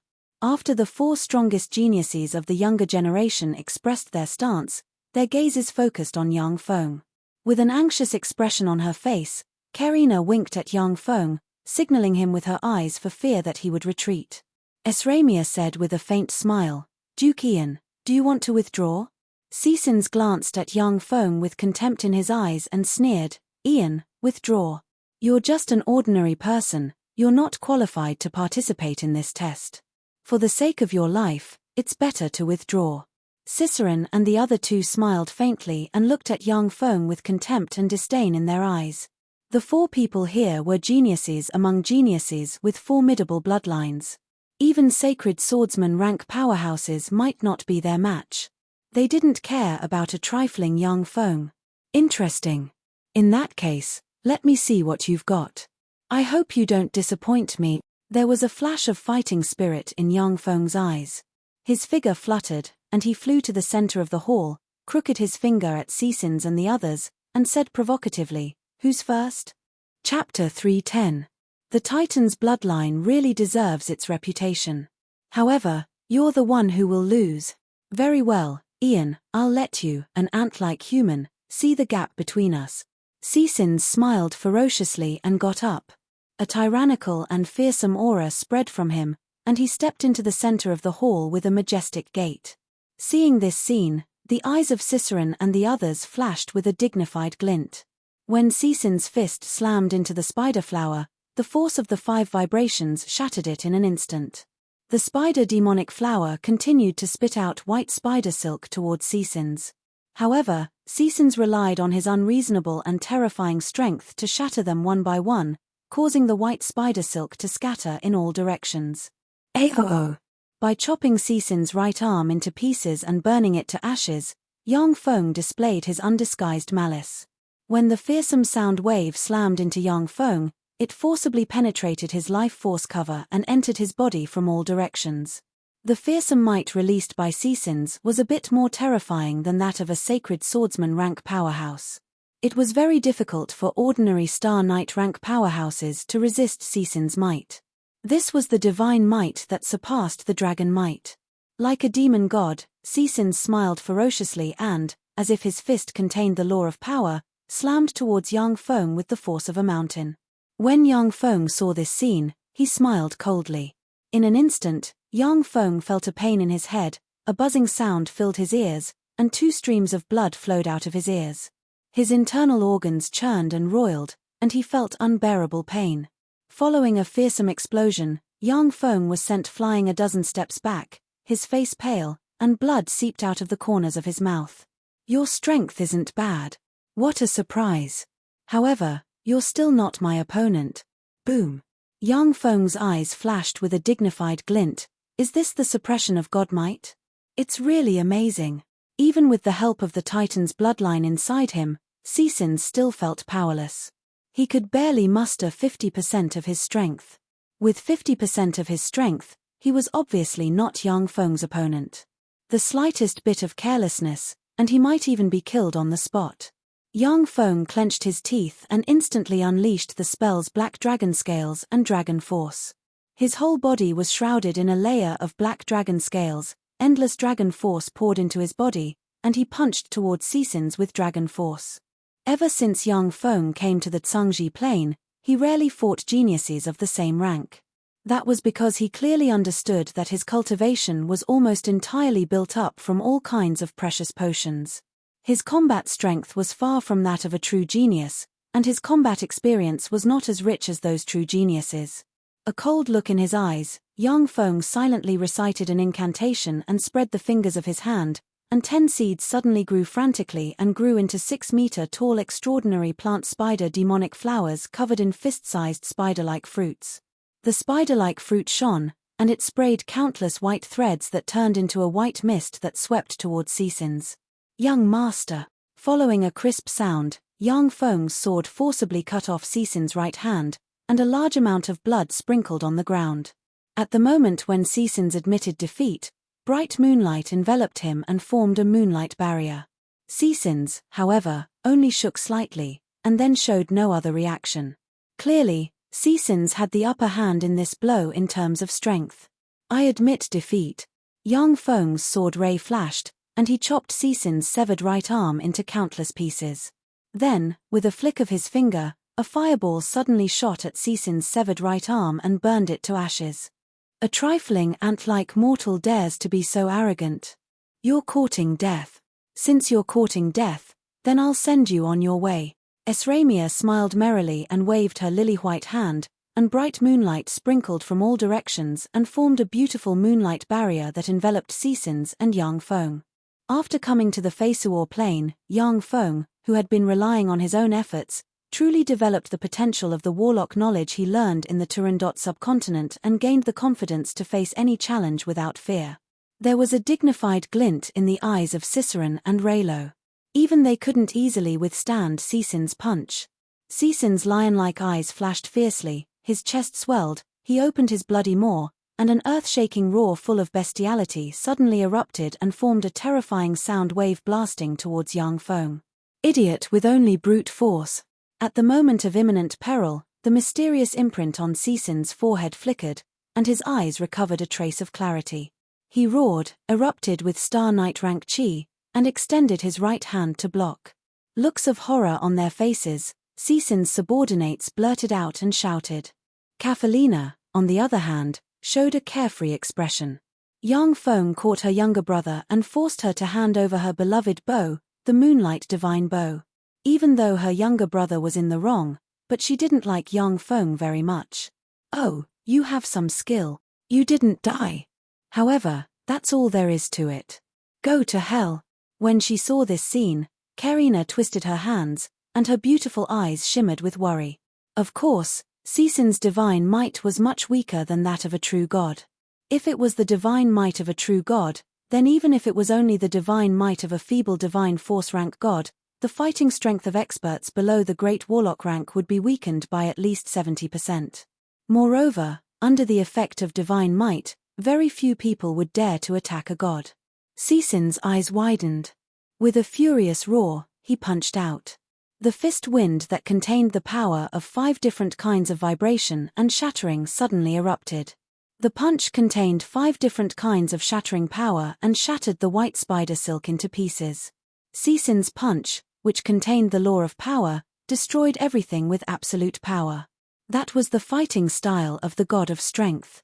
After awakening the god of strength's bloodline, Seasons' fighting style had traces of the god of strength's fighting style.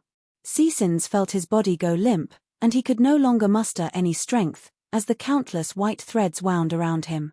At the moment when the spider demonic flower collapsed and shattered, a tiny tendril that was neither gold nor jade ejected from the spider demonic flower and stabbed into Seasons' abdomen lightning fast. At that moment, the countless white threads scattered on the ground suddenly erupted and rushed towards Seasons as if they had a life of their own. The spider demonic flower was a transcendent plant from the Greenwood Plain. The best way to deal with these spider demonic flowers was to burn them. If you smashed the spider demonic flower with brute force alone, you would trigger a poisonous sting inside the spider demonic flower called Drunken Bee Sting. The toxicity of the Drunken Bee Sting could even affect Starry Sky Warlock rank experts. There was a flash of surprise in Esramia's beautiful eyes. Seasons' attack was so powerful that ordinary human sacred swordsman rank experts would be seriously injured in a head-on confrontation with him. Yet Yang Feng was merely repelled, which greatly exceeded Esramia's expectations. Inside the moonlight barrier, an arena with a diameter of 3 kilometers formed. Clearly, a formidable spatial spell was used. Resisting the numbing sensation, Seasons clenched his teeth, glared at Yang Feng with resentment, and said resolutely and helplessly. Esramia uttered with great interest, "Let's begin." Although Seasons didn't know what kind of extraordinary life form the spider demonic flower was, but he firmly believed that as long as he crushed the strange plant with his invincible iron fists, he could destroy everything. Seasons shattered countless strands of spider silk with every punch. At the same time, he took firm steps forward. The white strands of spider silk couldn't stop him at all. Finally, he appeared in front of the extraordinary plant, the spider demonic flower. With a sinister smile, he punched the spider demonic flower. Ding! On the Feisuor plane, as long as the arm was still intact, it could be reattached by various means. However, if he wanted to grow another arm after it was destroyed, then he would have to pay a huge price. Only legend-rank divine spells, or some particularly powerful elixirs could regrow a severed limb. A terrifying anesthetic erupted from the spider demonic flower's tiny tendrils and spread to Cixin's limbs and bones. Shizu technology was just a tool in Yang Feng's hands, and he was the master of that tool. If he wanted to climb to the top of the world, he wouldn't give up on Shizu technology. Similarly, his own progress was also the key. Break. Esramia's beautiful eyes shimmered with a peculiar glint. What an overbearing punch! Like a wounded beast, Cixin's roared, and the mysterious imprint on his forehead erupted with power. He forcibly broke free from the countless spider threads, rolled on the ground, and evaded Yang Feng's fatal sword strike. Of course, if Cixin's had the chance, he wouldn't mind killing the human powerhouse Yang Feng. With a flick of his wrist, a secret treasure sword forged from divine bloodsteel appeared in Yang Feng's hand. His figure fluttered, and he appeared in front of Cixin's. He erupted with Star Knight rank chi and slashed at Cixin's head, not having any scruples about his status as a divine descendant. Surprised, Cixin sneered, then blurred into motion and shot towards Yang Feng like a furious lion. Damn you, Ian. Chapter 3:11. Ding. As swift as a clap of thunder, the secret treasure sword in Yang Feng's hand slashed at the moonlight barrier and issued a crisp sound. A frightening shock wave spread in all directions, and the secret treasure sword was forcibly jolted away. Sorry, my hand slipped. Yang Feng was jolted back a few steps. With a bashful smile, he beckoned with his hand, and the secret treasure sword forged from divine bloodsteel flew into his hand. Everyone present was speechless. Yang Feng had clearly attacked on purpose. If Esramia had been a bit slower, then Cixin's might have been cut in two. Faldina looked at this scene with a smile. Cassius and the other two sacred swordsmen looked at each other, feeling their faces burn a little due to the shamelessness of their lord. Esramia said with a meaningful smile, "It doesn't matter. Pay attention next time, and don't let your hand slip again." Yang Feng's heart shook slightly, and he revealed a bashful smile. Eyes filled with hatred, Cixin's returned to his seat, took out a vial of elixir, and downed it. After the vial of elixir entered his stomach, Cixin's right hand began to heal quickly. There were also grandmasters proficient in pharmacology in the Beastman Empire. Of course, the number of grandmasters proficient in pharmacology in the Beastman Empire could be counted on one hand. Moreover, the master potioneers of the Beastman Empire couldn't be compared to the master potioneers of the human race. However, the master potioneers of the Beastman Empire were proficient in many potion formulas that human master potioneers couldn't grasp. "Ian, let me have a taste of your skill." Ciceron smiled faintly. His body was shrouded in a layer of water, and he rode the water to the center of the hall, where he faced Yang Feng. Disdain flashed in the abyss of Ciceron's eyes, and he said with a confident smile, "To be able to manipulate magic plants, it seems that you have some skill. However, I'm not that stupid Cixin's who doesn't know how to use magic. In the face of absolute strength, these magic plants can't withstand a single blow." When Cixin's heard that, a fierce glint flashed past his eyes, and he fell silent. Staring at Ciceron, his eyes shimmered with frigid killing intent. Yang Feng said with a disdainful smile, "Absolute strength? Let's talk about absolute strength after you've cultivated to the demigod realm." Esramia didn't give them time to continue talking. She said with a smile, "Let's begin." Ciceron smiled faintly, and a mysterious mark emerged between his eyebrows. The sea god's bloodline inside him boiled, and countless streams of water suddenly revolved around him, forming flood dragons that looked like streams of water. Sea flood dragon protection. This was Ciceron's innate protective spell after awakening his sea god bloodline. The sea dragons condensed from water elements could even resist the attacks of many legendary-level spells, and even the attacks of sword sages could withstand 10 swords. As long as the sacred swordsman was blocked 10 times, that was enough time for Ciceron to cast magic and blast the sacred swordsman into dregs. Ciceron opened his mouth and spat out a series of mysterious and profound magic tones. Countless water elements surrounded his body, and a terrifying power surrounded him. Yang Feng's complexion changed slightly. With his keen intuition, he perceived that once Ciceron's spell was completed, it would be an earth-shattering and irresistible existence. Yang Feng opened his mouth and quickly uttered a series of magic tones. He spread the fingers of his hand, and suddenly, magic radiance surged and entered the 10 extraordinary plant water-absorbing demonic rattan seeds in his hand. The 10 extraordinary plant water-absorbing demonic rattan seeds suddenly swelled, extended countless tendrils, and wrapped around Yang Feng and formed a rattan armor. The moment the rattan armor took shape, Yang Feng appeared in front of Ciceron. As if they had a life of their own, the water flood dragons revolving around Ciceron madly pounced at Yang Feng, opened their mouths, and mercilessly bit at him. The countless water-absorbing demonic rattans twisting around Yang Feng suddenly erupted, and countless tendrils stabbed into the water flood dragons and frantically devoured the water elemental particles inside. A steady stream of water elemental particles was absorbed by the water-absorbing demonic rattans, and then dispersed. The sea flood dragon body protection, which even sacred swordsman rank powerhouses would find difficult to break through, was absorbed by the extraordinary plant water-absorbing demonic rattans twisting around Yang Feng. Yang Feng's killing intent flashed past.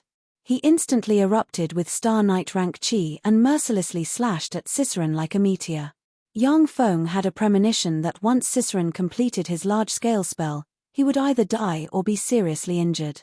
Even if he was lucky enough to block it, he would still lose a layer of skin. After Ciceron awakened the sea god's bloodline, he could instantly cast level 3 water-type spells without even chanting an incantation. This was the strength of a god's bloodline. After all, even legend wizards needed to draw support from the weave and recite a magic tone in order to cast level 3 spells.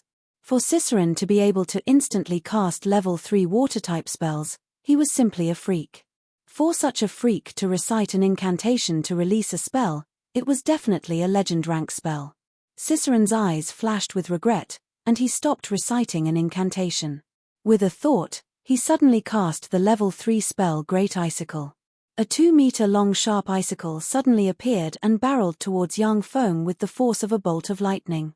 Yang Feng's complexion changed slightly. He brandished his sword and erupted with violent chi in a flash, shattering the icicle. Ciceron gave up on using a legend rank spell. With a wave of his hand, as if artillery shells, large icicles shot towards Yang Feng without interruption. Yang Feng's complexion changed slightly, and he recited a magic tone. Suddenly, violent fire elemental particles appeared, shrouded him, and formed a huge storm of fire. When the huge icicles entered the barrier of the storm of fire, they were immediately swept into the sky by the storm of fire. They issued sizzling sounds and were dissolved and vaporized. A sea serpent formed from water elemental particles descended from the sky and slammed into the storm of fire.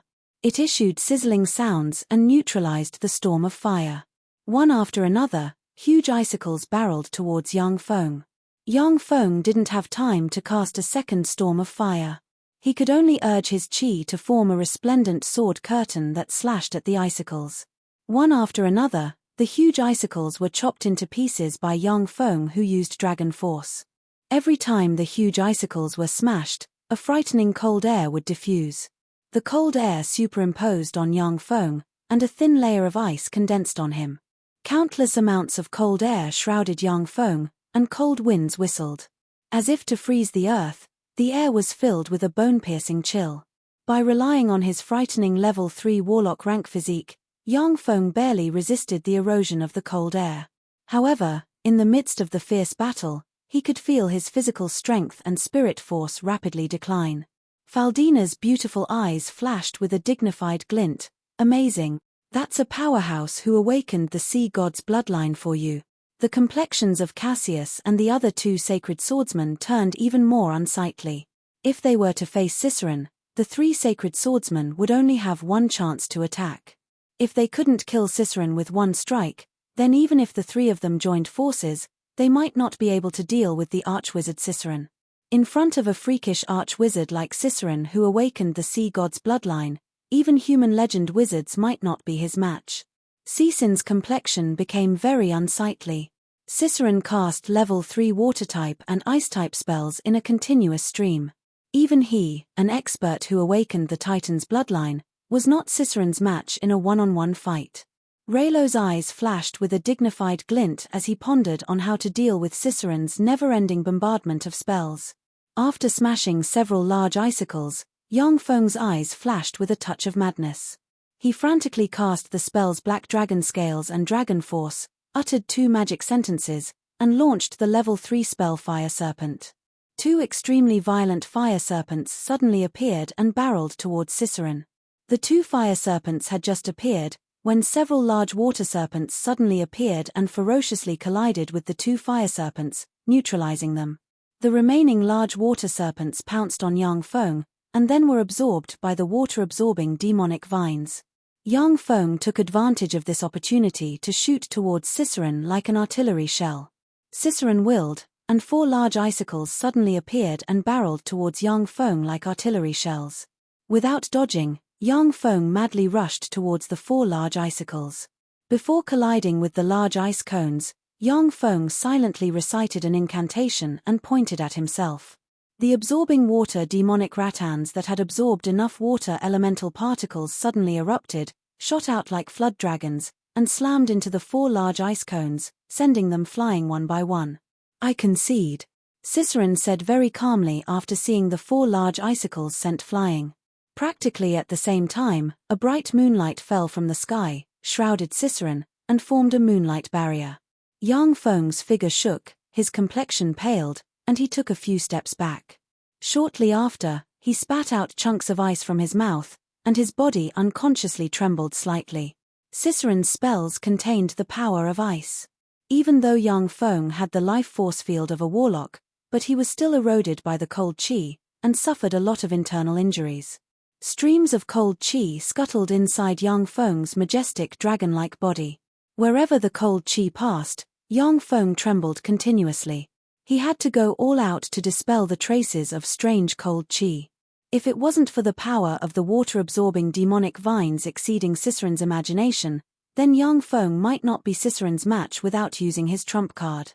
Cicerin gave Yang Feng a somewhat regretful and meaningful look, before returning to his seat and sitting down. "Ian, at least you have some skill. This time, you've won." Chapter 312. Esramia said with an elegant smile, "Ian, why don't you go and take a rest first?" "All right, I'll go and take a rest first, then we'll fight again later." Yang Feng returned to his seat without a trace of politeness, took out 2 vials of elixirs, and downed them. Once the 2 vials of elixirs entered his stomach, 2 extremely scorching auras immediately spread throughout Yang Feng's limbs and bones. Wherever the scorching auras passed, traces of cold air were slowly dispelled. Yang Feng looked deeply at Cicerin, and his eyes flashed with graveness. Amazing. As expected of a freak who awakened the sea god's bloodline. Without the help of treasures, I'm still lacking compared to others by relying on my own strength. The gods of the various planes were the most powerful beings of the various planes. Whether it was a wizard, a warrior, an assassin, a druid, a wizard, or any other profession, once they promoted to gods, they would undergo an earth-shaking evolution. Even if it was a wizard who promoted to a god, their physical constitution would also be formidable to the extreme. The bloodline of the gods of the various planes was one of the most powerful bloodlines, not the slightest bit inferior to the bloodlines of powerful beings such as dragons, high elves, fiends, and devils. In terms of bloodline grade, the ancient black dragon bloodline Yang Feng possessed couldn't compare to Cicerin's sea god's bloodline. The only thing he was stronger than Cicerin was that he had the combat knowledge of the Tsangji Plains warlocks and the countless powerful extraordinary plant seeds collected from the Turandot subcontinent.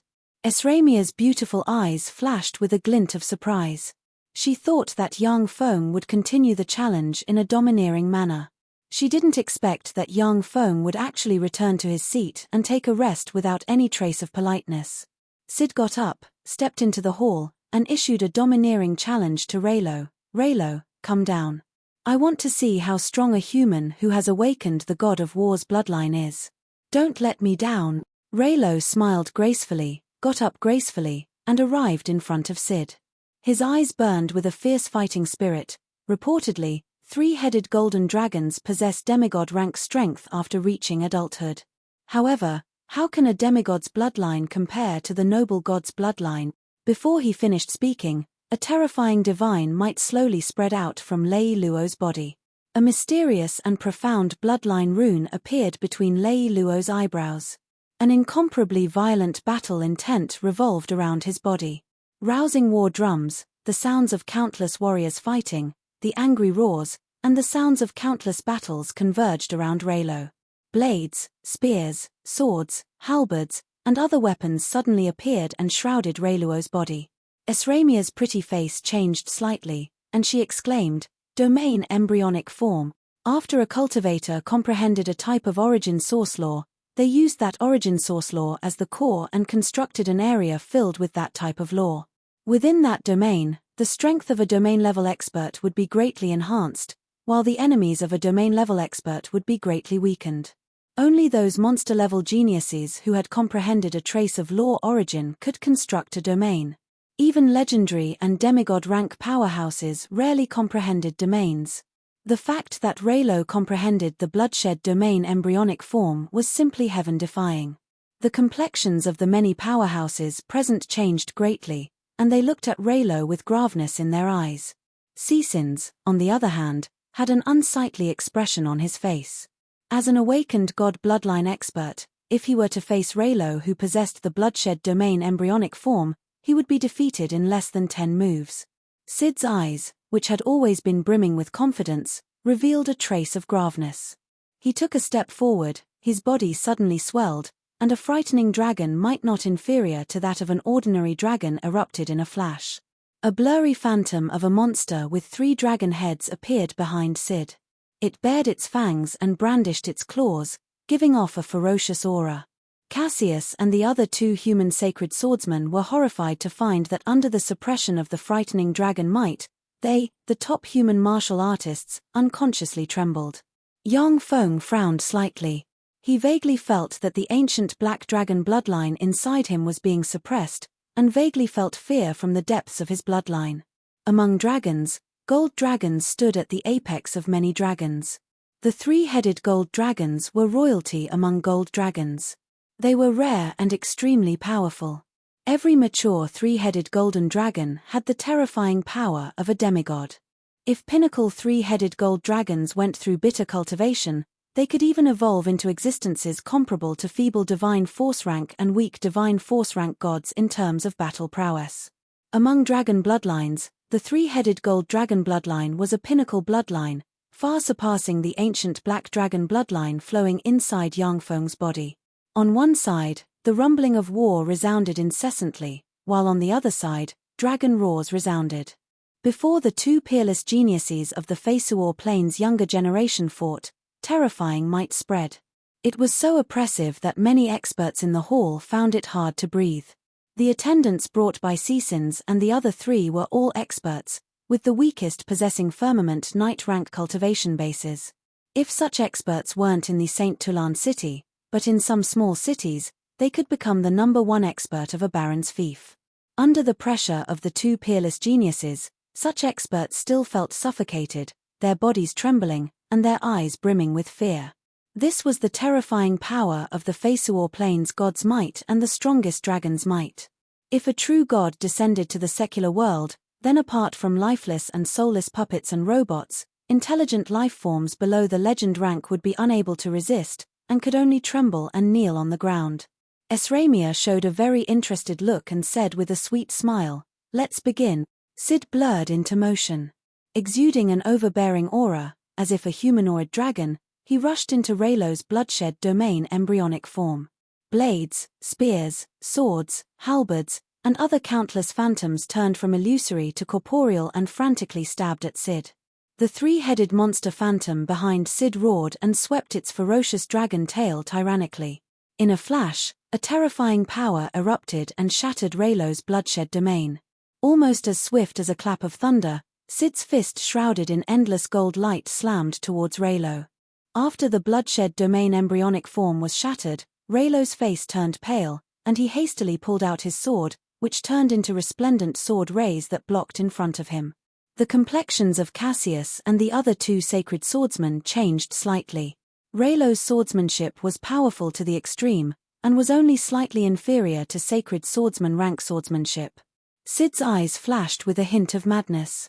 He let out a dragon's roar in a domineering manner as he threw punch after punch at the dazzling sword light. Every time a punch landed on Lei Luo's sword light would shatter.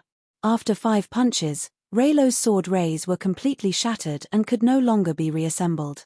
Sid took the opportunity to step forward and punch Raylo in the abdomen. A terrifying power entered Raylo's abdomen and nearly ruptured his internal organs. As if broken cotton, Raylo spat out a mouthful of blood mixed with internal organ fragments, and was sent flying into the distance. A beam of moonlight fell from the sky and scattered on Raylo's body, forming a moonlight barrier that blocked Sid's path of attack. Sid furrowed his brows slightly and stopped his pursuit. He stood proudly in place and looked down at the crowd arrogantly. Cicins, Ciceron, and Yang Feng looked at Sid with apprehension in their eyes.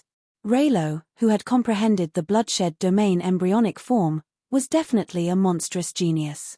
For such a genius to be defeated by Sid in such a violent and overbearing manner, it was clear that Sid was far stronger than Raylo. Face ashen, Raylo coughed up a few mouthfuls of blood, struggled to get up, and said unhurriedly, "Thank you, Your Majesty. I admit defeat." Cough. Cough. With that, Raylo returned to his seat with a bitter expression, sat down, took out a few vials of elixirs, and swallowed them. Standing loftily in the center, Sid said with a haughty smile, "Ian, you're the only one left. Have you rested enough? Have you rested enough? Then come down. In any case, you're destined to be defeated by me." Yang Feng pondered for a while, then slowly walked to the center of the hall, took out a black sphere, and frantically poured his spirit force into it. The black sphere instantly swelled up, turned into black armor, flew around Yang Feng, and wrapped him in a pitch-black armor with a pair of dragon horns and a black dragon head on the chest. This pitch-black armor was the semi-divine armament black dragon armor that Yang Feng obtained after conquering the Black Dragon Pagoda. As the great elven monarch, Esramia was extremely knowledgeable. At a glance, she saw through the essence of the pitch-black armor, and stormy waves set off in her heart. This is a demigod armament rank treasure. Who the hell is he? He even has a demigod armament rank treasure. When Sid saw the black dragon armor, his eyes flashed with endless greed, and he barked, "Your armor is pretty good. It's a demigod armament rank armor. Furthermore, it's a demigod armament made from a god rank dragon. Damn it, Ian, you dare to use us dragons as refinement materials. That's a crime worthy of death. Hand over the armor, or the country of dragons will not rest until you're dead." Demigod armament rank armors were extremely precious. Sid, a peerless genius who awakened the 3-headed golden dragon's bloodline, didn't have a set of demigod armament rank armor. The black dragon armor in Yang Feng's hands made Sid very envious. Yang Feng said with a mocking smile, "You idiot, you clearly want to snatch my treasure, how shameless. How can the experts of the country of dragons fight me to the death like you?" Chapter 313. Esramia said faintly, "Let's begin." A sinister glint flashed through Sid's eyes. The 3-headed golden dragon's bloodline in his body boiled, and the phantom of a 3-headed monster appeared behind him. An incomparably terrifying pressure emanated from his body. When the dragon might of the 3-headed golden dragon erupted, the black dragon bloodline inside Yang Feng was suppressed somewhat. That was the bloodline suppression of the 3-headed golden dragon bloodline over the ancient black dragon bloodline. Inferior bloodlines would be suppressed and restrained by superior bloodlines. This was one of the biggest weaknesses of bloodline warlocks. Unless Yang Feng's cultivation base was far above Sid's, or he promoted to a god, only then would he be able to get rid of this bloodline suppression. Yang Feng's eyebrows wrinkled slightly, then he silently recited an incantation and pointed with his finger. Magic radiance blossomed on his body, and the black dragon head on his chest opened its eyes, and tremendous black dragon force poured into him from the black dragon armor.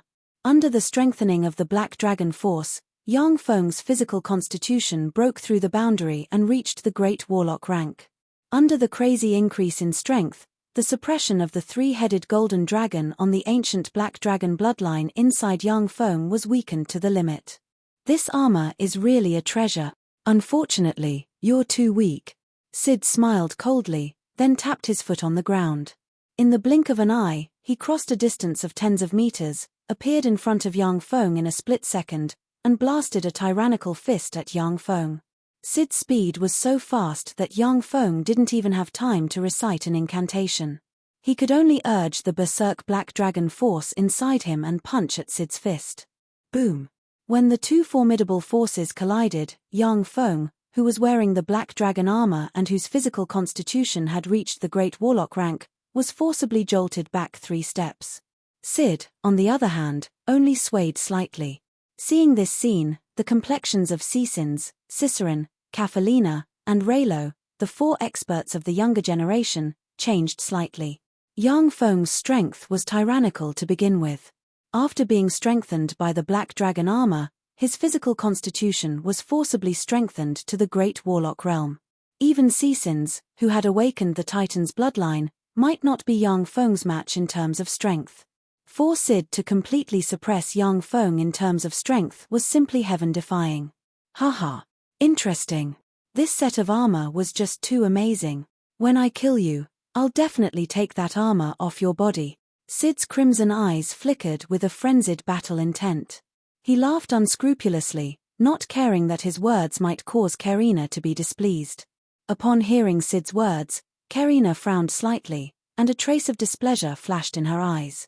After all, Yang Feng was dragged into this storm because of her. She didn't want to see Yang Feng killed.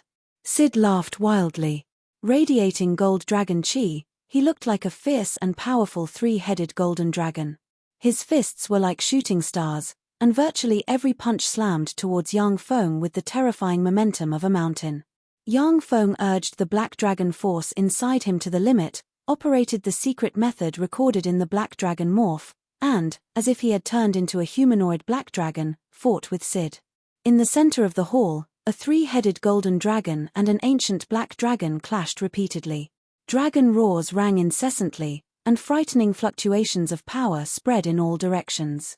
Cassius and the other 2 sacred swordsmen looked at Yang Feng, who seemed to have turned into a humanoid black dragon, and were slightly startled. So strong. His lordship was actually this powerful. How terrifying. Prior to this, Cassius and the other 2 sacred swordsmen only followed Yang Feng because they wanted to become greater aristocrats of the Morince Empire. As the pinnacle martial artists of the Feisuor Plane and human sacred swordsmen, they naturally had their pride. They always believed that without using magic, Yang Feng wasn't their match. But now that Yang Feng had turned into a humanoid black dragon, his fighting strength was far beyond their imagination. Only now did they realize that the lord they followed was unfathomable and extremely powerful. He could fight against the freaks of the Feisuor Plane who had awakened their god bloodline. Cafalina looked at Yang Feng in the center of the hall, and her beautiful eyes flashed with a peculiar glint. Amazing. It seems that this Ian really has some skill. Sid's attacks were continuous, without the slightest pause, giving Yang Feng no chance to cast a spell. Yang Feng could only keep resisting, unable to squeeze out the time and energy to chant an incantation to release the extraordinary plants. Amazing. This is the strength of a top freak. Truly amazing. Using the black dragon armor, I already possess great warlock rank strength, yet I'm still at a disadvantage. Even so, I was still at a disadvantage. If I didn't use the power of the black dragon battle armor, I would have lost to him within 10 moves. Sure enough, there's always someone better. Yang Feng squeezed out his potential to resist Sid's attacks. A thought flashed through his mind. Traces of blood overflowed from the corners of Yang Feng's mouth and dripped to the ground. Each of Sid's fists was as heavy as a mountain, and Yang Feng had a hard time resisting them. Even though the black dragon armor reduced 70% of the damage, but the remaining damage still injured Yang Feng quite badly. After arriving at the Feisuor Plane from the Tsangji Plane, who knew how many powerful enemies had been defeated by Yang Feng's warlock knowledge. As such, he felt vaguely proud of himself.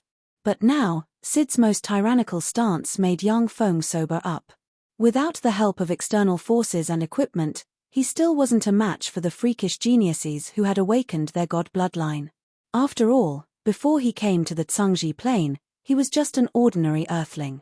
To progress to this point in a short 3 years was already his limit. Sid fought for a long time, and a touch of impatience welled up inside him.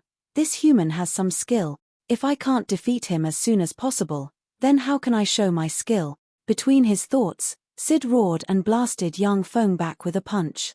His figure shook, and he retreated briskly while reciting an incantation.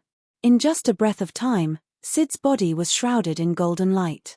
Before the golden light had completely dissipated, a 10-meter-tall 3-headed golden dragon phantom, covered in golden dragon scales and exuding endless dragon might, slowly took shape.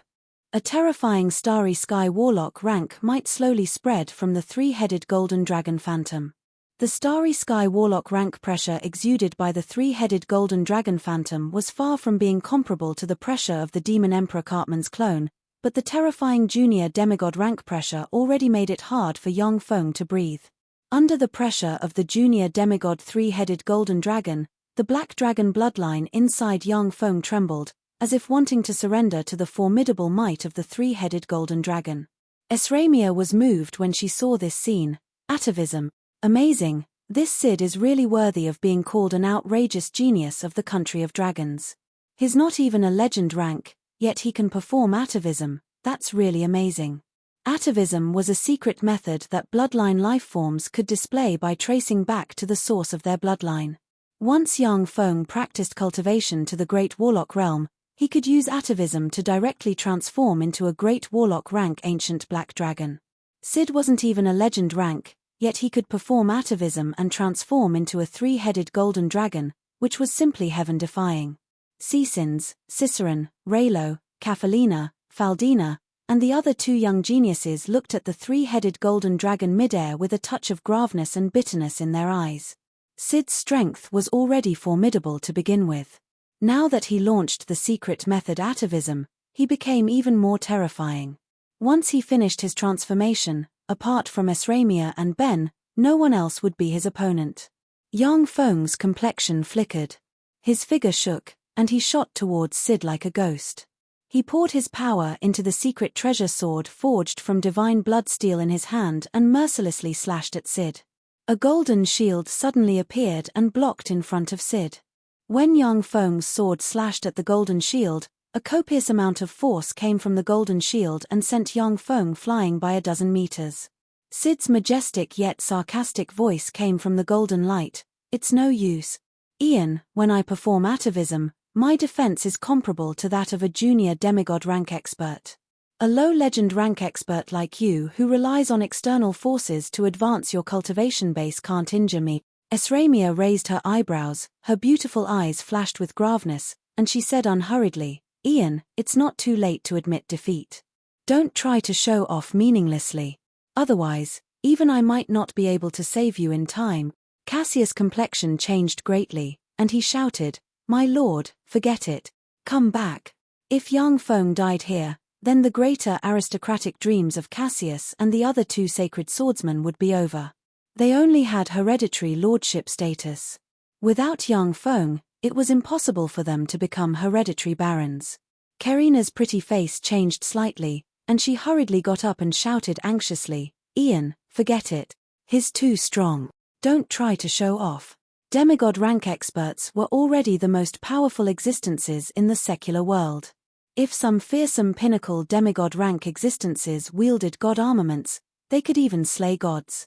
Even if Sid was only a junior demigod after atavism, but the terrifying power of the 3-headed golden dragon wasn't something that legend rank experts could contend against. Yang Feng frowned slightly and sighed slowly. With a flick of his wrist, a pitch-black umbrella appeared in his hand. He aimed the umbrella at the 3-headed golden dragon in midair, silently recited an incantation, and pointed at the black umbrella. The black umbrella opened, mysterious spirit runes suddenly appeared on its surface, and a pitch-black, star-like radiance condensed at the tip of the umbrella. Chapter 3:14. The black ray suddenly shot out, and a black supergravity ball shot out in a flash and slammed into the 3-headed gold dragon in midair. The 3-headed golden dragon, which was only a step away from completing its transformation, fell heavily to the ground. With a loud bang, the golden light protecting its body was shattered, and it spat out a mouthful of blood mixed with internal organs. Stunned, Cecins exclaimed, "What's that?" Leaning forward, Raylo stared at Yang Feng's right hand with incredulity in his eyes. "What's that?" A peculiar glint flashed past the abyss of Cicerone's eyes. A peculiar glint flashed past Catalina's beautiful eyes, and she stared at the umbrella-shaped supergravity gun in Yang Feng's right hand. "What's that? How can it have such terrifying power?" Staring at the supergravity gun, Faldina's beautiful eyes flickered with an extraordinary splendor, and the corners of her mouth rose into a smile. "He really has a lot of trump card. The power of this treasure is really heaven-defying." The more she got along with Yang Feng, the more Faldina felt that Yang Feng was unfathomable, and that he never did anything he wasn't sure of. Since he wasn't willing to admit defeat, then he must have a terrifying trump card. "What treasure is that? Is it a god armament?" Esramia's pretty face changed, and her beautiful eyes sparkled as she stared at the umbrella-shaped supergravity gun in Yang Feng's right hand. She was only slightly moved when Sid reverted to his ancestral form and transformed into a three-headed golden dragon. Karina clapped her hands and revealed a sweet smile. "What an amazing treasure." After his attack succeeded, Yang Feng flicked his wrist, and the supergravity spear disappeared. His figure fluttered, and he appeared on the head of the three-headed gold dragon and mercilessly stabbed at the three-headed gold dragon head Sid has transformed into with his sword. "I concede." A voice full of anger and unwillingness came from the three-headed golden dragon's mouth. Resplendent moonlight condensed around the three-headed gold dragon and formed a moonlight barrier, blocking Yang Feng's killing blow. "What a pity." Yang Feng's eyes flashed with a touch of regret, his figure shook, and he took a few steps back. The three-headed golden dragon that Sid had transformed into trembled a few times, then opened his mouth and spat out a large amount of blood mixed with broken bones and internal organs. During the atavism process, Sid was severely injured by Yang Feng's supergravity gun and suffered a terrifying backlash. He was seriously injured all over, and it was very difficult for him to even restore his human form. The faces of Sid's subordinates changed. They rushed into the hall, took out bottles of magic potions, and poured them into Sid's mouth. However, the backlash Sid suffered was too severe. As soon as the potions entered his mouth, they immediately flowed out. He also exhaled more than he inhaled, and his vitality was constantly draining away. Cecins and the rest watched as Sid walked towards death with a strange glint in their eyes.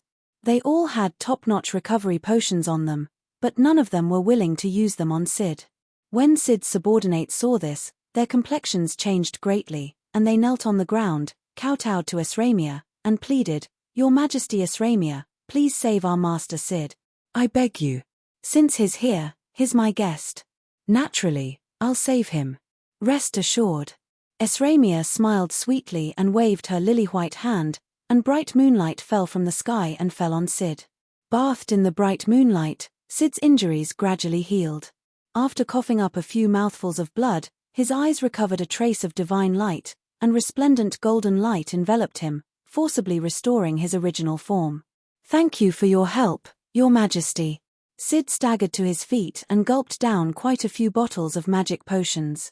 He saluted Esramia, then turned around and gave Yang Feng a resentful look, and gritted his teeth as he returned to his seat.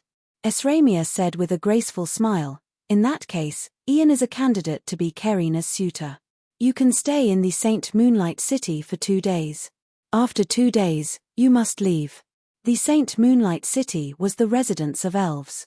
Without an invitation, it was impossible for people of other races to appear in the city. Even if they were invited, they still couldn't stay here for long. Only legend rank powerhouses who were dead set on joining the elves could stay in the Saint Moonlight City for a long time. Elves were all handsome men and beautiful women, and the ratio of men to women was as high as 1:9. There were beautiful elves everywhere in the Saint Moonlight City. The Saint Moonlight City was a paradise for countless men. The eyes of Cecins and the other 3 geniuses dimmed. They could only get up and follow the beautiful elves back to their residences. Only Yang Feng and his party were left in the hall. Esramia said with a sweet smile, "Ian, congratulations on passing the first test. Then let me tell you about the second test." Yang Feng smiled faintly and refused, "I'm sorry, Your Majesty Esramia. I only participated in this competition to help my friend Karina. I have no interest in the next test. The first test was to fight with the most outstanding genius of the Feisuor plane. Yang Feng was even forced to expose his powerful trump card, the super-gravity gun. He didn't want to continue taking that test, as the risks were too great and the gains were too small. Esramia's beautiful eyes fell on Karina beside her like a knife. Karina hugged Esramia's pink arm and said cutely, "Mother, I really don't want to associate with them. They're really annoying. Besides, they don't really like me, they just want the identity of great elven monarch Esramia's son-in-law. They're only interested in my body and identity. They can't compare to Ian, who only cares about money." The identity of great elven monarch Esramia's son-in-law was extremely honorable. Once one became the son-in-law of Esramia, not only would they be able to monopolize most of the elven business, but they would also be able to travel freely within the elven empire and form an alliance with the elves. Killing many birds with one stone, and marrying a stunning beauty like Karina, even Yang Feng was somewhat moved. However, when he thought of the harsh elven test, Yang Feng inwardly beat a retreat. At the time, the human god who married a member of the Crossdale family was tormented by the rules of the Crossdale family. If he wasn't strong enough, he would have been killed long ago. After that god, there were no more than 3 men from other races who could marry a member of the Crossdale family, and all of them were demigod rank powerhouses. Yang Feng was currently just a trifling level 3 warlock. He didn't want to complete a test that only demigod rank powerhouses could barely complete. Esramia smiled gracefully, and her beautiful eyes seemed to be able to see through a person's heart. "Ian, won't you think about it? If you become my son-in-law, I can give you 30% of the elven business." 30% of the elven business. Yang Feng's heart stirred. 30% of the elven business wasn't a small amount. As long as the 30% business was done well, they could become as rich as a state. The Red Earth Wasteland and the Funez province under Yang Feng's command would develop greatly. Half-blood beastman cities would also receive many orders and lead a better life. Esramia suddenly looked at Yang Feng with an enigmatic smile and said, "Ian, the Moonlight Divine Bow is a treasure of our race. Return it to Kafalina." "Yes, Your Majesty." Yang Feng's heart shook slightly. With a flick of his wrist, the Moonlight Divine Bow appeared in his hand.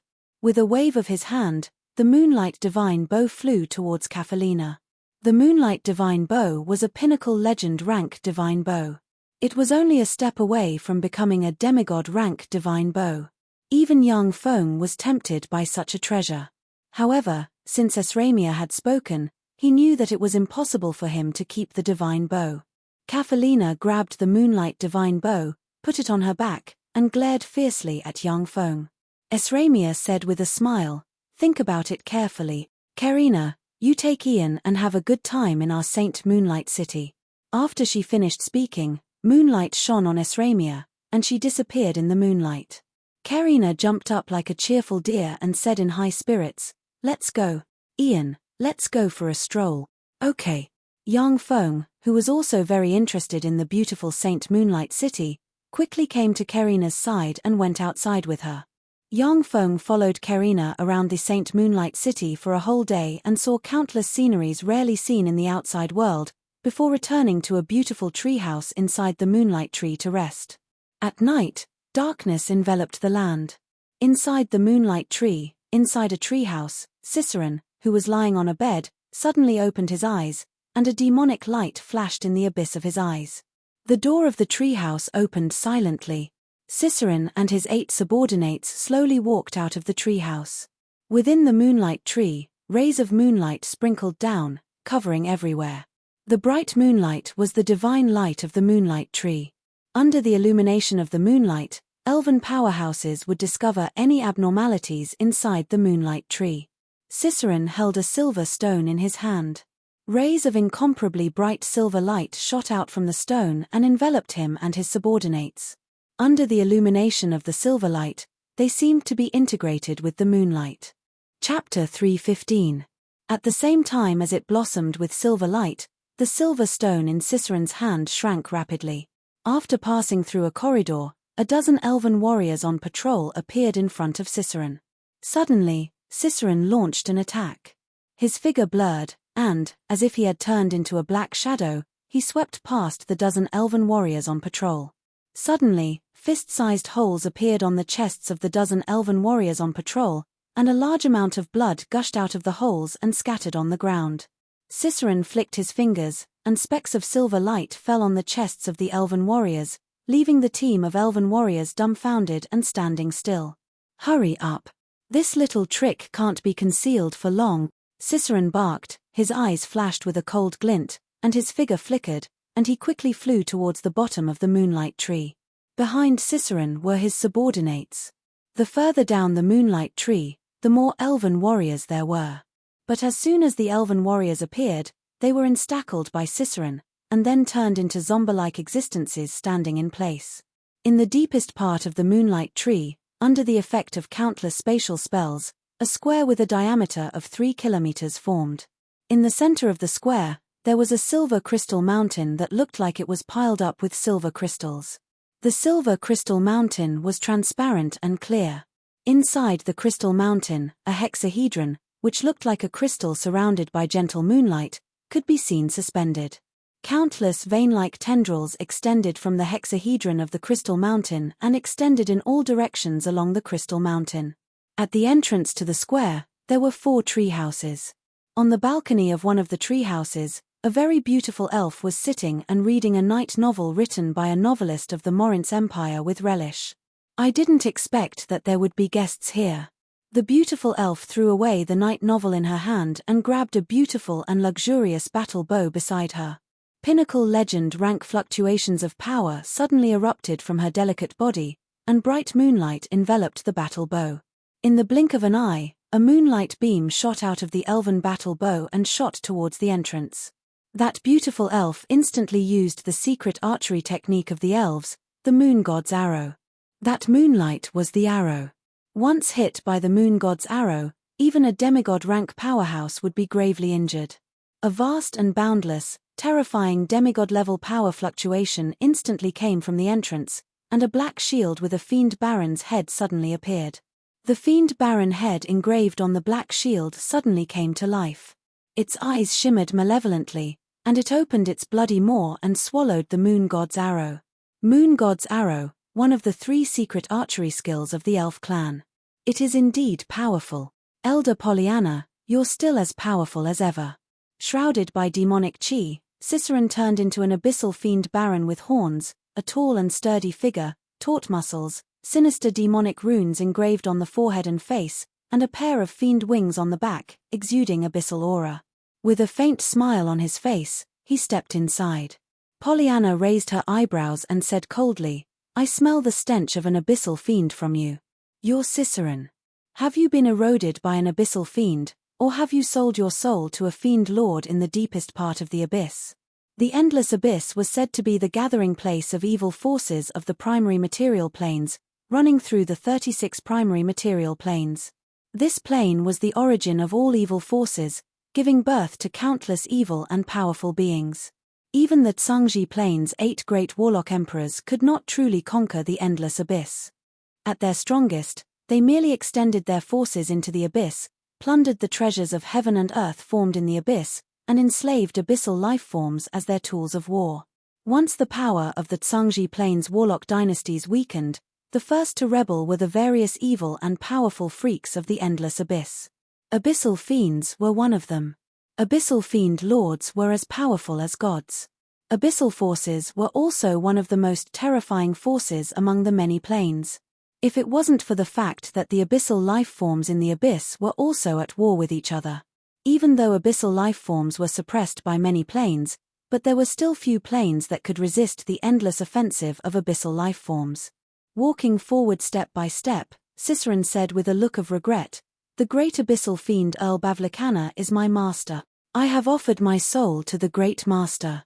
Originally, I planned to become Esramia's son-in-law, and then find a way to invade the Moonlight Square. Unfortunately, Ian foiled my plan, so I can only attack by force." Abyssal fiend Earl. Pollyanna's heart shook slightly, and her eyes shimmered with graveness. In the abyss, abyssal fiend earls were god-rank powerhouses with battle prowess comparable to weak divine force-rank gods. Moreover, fiends were proficient in all kinds of dark and evil spells, so they couldn't be underestimated. Alright, now that I've said so much, you can go die. Ciceron smiled coldly and spread the fingers of a hand, and a black ice storm gushed out of his hand in an instant, turned into black icy gas, and swept towards Pollyanna. 3 terrifying legend-rank auras burst out from the other 3 treehouses. Along with the sound of chanting, 2 fire dragons descended from the sky and swept towards the black icy gas. The 2 fire dragons were engulfed by the black icy gas and immediately extinguished. Pollyanna clenched her teeth and unleashed the elven secret archery technique Moon God's Arrow.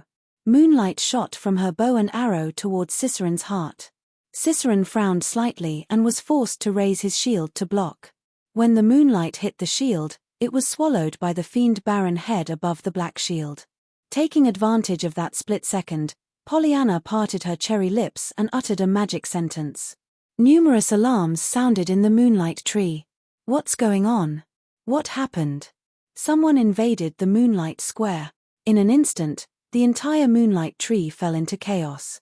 Alarmed, a large number of top Sun Elven and Moonlight Elven powerhouses rushed towards the moonlight square. Ciceron said with a faint smile, "An alarm? Unfortunately, you're a step too late." Pollyanna was alarmed. As if she understood something, she turned her head and looked at the Crystal Mountain. She saw a merfolk powerhouse next to the Crystal Mountain take out a pitch-black bead that seemed to contain the power of corruption and darkness in the world and throw it at the Crystal Mountain. Pollyanna's pretty face flickered, and she let out a shrill scream. "No, don't." When the pitch-black bead hit the Crystal Mountain, it exploded, and a copious amount of darkness power gushed out of the 1-meter-long crystal bead and enveloped the Crystal Mountain. The silver Crystal Mountain was quickly corroded by the dark energy and turned black. The tendrils of the silver hexahedron crystal inside the Crystal Mountain withered and withered quickly. The moonlight that covered the entire moonlight tree began to collapse and disappear quickly. Ciceron said with a faint smile, "This is a corrosive magic ball created by Lolth, the ruler of the Dark Elves. It can easily destroy the core of the moonlight tree. Otherwise, even if it was the mighty abyssal fiend Earl Bavlicana, it wouldn't be that easy to destroy the moonlight tree."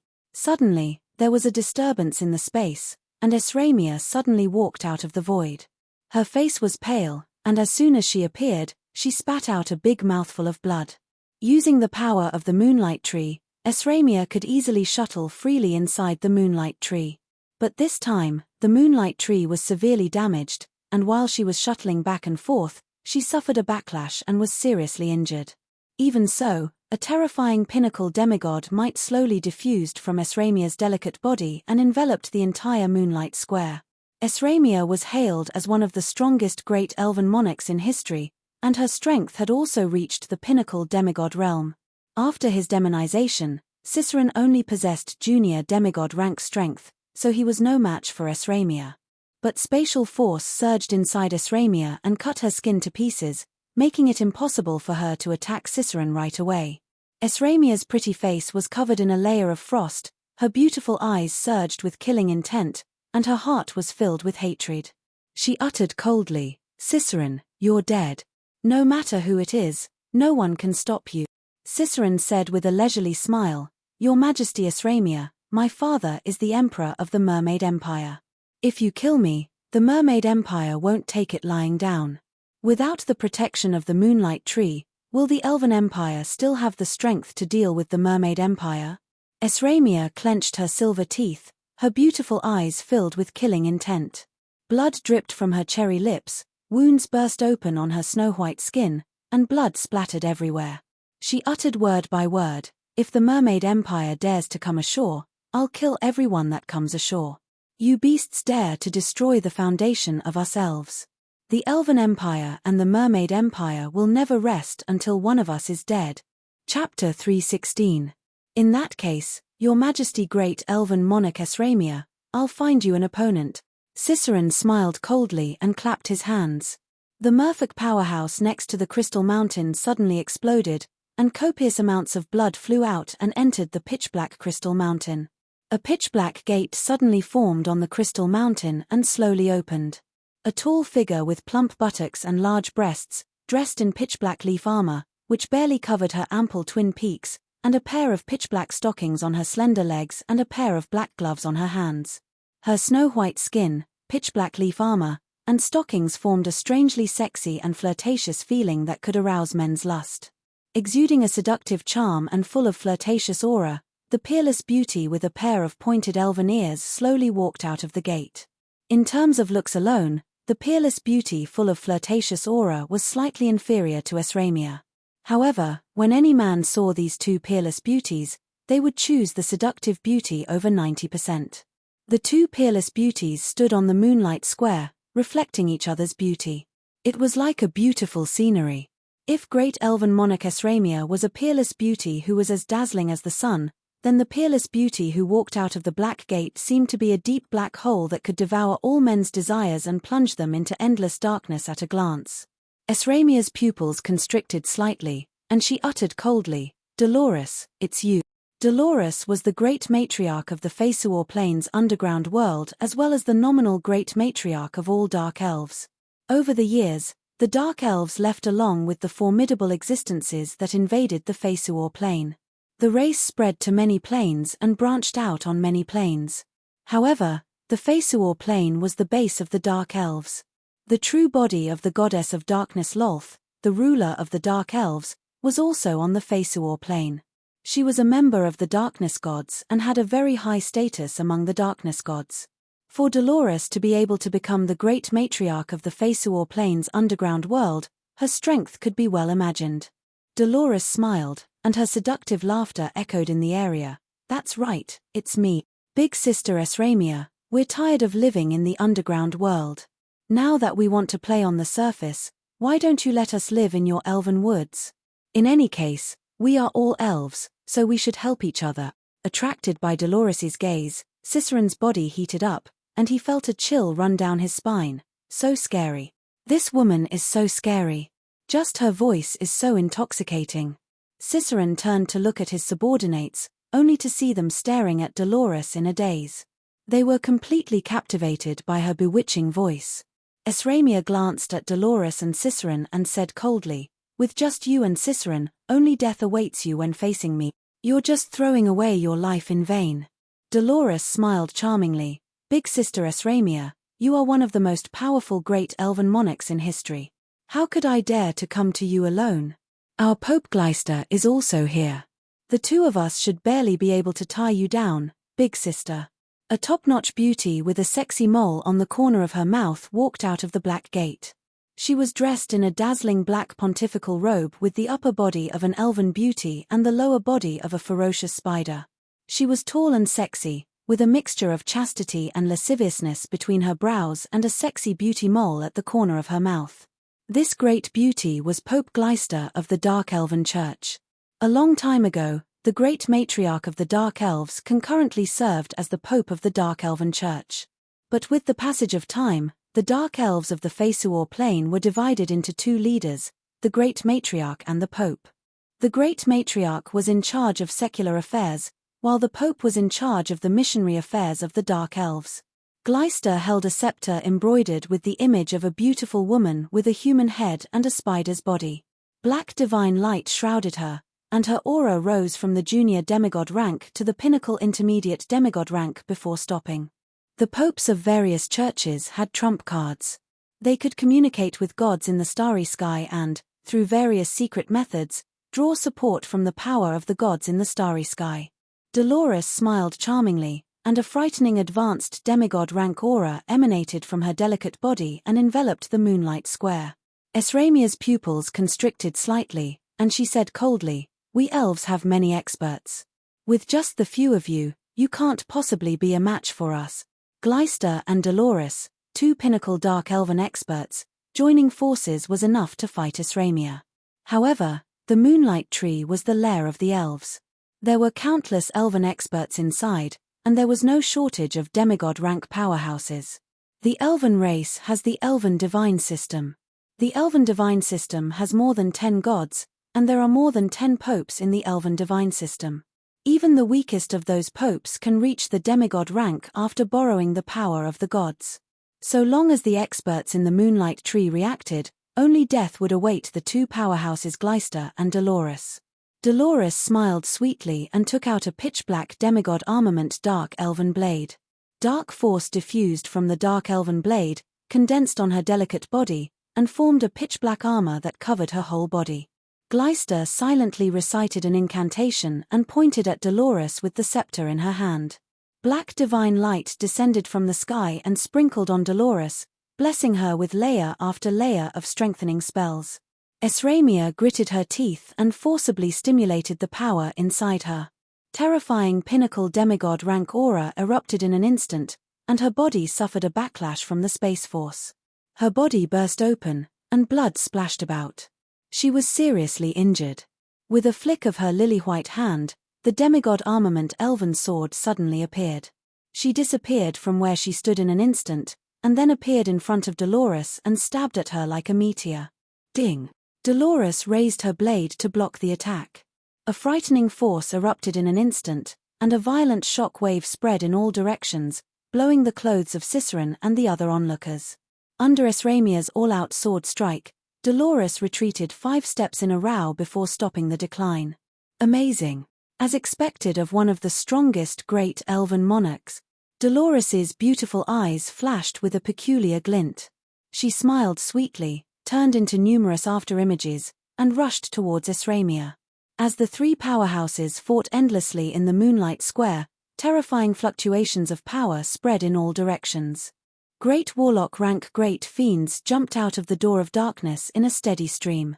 As soon as the great fiends emerged from the Door of Darkness, they arrived in front of the already eroded Crystal Mountain, silently recited incantations, pointed at the Crystal Mountain, and black demonic light entered the Crystal Mountain. The Moonlight Tree was dim, and demonic light enveloped the Moonlight Tree, completely sealing the tree holes where the elven powerhouses resided.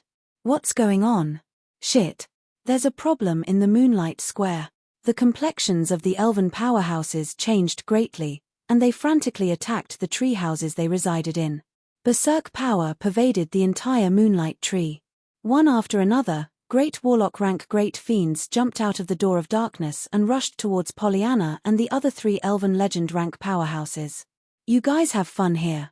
I'm going to take my leave first. Ciceron smiled faintly, then turned around and walked towards the outside. Esramia's strength was astonishing. Even though the 2 powerhouses Gleister and Dolores had joined forces, she still forced them to retreat in defeat. Even if Ciceron joined, he would at most maintain an undefeatable situation. He had no intention of contributing to Dolores and the other 2 elven powerhouses. Pollyanna and the other 3 legend rank powerhouses could only watch helplessly as Ciceron left, their hearts burning with anxiety. Now that the demigod rank powerhouses in the Moonlight Tree were temporarily sealed, no one could withstand a blow from Ciceron. Esramia's pretty face shifted slightly, and she retreated briskly. She raised a green bow, and a moon god's arrow turned into a bright moonlight shooting towards Ciceron. Ciceron's complexion changed greatly. With a flick of his wrist, the shield engraved with the Fiend Baron's head blocked in front of him. When the moonlight shot into the shield, the Fiend Baron's head on the shield blasted into pieces with a boom. The remaining moonlight stabbed into Ciceron's abdomen and ran through it, and a copious amount of blood splattered from his abdomen and scattered on the ground. With just 1 arrow, the insufferably arrogant Ciceron was seriously injured by Esramia. Your Majesty Esramia, you really deserve your reputation. I'll go find your daughter and properly repay this debt. Ciceron smiled malevolently, then blurred into motion and shot towards the outside. At the same time, he took out vials of potions and poured them into his mouth. Esramia sighed slightly, then suddenly ejected the elven sword in her hand and stabbed towards Dolores.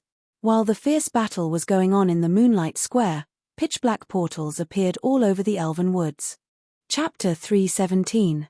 After the fiends came out of the teleportation portal, they quickly set up simple altars. Humans, elves, half-blood beast-men, demonic beasts, and other life forms were driven out of the teleportation portal like pigs and dogs. After all the life forms were driven out, the fiends pounced on them and tore them to shreds. The altar turned into hell, and a strong smell of blood wafted from the altar. Blood-colored rays of light rose from the ground and shot into the sky. In the center of the blood-colored rays of light, the Saint Moonlight City no longer shone. Instead, a pitch-black ray of light shot into the sky. Above the elven woods, the weather changed, the sky was overcast, and the sunlight was nearly covered in black clouds, forming a huge whirlpool that stirred the vigor of heaven and earth of the Feisuor plain. The many stars hanging above the Feisuor plain seemed to have dimmed a bit. What happened? Yong Feng opened his eyes at once. His keen level 3 warlock rank intuition made him feel a little uneasy. He got up, blurred into motion, and rushed outside. As soon as he left the room, Yong Feng felt that the moonlight tree was dim, without a trace of moonlight. His complexion changed slightly, and he raised his speed to the limit. After a few ups and downs, he arrived outside the moonlight tree. What's going on? Yong Feng watched as a black beam of light soared into the sky and formed a huge whirlpool in the sky. He was suddenly alarmed and had an ominous premonition. All of a sudden, a vast and boundless divine might descended from the sky, giving rise to an irresistible feeling of terror. Under the frightening divine might, Yong Feng trembled all over. This was the instinctive fear of a low-level intelligent life form towards a higher-level intelligent life form. Yong Feng's complexion changed slightly. God, this is God rank pressure. Didn't the gods of the Feisuor plane sign a treaty of the gods not to interfere in the secular world? How come there are gods taking action? A golden divine light fell from the sky and broke through the layers of black clouds with great difficulty. A series of golden arrows descended from the sky, containing divine might that could destroy everything, and shot towards the altars below. How shameless. Didn't you sign the treaty of the gods that you wouldn't interfere with anything that happened in the mortal world? Why can't you hold back from making a move now? Accompanied by a sinister laugh, a terrifying claw covered in black scales that seemed to be able to cover the sky slowly emerged from a crack. Endless dark demonic aura enveloped the terrifying claw. Yong Feng looked at the terrifying giant claw from afar.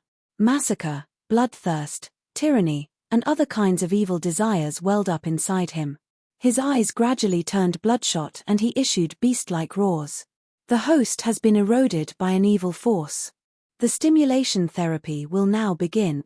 A message sounded in Yong Feng's sea of knowledge, and an intense pain pervaded his sea of knowledge. He immediately came back to his senses. What a terrifying evil existence. Slightly alarmed, Yong Feng cast a secret method to guard his mind, and barely managed to resist the evil power emanating from the terrifying claw. In the endless plains, there were many terrifying existences, many of which could kill a level 3 warlock with a glance. The power that those terrifying existences unconsciously emitted could kill countless low-level life forms. The terrifying claw grabbed at the countless golden arrows in the sky. The golden arrows shot at the terrifying claw, erupted with fearsome divine might in a flash, and ran through the claw. Drops of black blood dripped from the terrifying claw to the ground. When the drop of black blood fell to the ground, the area was shrouded by terrifying demonic aura, and the environment changed completely. The elven secret method Moon God's arrow is really powerful. Mofessaraja, you can actually hurt me from so far away. Unfortunately, even if you act now, it's already too late. The planar tide has already begun, and once it starts, it can't be stopped. Dusk of the Gods is coming. I'm looking forward to you becoming a member of my harem collection in the future. The terrifying giant claw let out an evil and licentious laugh and directly grabbed towards the sky. Along with the sound of cloth tearing, as if a big hole was torn in the sky, meteors flew out of the big hole and flew towards the Feisuor plain like raindrops. A tyrannical radiant spear descended from the sky and pierced through the giant claw, and endless radiant divine force erupted in a flash and purified the giant claw. Prodos, you dare to destroy my right hand. From the abyss, I'll watch your divine country fall, and all your believers will become food for my subordinates. A heart-wrenching roar of pain and curses came from the huge crack that extended from the claw. Fiend Duke Droyado, after the planar tide, I'll go to the abyss, cut off your head, and hang it in front of my divine country. A dignified, domineering, and sacred voice came from the sky and reverberated in the world. After hearing this voice, except for intelligent lifeforms with official warlock rank cultivation base, the rest of the lifeforms prostrated themselves on the ground, their hearts filled with trepidation. Fiend Duke Droiado smiled wickedly. After the planar tide, you may not still exist in this world. I'll be waiting for you on the 93rd floor of the abyss. The huge crack disappeared at once. That boundless divine might also receded like a receding tide. Yang Feng's eyes flashed with a scorching radiance, and his heart brimmed with excitement. Planar tide, this is my chance. The planar tide was a unique phenomenon in the world where the gods existed. Every tens of thousands of years or hundreds of thousands of years, planes with gods would experience a planar tide. During the planar tide, god rank experts and above would be greatly suppressed, and their power would be reduced to the legend rank or demigod rank. According to the speculations of the Tsangji Plane's warlocks, the planar tide might be a self-protection mechanism of the plane. In the view of the Tsangji Plane's warlocks, gods were like parasites of the plane. They possessed strength far exceeding that of experts of the same rank and a lifespan of millions or tens of millions of years. As long as they were in their divine country, it was very difficult to kill them. If a feeble divine force rank god stayed in their divine country, then even an intermediate divine force rank god might be killed by the feeble divine force rank god after entering their divine country. If it was outside their divine country, then a feeble divine force rank god was not the opponent of an intermediate divine force rank god. In theory, a moonlight warlock was in the same realm as a feeble divine force rank god. However, most moonlight warlocks would only be defeated by a feeble divine force rank god. If a feeble divine force rank god was proficient in combat, they could even contend against 3 moonlight warlocks. Long lifespans and formidable fighting strength, this was the reason why many human warlocks rushed to set foot on the god path. Of course, because the resources that gods consumed were too great, the number of gods that each plane could accommodate was limited. This was the reason why the elves were resisted by the gods of the Feisuor plane when they came to the Feisuor plane. The more gods there were on a plane, the more frequent the planar tide would be. One of the provisions of the Treaty of the Gods signed by the gods of the Feisuor plane was to prevent foreign experts from ascending to godhood on the Feisuor plane. Moreover, it was extremely difficult to ascend to godhood on the Feisuor plane. Only those who were extremely lucky and talented could ascend to godhood. The planar tide was also known as the dusk of the gods on many planes. The planar tide was the time when the control of the gods over the secular world was at its lowest. When the planar tide was at its peak, the starry sky gods could not interfere with the secular world. They could only make arrangements before the planar tide fully began. Either they would descend to the secular world with their true bodies, or they would send powerful angels or braves to directly interfere with the secular world. During the planar tide, gods were suppressed to the extreme. If gods descended to the secular world with their true bodies, they would be killed by heroes among the mortals. Many of the divine weapons in the mortal world were also treasures left behind by the gods who were killed during the planar tide. Ambitious gods would descend to the secular world with their true bodies in an attempt to integrate the power of the secular world and upgrade their godhead rank. The strength of gods' true bodies was far greater than that of their avatars. Gods who sought stability would descend to the secular world with their avatars, while gods who wanted to advance further would go all out and descend to the secular world with their true bodies. Once the planar tide arrived, the Feisuor plane would fall into a terrifying chaos. The meteors falling from the sky were legend rank or demigod rank powerhouses from other planes that entered the Feisuor plane. There were even god rank powerhouses who braved the danger of being suppressed to break into the Feisuor plane. The Feisuor plane was one of the 36 primary material planes, and only this plane could accommodate a large number of gods. Apart from the prime material plane, there were very few planes that could accommodate 100 deities. Many planes couldn't even accommodate a single god. The Tsangji plane's warlocks divided planes into 9 grades. The first grade was the Tsangji plane, which could accommodate 1 million gods. The second tier was the 36 prime material planes, which could accommodate the birth of more than 10,000 gods. The third grade planes could accommodate no more than 1,000 gods. The fourth grade planes could accommodate no more than 100 gods. The 5th grade planes could accommodate no more than 36 gods. A 6th grade plane could accommodate no more than 10 gods and below. The 7th grade planes could accommodate no more than 1 god. The 8th grade planes could only give birth to demigod rank powerhouses. The 9th grade planes couldn't give birth to gods, and their strongest powerhouses were merely legend rank powerhouses. Chapter 3:18. Obviously, many powerhouses of other planes who aspired to become gods colluded with the abyssal fiend Duke Droyard, which was why they were able to rush into the Fesuor plane the moment the planar barrier collapsed. The Fesuor plane was originally protected by a formidable barrier set up by the gods. Once experts with cultivation base surpassing the legend rank entered the barrier, they would be discovered by the gods, who would dispatch their subordinates to kill the invaders. The Tsungji plane's demonic fighting sect had a planar passageway hidden in the Fesuor plane, which allowed them to freely travel between the two planes. Even so, the demonic fighting sect's experts didn't dare to openly use the planar passageway to conduct planar trade, for fear of alarming the gods of the Fesuor plane. On the Fesuor plane, even human warlocks of the Tsungji plane didn't dare to rashly expose their identities, or else only death would await them. The planar barrier was shattered by the fiend Duke Droyardo taking advantage of the planar tide to launch a planar tide, giving the covetously eyeing powerhouses from the outside an opportunity to descend on the Fesuor plane. Who knew how many experts from other planes descended on the Fesuor plane, taking advantage of the planar tide to look for opportunities to become gods. When the planar tide came, the divine countries of the gods in the starry sky would be at their weakest. Who knew how many powerful existences would choose to attack the gods of the Fesuor plane, hunt them, and replace them as gods? Gods were the most powerful existences in their divine countries. Once a strong divine force rank god entered the divine country of an intermediate divine force rank god, they might even be defeated by the other party. The importance of a divine country to a god could be well imagined. A divine country was a residence built by the gods with the semiplane as the base, the laws of the Fesuor plane as the core, and the faith force of living beings as the energy source. In their divine countries, the laws grasped by the gods would be promoted to a terrifying realm. Before the planar tide arrived, the gods of the Fesuor plane were as stable as Mount Tai.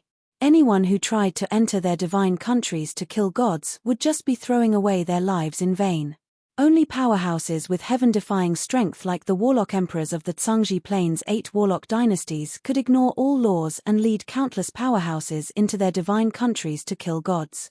Now that the planar tide arrived, the core of the divine countries built by the gods was greatly weakened, and the power of the divine countries weakened to the extreme. This was the opportunity that powerful existences of other planes were waiting for. The planar tide was also known as the twilight of the gods because many powerful existences of other planes would take advantage of this opportunity to hunt the gods who had lost the protection of their divine countries. Whenever the planar tide arrived, the experts hidden everywhere would take action, and gods would perish like clouds.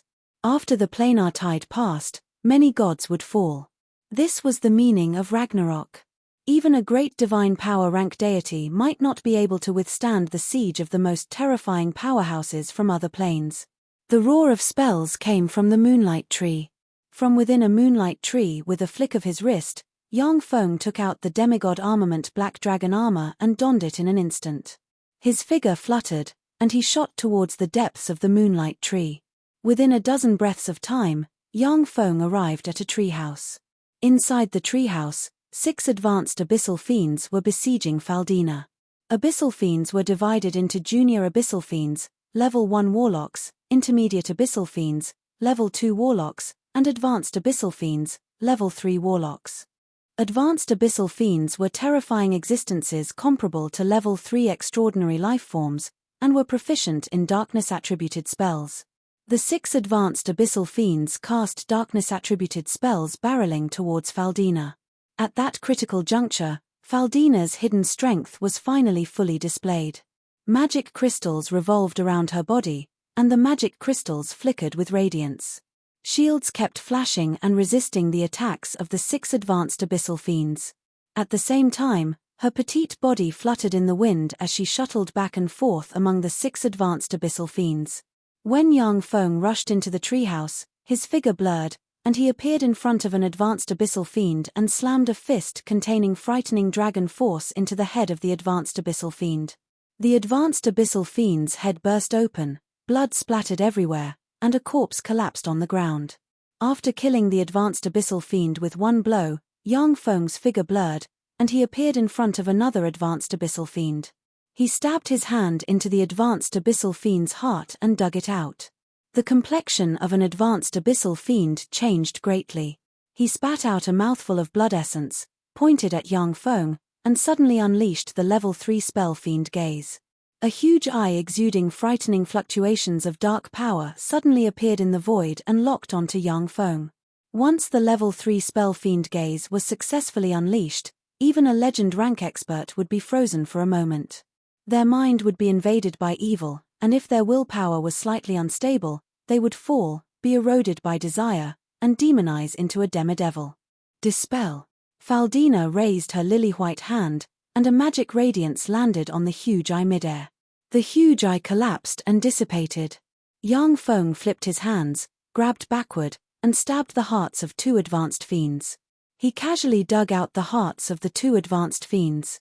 The complexions of the remaining 2 advanced abyssal fiends changed greatly. They silently recited an incantation and conjured the level 3 spell Dark Mist transformation. They turned into 2 clouds of black mist and fled towards the rear. Dark Mist transformation was a life-saving spell of fiends. This spell was the most troublesome spell for many human sacred swordsmen. Once fiends conjured Dark Mist transformation, many sacred swordsmen would be unable to stop them from escaping. Fire snake. Faldina pointed with her lily-white hand, and a long fire snake suddenly appeared, opened its maw, and swallowed the clouds of black mist. The 2 clouds of black mist issued miserable screams, and then condensed into the form of advanced abyssal fiends before being burned to ashes by the flames. The magical mechanical cloak on Yang Feng's back trembled slightly, and transparent filaments extended into the corpses of the advanced abyssal fiends and quietly sucked them dry. Faldina's innocent big eyes revealed traces of resentment and a heart-stirring delicacy, and she said pitifully, "You're late. If you were any later, I would have been torn to shreds by those big ugly fellows. Is this how you treat your woman?" Yang Feng looked at Faldina's enchanting appearance and said with a faint smile, "When did you become my woman?" "Why didn't I know?" Faldina said with a resentful expression, "You're too shameless. You clearly have me, yet you still don't acknowledge it. Okay, stop playing around. Things don't look good. We seem to have gotten involved in a storm. Do you have any clues?" Yang Feng raised his eyebrows slightly and strode towards the treehouse where Cassius' group of 3 were located. Faldina put away her seductive demeanor and analyzed in a very capable manner, "There's not enough information. I can only be sure that the elves are in big trouble. Since abyssal fiends have appeared so openly, then the democalypse shouldn't be far away." The democalypse was a disaster formed when the abyss invaded the Feisuor plane and covered almost all the continents of the Feisuor plane. The abyssal fiends that poured out of the abyss would kill all living beings they could see. Their mission seemed to be to kill, kill, and kill. There was no room for communication, and they wouldn't leave any captives. The entire Feisuor plane would turn pale at the mention of democalypse. Yang Feng's thoughts were stirred, and he said lightly, "Democalypse? The prices of food and weapons on the continent should rise quickly." Faldina's beautiful eyes flashed with a peculiar glint, and she said with a light smile, "That's right. Once this news spreads, the prices of food and weapons on the continent will skyrocket. We can use this news to make a lot of money." Yang Feng smiled faintly, declining to comment.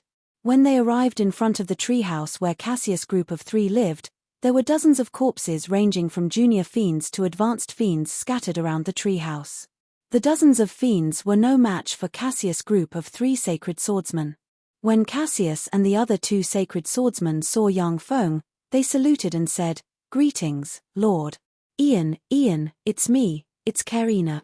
At this moment, Karina, who was bouncing like a fawn, jumped down from a treehouse, landed in front of Yang Feng, and said with a flustered expression, "It's bad, Ian, the moonlight square of our elves has been occupied by abyssal fiends. I beg you, please help us elves."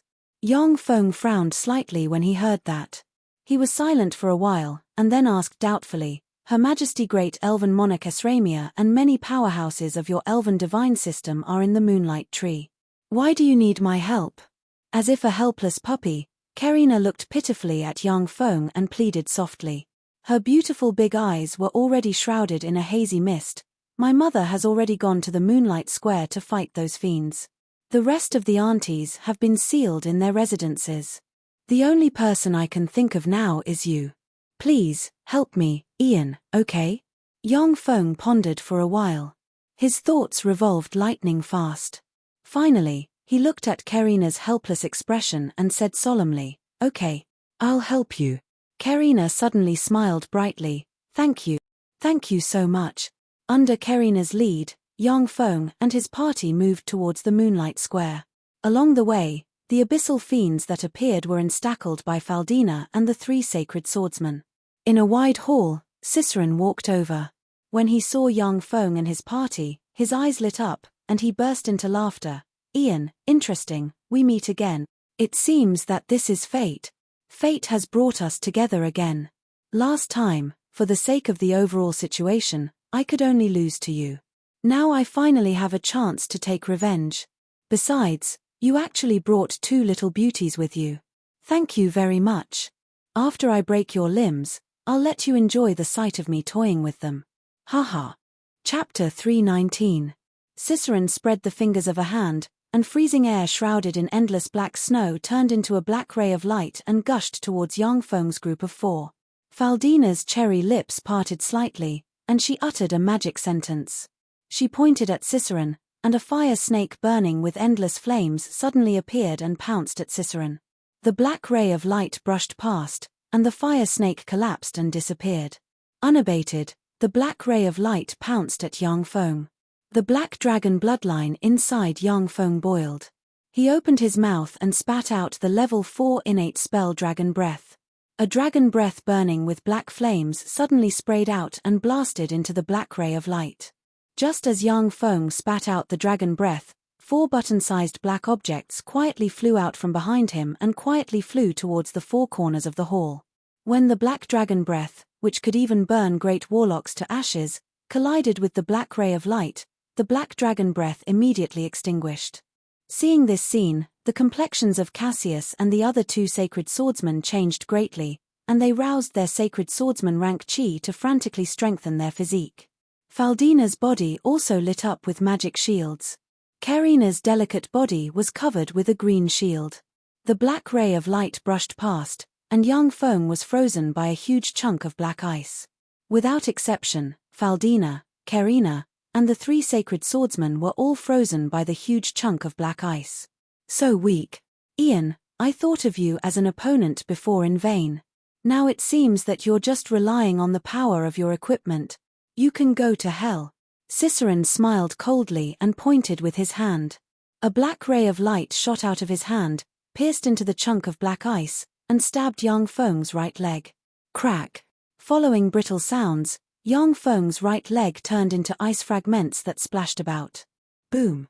Suddenly, the black ice block sealing Yang Feng exploded into pieces. With a flick of his wrist, the super-gravity gun appeared in Yang Feng's hand. Magic light gushed out of Cicerin's eyes, flashing with madness, and he said with a sinister smile, Ian, I've long guessed that you pretended to be frozen by me in order to lure me over. Losing a leg must feel terrible, right? I will slowly break your limbs one by one. It will be very interesting. Apart from those powerhouses with the strongest willpower or those who had secret techniques or treasures to protect themselves, most people would be corroded by demonic energy once they fell and became demons. They would become crazy, cruel, bloodthirsty.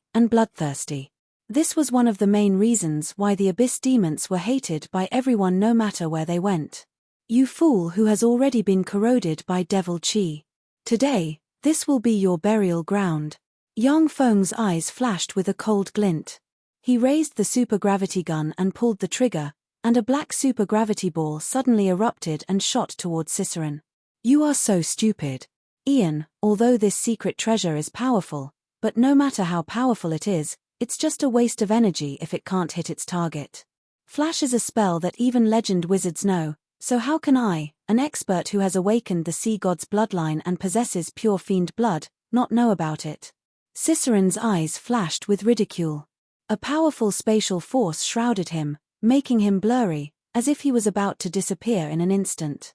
In that instant, black beams suddenly shot out from the four corners of the hall and converged at the top of the hall, forming a very strange closed space. Ciceron's distorted body became clear once again, and terrifying spatial backlash force erupted inside him. Countless wounds appeared in a flash, and large amounts of blood sputtered out of his body. Just as Ciceron was horrified, the super-gravity beam slammed into him. His body suddenly sank, as if pressed by a mountain, and he fell to the ground with a bang. He spat out a big mouthful of blood and shattered the ground. Yang Feng's figure shook, and he strangely appeared in front of Ciceron and fired another shot at him. Following a loud bang, as if pressed down by a mountain, Ciceron's body sank again and he spat out a large mouthful of blood. With a secret treasure sword forged from divine bloodsteel in hand, Yang Feng launched the level 4 spell Dragon Force. Brimming with power, as if the embodiment of a humanoid dragon, he mercilessly slashed at Ciceron's head. Ding! Amidst the sound of metal striking metal, Yang Feng seemed to have slashed at a substance many times harder than diamond. The divine blood steel secret treasure sword in his hand that could cut through gold and jade could only split Ciceron's head, unable to cut him in two. At the same time, the sword was embedded in Ciceron's skull, unable to be pulled out. Abyssal fiends were terrifying extraordinary creatures comparable to dragons. As a terrifying existence at the demon baron level, Ciceron's skull was even many times harder than diamonds. Without a sufficiently powerful weapon, it was impossible to injure them. Many powerful beings were basically unarmed and didn't use secret treasures. That was because those powerful beings themselves were the most powerful weapons. Unless there was a secret treasure of the same rank, a low-grade secret treasure would have no effect on them. Ciceron issued a heart-wrenching roar. "Ian, you can't kill me. With this kind of lousy weapon, you can't kill me. Shut up." Yang Feng fired at Ciceron. A supergravity beam slammed into Ciceron. Ciceron's body sank, the ground cracked again, and he spat out a large mouthful of blood. He was seriously injured once more. "If one sword can't kill you, then I'll use more swords until I kill you." Yang Feng's eyes flashed with a cold glint, and he drew a sword forged from divine bloodsteel and stabbed at Ciceron's eye. Ciceron's complexion changed greatly. He tried to resist the sword forged from divine bloodsteel, but as if a mountain was pressing down on him, he couldn't budge. He could only watch as the sword pierced his right eye. "Ah!" Ciceron issued a heart-wrenching and lung-splitting scream. The terrifying scream reverberated in the hall, causing Yang Feng's ears to ache. Without demur, Yang Feng fired another shot at Ciceron. Ciceron's body sank, and he spat out a mouthful of blood again. Yang Feng took the opportunity to stab Ciceron's left eye with another sword forged from divine bloodsteel. Once again, Ciceron let out an incomparably mournful scream. Yang Feng maintained a fixed rhythm. Every time he stabbed Ciceron with a sword, he would immediately follow up with a supergravity beam. The demigod rank expert Ciceron was powerless to resist. His body was full of swords forged from divine blood steel.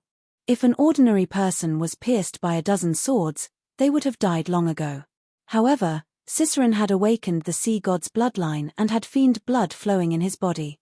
His vitality was extremely tenacious, yet he still held on and didn't die. "If I can subdue this guy and make him my subordinate, it'll be of great benefit to me in the future." Yang Feng's heart suddenly stirred. He took out a vial of liquid metal nano-robot elixir and stabbed it into Ciceron. Two terrifying forces erupted inside Ciceron, and 99% of the liquid metal nano-robot elixir was killed by Ciceron's immune system.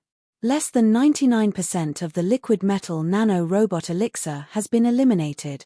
Please continue injecting the elixir, otherwise, the remaining elixir will be eliminated by the target after 30 seconds. The injection was actually successful. What's going on? Yang Feng was somewhat curious. He immediately contacted the super optical computer of the Feisuor Plains portable fortified fortress to inquire. At the same time, he injected vials of liquid metal nano-robot elixir into Ciceron. After a careful examination, Yang Feng understood the whole story. Originally, an expert like Ciceron, who had awakened the sea god's bloodline and had fiend blood flowing in his body, couldn't be eroded and dominated by the liquid metal nano-robot elixir. However, after the super-optical computer analyzed the demon Emperor Cartman's bloodline, its database was greatly enriched, and its technology advanced by a level.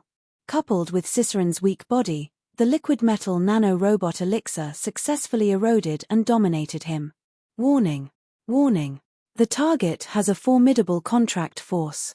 According to the analysis, the target has sold his soul to a powerful god-rank existence or above. The existence can seize the target's soul at any time through secret methods. The value of the target has decreased. Do you want to continue to dominate the target? Warnings suddenly flashed in Yang Feng's sea of knowledge. Yang Feng pondered for a moment and asked, "Can I deceive that powerful existence through the robots of blasphemy? I can deceive the other party's soul perception." Yang Feng ordered very decisively, "Then continue to dominate." Ciceron, a powerful existence with a distinguished identity, would be a very good chess piece. The Fesuor plane would soon fall into chaos. Such a demigod-rank chess piece would be a very formidable fighting force. Yes, understood. Continue to erode and dominate. Yang Feng injected 100 vials of liquid metal nano-robot elixir in a row before he could completely dominate and erode Ciceron. Yang Feng beckoned with his hand, and the 4 spatial lockers flew into his hand.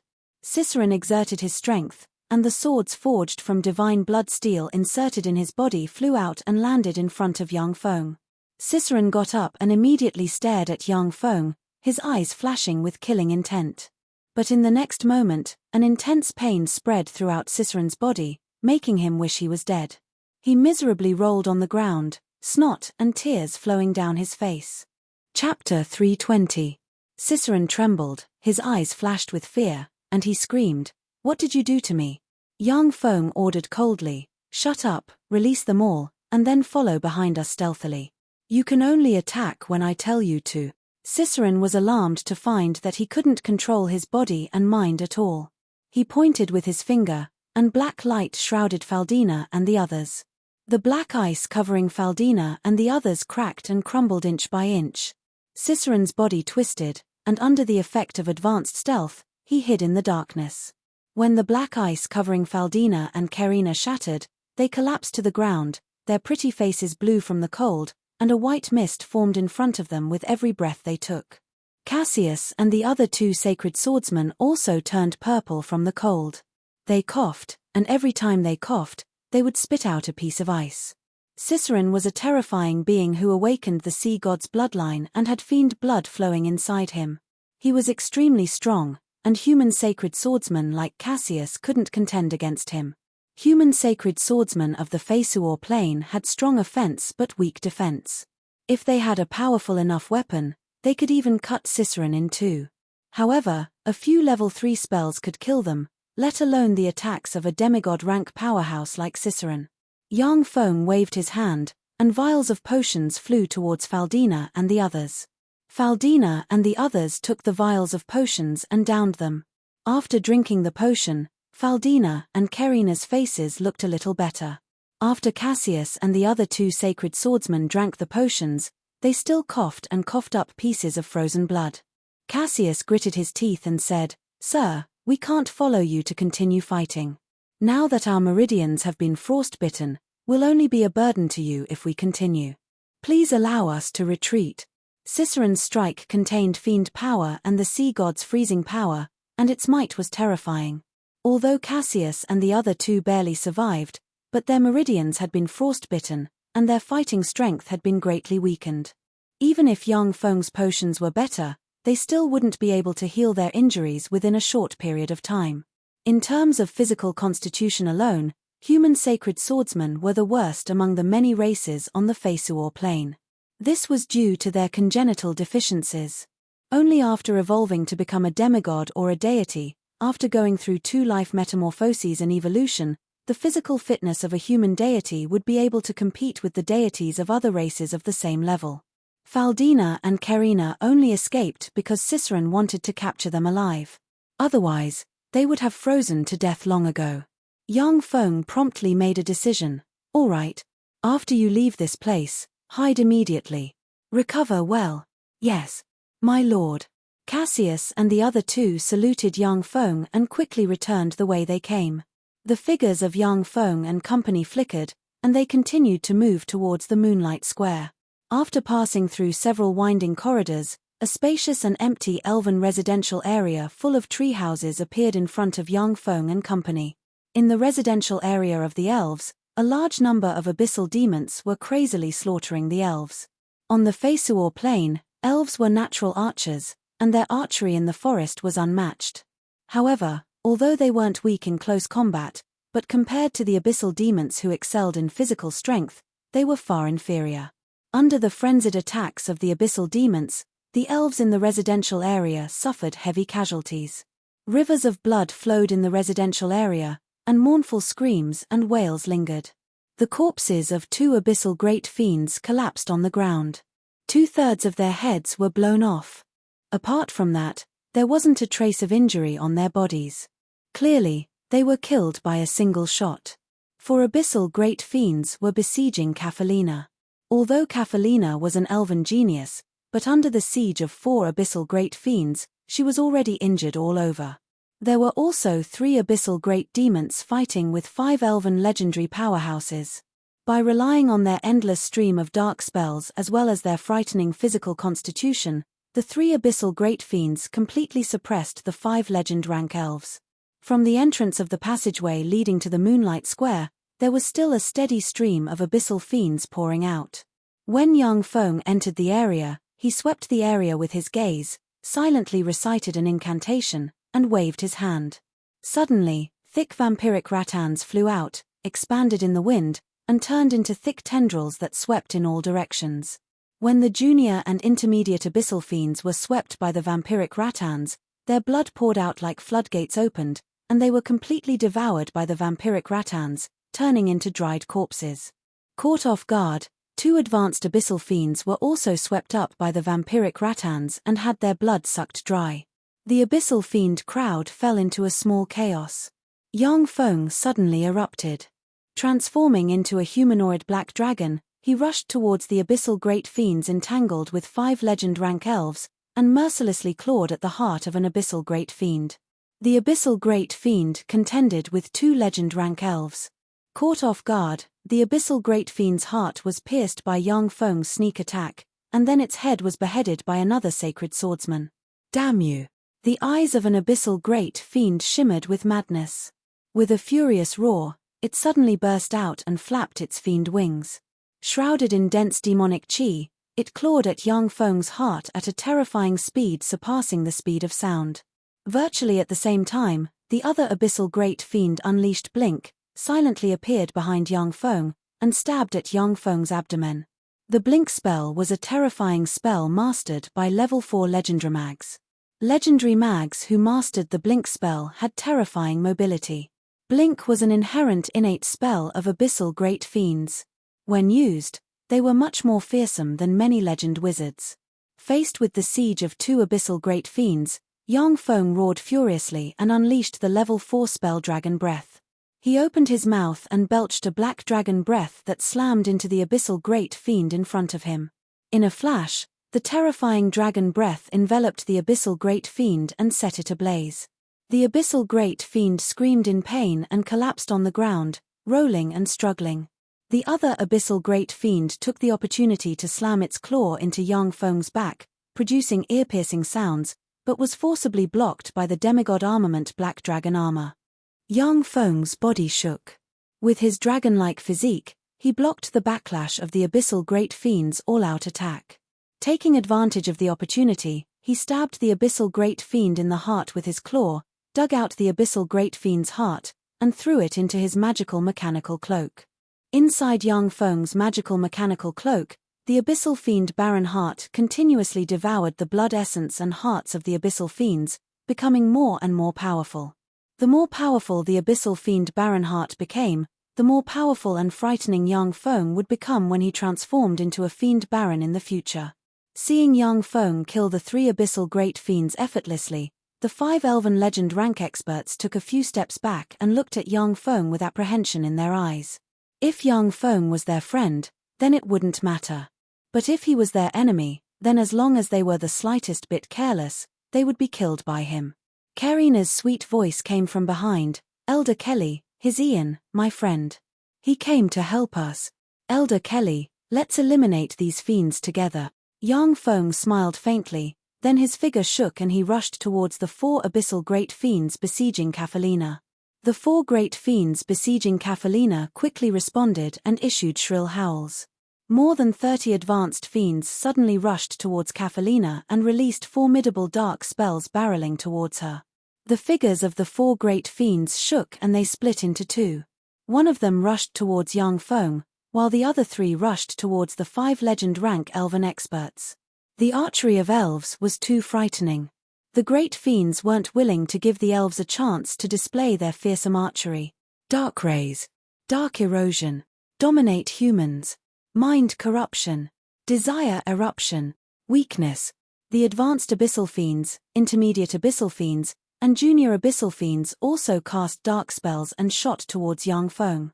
Yang Feng gave a furious roar, and the black dragon armor erupted with a terrifying dragon-like life force. When the low-level spells hit him, they collapsed and disappeared. Adult dragons had an innate immunity to low-level spells. Unless it was a level 4 offensive spell, low-level spells couldn't cause any harm to adult dragons. After Yang Feng put on the black dragon armor, he was immune to most low-level spells. Unless it was a level 4 spell, low-level spells were ineffective against him. The abyssal great fiend used blink and appeared in front of Yang Feng, then craftily grabbed at Yang Feng's crotch. Yang Feng's eyes flickered with a fierce glint. Without dodging, he grabbed at the head of the abyssal great fiend. With a flash of blink, the abyssal great fiend appeared beside Karina, smiled malevolently, and grabbed at Karina. Blink endowed abyssal great fiends with super mobility. Unless a large-scale space-sealing spell was used, otherwise, any legend rank powerhouse would have a headache when dealing with abyssal great fiends. Abyssal great fiends were very cunning and good at using their innate spells. Chapter 321. Karina had been pampered since childhood, and was the little princess of elves. Although she relied on her extraordinary talent to cultivate to become a powerful level 2 warlock rank existence, but her actual combat experience was extremely low, and she was powerless to resist. She could only watch as the abyssal great fiend's giant claw grabbed at her. Go, kill him. Yang Feng creased his eyebrows and ordered coldly. A claw suddenly twisted out of the space, pierced into the abyssal great fiend's heart with lightning speed, and dug out the abyssal great fiend's heart. The abyssal great fiend's eyes flickered with endless horror, then it trembled and fell to the ground. Yang Feng's figure shook, and like a humanoid dragon, he pounced at the advanced abyssal fiends besieging Kafalina. Strengthened by the frightening dragon force, Yang Feng's punches and kicks possessed dragon force. Every time he punched an advanced abyssal fiend, the tendons and bones of the advanced abyssal fiends would be broken, and they would be sent flying like broken ragdolls. Within a dozen breaths of time, the advanced abyssal fiends in front of Kafalina were killed by Yang Feng. Thank you. Kafalina gave Yang Feng a deep look, and a glint of gratitude streaked past the abyss of her beautiful eyes. She uttered in a mosquito-like voice, then reached out and grasped the moonlight divine bow in her hand.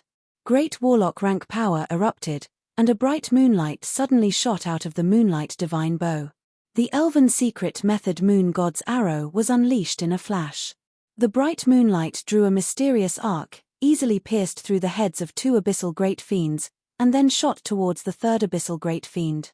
The 3rd abyssal great fiend only had time to move a little before the moonlight brushed past its cheek, directly cutting off a quarter of its cheek, and one of its ears was shattered into pieces.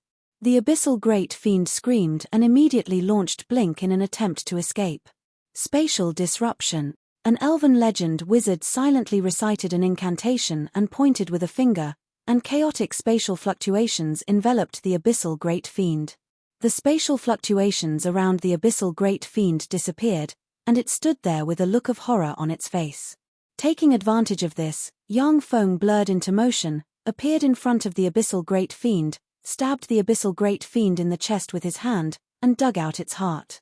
After the 7 abyssal great demons were killed, A steady stream of abyssal demons poured out of the passage and rushed towards the elven powerhouses. The 5 elven legend rank powerhouses went all out and led the elven warriors to barely maintain the front line. Elder Kelly said decisively, "Ian, please go to the Moonlight Square with Kafelina, Growlus, and Arachne to support Her Majesty Great Elven Monarch Esramia." Kafelina, Growlus, and Arachne were all legendary powerhouses of the elves. Only legendary powerhouses were qualified to join the battlefield below the Moonlight Square. It was very difficult for ordinary elves to pass through that passage quickly. Karina also had an anxious look on her face as she said, "Elder Kelly, I also want to save my mother." Callie frowned and said sternly, "No. Karina, you're too weak. Whether it's magic or martial arts, your cultivation base is too weak. In such a battle, you'll only be a burden to Ian. You have to stay here." Karina's pretty complexion changed. After a while, she turned around, stared at young Feng, and gritted her teeth, saying, "Ian, I'm counting on you. If you save my mother, I'll treat you as a real suitor." Young Feng teased, saying, "Just a suitor? I thought you were going to devote your life to me." Karina gave young Feng a blank look. "It's not that simple. We elves are very strict when it comes to choosing a partner. Once we've decided on one, it's for life." Elves were very strict when it came to choosing a partner. Once they chose a partner, they would be faithful and would never betray him. Of course, young Feng, who got information on the Fesuor Plains races from the demonic fighting sect, knew that only when elves were willing partners would there be such a good thing. Some elves who were married to the leaders of many major forces of the Fesuor Plain as spies, God knows how many times they had stabbed their partners in the back. Kelly took a step forward and said solemnly, "Duke Ian, as long as you save Her Majesty Great Elven Monarch Esramia, then henceforth, you'll be the benefactor of us elves. As long as you say the word, we elves won't refuse." Young Feng pointed to Faldina and said, "All right. However, I'll have to trouble you to take care of my friend." Although Faldina could contend against a human sacred swordsman, but on the battlefield of abyssal great fiends, she could die if she wasn't careful. Faldina smiled faintly and stood quietly next to Karina. She clearly had no objection to young Feng's arrangement. Kelly nodded and said, "Okay.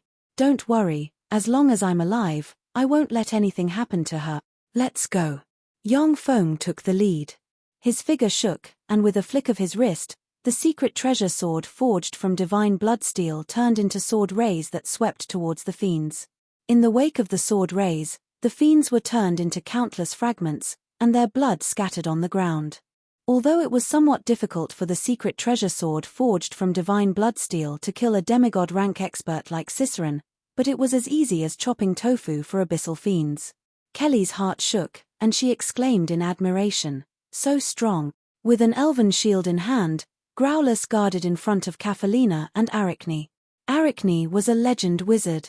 With an emerald green magic staff in hand, she silently recited an incantation, pointed forward, and unleashed the level 4 spell Demonic Vine Strangulation. Countless thick demonic vines extended from the walls of the Moonlight Tree and shot towards the abyssal fiends like flood dragons. Crackle, crackle. As if insects, the abyssal fiends were crushed by the thick demonic vines, and copious amounts of blood and internal organs scattered on the ground. A large number of abyssal fiends were killed by the demonic vines, and a path to the Moonlight Square was cleared. Young Feng's group of 4 rushed into the passage and advanced towards the Moonlight Square. Along the way, a steady stream of abyssal fiends poured out of the Moonlight Square. With the secret treasure sword in hand, young Feng unleashed the demonic fighting sect's secret demonic fighting sword art.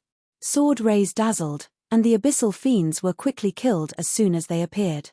As soon as an abyssal great fiend appeared, it was shot in the head by Kafelina's moon god's arrow. Every time she shot a moon god's arrow, Kafelina would take a vial of cyan elixir to restore her consumed physical strength and spirit force. The elven secret method moon god's arrow was extremely powerful, but at the same time, it consumed an astonishing amount of physical strength and spirit force. If Kafelina hadn't taken a lot of recovery elixirs, she would have exhausted all of her strength by now. Seeing young Feng's exuberant energy and seemingly inexhaustible power, Kafelina and the other 2 elven legend rank experts were secretly apprehensive. Kafelina, who originally looked down on Yang Feng, finally changed her mind. Amidst the constant slaughter, Yang Feng's grasp of the demonic fighting sect's sword art became more and more proficient, and his understanding of fighting continued to improve. Along the way, countless abyssal fiends fell to Yang Feng's sword, and the party finally reached the Moonlight Square. At this time, the Moonlight Square was densely packed with abyssal fiends. Together with the two demigod-rank powerhouses Dolores and Gleister, nearly 100 abyssal great fiends besieged Great Elven Monarch Esramia. Great Elven Monarch Esramia shone with golden light, looking like a dazzling sun. Her every movement contained the divine energy of the sun. Wherever the sword rays of the elven sword in her hand passed, the abyssal great fiends would be seriously injured. The abyssal great fiends recited incantations and pointed at Great Elven Monarch Esramia, and extremely vicious level 4 darkness spells blasted into Great Elven Monarch Esramia. Even as strong as Great Elven Monarch Esramia was, she couldn't be completely immune to level 4 darkness spells, and her body became heavier and heavier. Originally, the two demigod-rank powerhouses Dolores and Gleister weren't a match for Great Elven Monarch Esramia even if they joined forces. But now, with the help of the abyssal great fiends, they began to suppress Great Elven Monarch Esramia step by step. Every time Great Elven Monarch Esramia killed an abyssal great fiend, she would receive 1 or 2 wounds blasted by the two demigod-rank powerhouses Dolores and Gleister, and drops of blood containing traces of black gas dripped onto the ground from her wounds. Besieged by countless abyssal fiends, Great Elven Monarch Esramia eventually exhausted her strength and fell. When Yang Feng's group of 4 appeared, gazes focused on them. "Esramia, you're really popular, to have so many children come to save you. I'll tear them to shreds right in front of you, just like those few stubborn lesser elves just now." Dolores issued enchanting laughter, then retreated briskly, disappeared with blink, and appeared in front of Yang Feng and company. Shrouded in endless dark force, the demigod-rank dark elven blade slashed at Yang Feng with the pressure of a mountain. In an instant, as if endless darkness enveloped the land, a premonition of death welled up in Yang Feng's mind. It seemed like no matter how he struggled, he couldn't escape the fate of death, and would eventually die under this blade. Chapter 322. Dying at her hands doesn't seem too bad. Yang Feng's eyes were filled with Dolores's sexy figure. Affected by the power of the Dark Elven Edge, his will to fight dissipated, and he only wanted to die under Dolores's blade. The demigod armament Dark Elven Edge was not only extremely sharp, but it also had the innate ability to charm, seduce, shake the mind, and many other permanent spells that could corrode the mind and will of people. When ordinary humans, even Knight rank experts, saw the demigod armament Dark Elven Edge, they would fall into a daze, pick up the Dark Elven Edge, and cut off their heads. Dolores was an advanced demigod rank expert. Not only was she a pitilessly beautiful woman, but she also cultivated a special secret method. Her every move was filled with a seductive and depraved charm. Together with the Dark Elven Edge, even a demigod rank expert like Ciceron would fall for it. The cultivation base of Yang Feng's true body was only that of a level 3 warlock. The disparity in strength between him and Dolores was too great, and he couldn't resist. The host is eroded by a charm spell. Activating stimulation therapy. A string of information sounded in Yang Feng's sea of knowledge. Shortly after, an intense pain welled up in Yang Feng's sea of knowledge, pulling him out of Dolores's charm spell. "Kill her." When Yang Feng regained his clarity of mind, he immediately issued a fierce roar. Ciceron, who was hiding in the darkness and silently following behind Yang Feng, suddenly appeared. In his fiend form, he suddenly burst out and sent a claw at Dolores's heart. At the same time, the magical mechanical cloak on Yang Feng's back fluttered in the wind and surged with energy. 2 mechanical syringes were stabbed into his neck, and tremendous fiend power was ready to enter his body at any time. Fiend Baron transformation was Yang Feng's last hidden card. He originally didn't want to transform into a Fiend Baron in public. On the Feisuor plane, abyssal fiends were existences that everyone wanted to kill. The number of experts that could utilize abyssal fiend power could be counted on one's fingers. Once people associated Yang Feng with the Tsangji plane, then the foundation he laid on the Feisuor plane would be destroyed. However, being forced into a desperate situation, Yang Feng couldn't care less. If Dolores insisted on killing Yang Feng, then at the same time, her heart would be dug out by Cicerone. Cicerone, what do you want? Dolores' pretty face changed. At that critical moment, the dark elven blade turned into a mysterious arc and fiercely slashed at Cicerone's claw. Dang! When Dolores's dark elven blade slashed at Cicerone's claw, it was blocked by a block of black ice. The dark elven blade was only blocked for a moment before black mana gushed out and cut the black ice block that was harder than diamond in two. Cicerone took the opportunity to use blink and retreat 100 meters away. The moment before the dark elven edge turned around, a black blade ray shot out from the dark elven edge and slashed at Yang Feng. It cut open a long hole on the demigod armament black dragon armor with astonishing defensive strength, and nearly chopped off Yang Feng's right arm, revealing eerie white bones. The demigod armament black dragon armor had very frightening defensive strength. Unfortunately, Yang Feng was too weak and couldn't display the full might of the demigod armament, which was why he was injured by Dolores's blade. If a demigod rank expert had stimulated the black dragon armor's defensive strength, then unless the dark elven edge personally slashed at it, a trifling blade ray wouldn't be able to injure the black dragon armor in the slightest. Everyone, listen to my command. Immediately besiege Dolores and Gleister. They betrayed us, betrayed the great Earl Bavlicana. These two bitches colluded with the elves to catch us in one fell swoop. Kill them.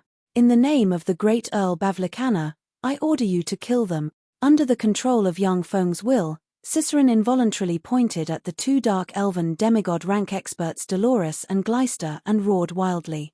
Cicerone had a starry sky warlock rank cultivation base. Among abyssal fiends, he was an abyssal fiend baron among abyssal fiend lords. His rank was above all abyssal fiends, and he was also the commander of this abyssal fiend army. Under Cicerone's command, the abyssal great fiends paused slightly. Eventually, the fear of the abyssal fiend Earl Bavlicana engraved in their souls made them frantically attack Dolores and Gleister.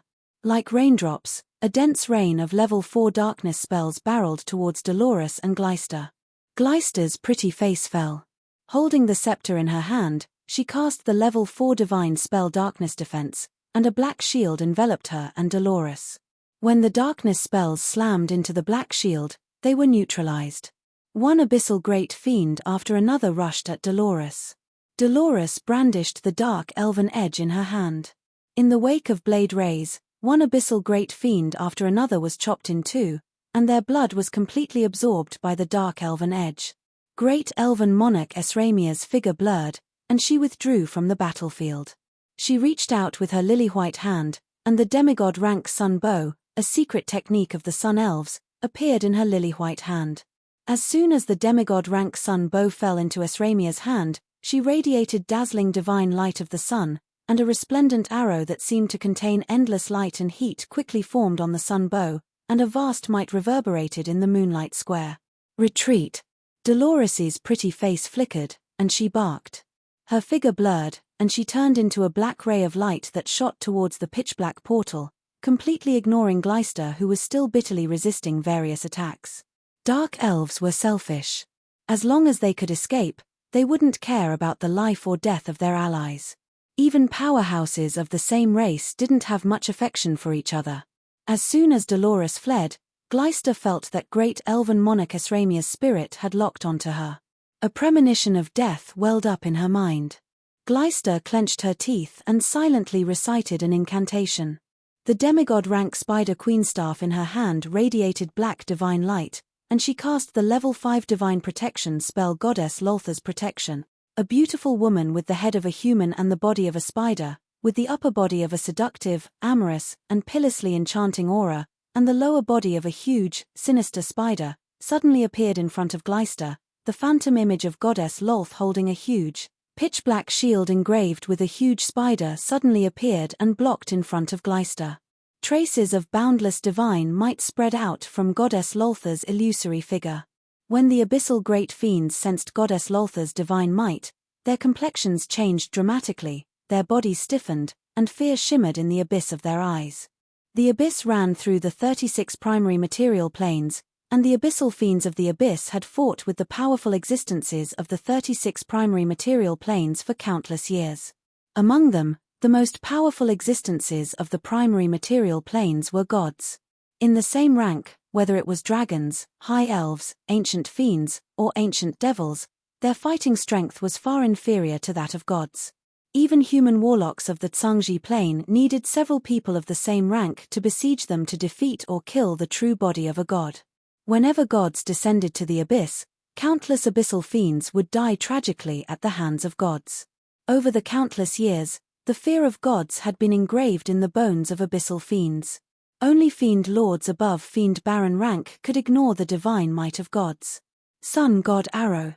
Esramia unleashed a secret archery skill of the Sun Elves. Like a shooting star, an arrow containing frightening sun god light that could purify everything shot towards Gleister. Filled with endless light and heat, the ray of sunlight was extremely dazzling. Yang Feng just glanced at the ray of sunlight, when his eyes stung slightly, and he unconsciously shed tears. The projection of Goddess Lolth raised the large shield in her hand and blocked the ray of sunlight. Boom! The entire moonlight square shook. The ray of sunlight pierced through the large shield, turned into endless rays of sunlight, and burned and purified the projection of Goddess Lolth. Before Gleister could catch her breath, a ray slightly inferior to the previous ray of sunlight suddenly shot out and easily pierced through her abdomen. Frightening sun god light enveloped her and frantically purified the darkness force and darkness divine power inside her.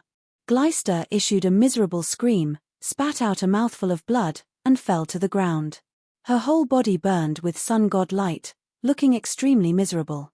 When Yang Feng saw this scene, he inhaled a breath of cold air, and his eyes flashed with shock. Sun God Arrow 2 consecutive shot. The Sun God Arrow 2 consecutive shots was a legendary archery skill recorded in Sun God Arrow. Among the Sun Elves, there were less than 3 people who had mastered this archery skill. One of them was the ancestor of the Sun Elves, the first-generation elven sun god Tamritius. The second was one of the current elven gods, the intermediate divine power rank sun god Alexia. The third one was Esramia. The sun god's arrow was able to pierce through a level 5 divine spell with one arrow. That kind of power was already extremely terrifying. With the addition of the silent second arrow, it was simply impossible to defend against it. There were not many demigods who could block the sun god's arrow twice in a row. After Esramia shot the 2 consecutive sun god arrows, her face was pale, and drops of blood dripped from her hands. The skin on her lily-white hands was lacerated. Obviously, she was seriously injured. Chapter 323. Seeing this scene, the eyes of an abyssal great fiend shimmered with suspicion, and he asked Ciceron, "Sir Ciceron, what's going on? Didn't you say that Gleister and the others are colluding with the elves? What's going on? Please explain." Abyssal fiends were very ferocious and cunning extraordinary life forms. After receiving Ciceron's order, the abyssal great fiends had many questions in their minds. However, the hierarchy among abyssal fiends was extremely strict. As the great commander of this operation, Ciceron had great authority. Besides, he was a fiend baron with a distinguished status. Thus, the abyssal great fiends couldn't disobey his orders. Now that Esramia shot Gleister dead with an arrow, the abyssal great fiends could no longer suppress their doubts. They stopped and stared at Ciceron with puzzled looks on their faces. "How dare you? You lowly thing, you dare question me, a noble fiend baron? Go to hell!"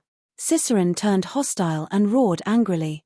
His figure blurred, and he shot to in front of the abyssal great fiend. With a flick of his wrist, he thrust his claw into the abyssal great fiend's heart with the force of a thunderbolt and dug it out. Seeing Ciceron suddenly turn hostile, the abyssal great fiends were shocked and didn't know what to do. Abyssal great fiends were legend rank existences. On a grade 9 plane, they were already pinnacle existences. But in the abyss, where powerhouses were as common as clouds, abyssal great fiends were nothing. An aristocratic lord like Ciceron could execute abyssal great fiends at will. In this abyssal fiend operation, the great commander was Ciceron, a fiend baron who awakened the sea god's bloodline. Now that he attacked and killed the abyssal great fiends couldn't react for a while. Kafalina took out her moonlight divine bow, raised her lily-white hand, and unleashed the moon elven secret method moon god's arrow. A bright moonlight ray flickered in midair, turned into an arc, and ran through the heads of 4 abyssal great fiends. Great elven monarch Esramia shot sun god bow, and an arrow ray suddenly turned into an arc and ran through the heads of 6 abyssal great fiends. Yang Feng opened his mouth and released the level 4 spell Dragon Breath in a flash, and a fearsome dragon breath suddenly sprayed out. In the wake of the dragon breath, the abyssal great fiends were burned to ashes. Arachne silently recited an incantation and cast healing spells to treat Esramia's injuries. Great elven monarch Esramia had been resisting the siege of the 2 dark elven tycoons in the Moonlight Square and had sustained heavy injuries. Growlus held a large shield and silently chanted an incantation, condensing various magic shields one after another, firmly guarding in front of Arachne and Kafalina. Growlus was a powerhouse who cultivated both magic and martial arts. Her martial arts and magic cultivation methods were inclined towards defense. She was a powerhouse who specialized in guarding magic, water, and archers. Cicerin, on the other hand, took the opportunity to rush into the midst of the abyssal great fiends and wantonly slaughtered them. Since Cicerin was the commander of the abyssal fiend army, the abyssal great fiends didn't dare to resist him, and could only flee in a sorry state. The dense crowd of abyssal fiends didn't dare to attack Cicerin. Instead, like a tide, they surged towards Yang Feng in an attempt to tear him and his party to pieces. Yang Feng was like a reef. When the countless abyssal fiends hit the reef, they were immediately torn apart and turned into countless fragments. Blood dyed the surrounding land red. Yang Feng silently recited an incantation and waved his hand, and vampiric rattan seeds suddenly flew out and turned into frightening vampiric rattans that danced wildly, rolled up the abyssal fiends, and sucked them dry. The abyssal fiends weren't weaklings. They cast spells, and abyssal demonic fire bombarded the vampiric rattans like raindrops, easily burning the very troublesome vampiric rattans into ashes. The dense crowd of abyssal fiends recited incantations and fired abyssal demonic fire at Yang Feng's black dragon armor as well as the various magic shields conjured by Growlus, continuously consuming their strength. Even with the support of the demigod armament black dragon armor, Yang Feng still felt traces of exhaustion welling up inside him. So this is how it feels to be stacked to death by my battle robot. I didn't expect that there would be a day when I would be stacked to this extent with human wave tactic. Eyes bloodshot, Yang Feng drank vial after vial of elixirs. His humanoid dragon-like body emitted sounds of exhaustion from various parts of his body. However, the dense crowd of abyssal fiends was still endless, making people feel exhausted and desperate. However, Yang Feng couldn't retreat by even half a step. Once he retreated, the archers Kafalina and Arachne and the wizard behind him would be exposed to the abyssal fiends' attacks. Arachne cast spatial disruption spells, preventing the abyssal great fiends from casting blink. Otherwise, if the dozens of abyssal great fiends cast blink and besieged Yang Feng at the same time, even someone as strong as Yang Feng wouldn't be able to resist. Great elven monarch Esramia was a pinnacle demigod rank super expert.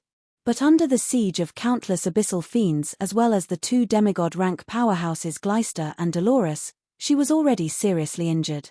Coupled with the divine skill sun god's 2 consecutive arrows, her injuries worsened. Her battle prowess was only at the junior demigod rank.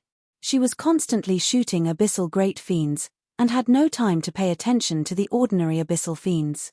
Your Majesty, we're here. Before the front line was about to collapse, Kelly's voice came from the entrance of the passageway. Elven powerhouses poured out of the passageway and shot a rain of arrows at the fiends in the Moonlight Square. The arrows formed a terrifying rain of arrows that completely covered the fiends in the Moonlight Square, and countless fiends died miserably. Elven wizards silently recited incantations and pointed at the surroundings. Magic radiance flickered, and a variety of demonic plants, extraordinary plants, suddenly appeared and swept towards the fiends. As soon as the elven army appeared, it immediately engaged the fiend army in close combat. Under the effect of countless nature spells, numerous demonic plants appeared in front of the elven army to act as meat shields.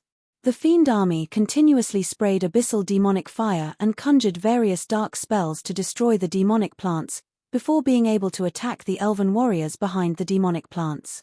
The abyssal great fiends of the fiend army were killed by great elven monarch Esramia and Ciceron one by one, and the situation quickly shifted in favor of the elven army. Seeing that the situation was anything but reassuring, an abyssal great fiend quietly moved to the teleportation portal above the crystal mountain and plunged into it. As if an avalanche, the abyssal fiends rushed towards the teleportation portal above the crystal mountain. Hundreds of abyssal fiends fell to the arrows of the elven warriors, but by relying on their numerical advantage, more than half of them managed to escape. Great elven monarch Esramia gracefully walked up to young Feng. Her beautiful eyes shimmered with gratitude, and she said with a smile, "Ian, thank you very much. On behalf of the elves, I thank you. You don't need to take any more tests. From now on, you are qualified to be Karina's suitor. Moreover, you will be an honored guest of our elven clan. As long as your request is not excessive, our elven clan will help you with a favor. This is our elven clan's promise to you." If it wasn't for young Feng, great elven monarch Esramia could only escape from the Moonlight Square. The huge abyssal fiends would definitely take the opportunity to sweep through the entire Moonlight Tree, and the popes of elven gods sealed inside the Moonlight Tree would be divided and killed by the abyssal fiends. The elven royal family inside the Moonlight Tree would suffer a catastrophe, and the entire elven race would suffer a heavy blow. The elven powerhouses looked at young Feng with gratitude in the abyss of their eyes. No one objected to great elven monarch Esramia's words. Young Feng pointed at Gleister, who was paralyzed on the ground and struggling in pain, and said, "Your Majesty, can you give this person to me?" Esramia creased her eyebrows slightly, then relaxed and revealed a smile, saying, "Okay." Callie couldn't help saying, "Your Majesty, this is Pope Gleister of the Dark Elven Church. If we offer her as a sacrifice to the mighty gods, we can obtain the favor of the gods."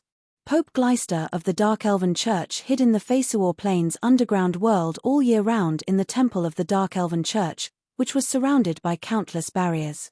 Even someone as strong as Esramia wasn't willing to challenge Gleister in the temple of the Dark Elven Church.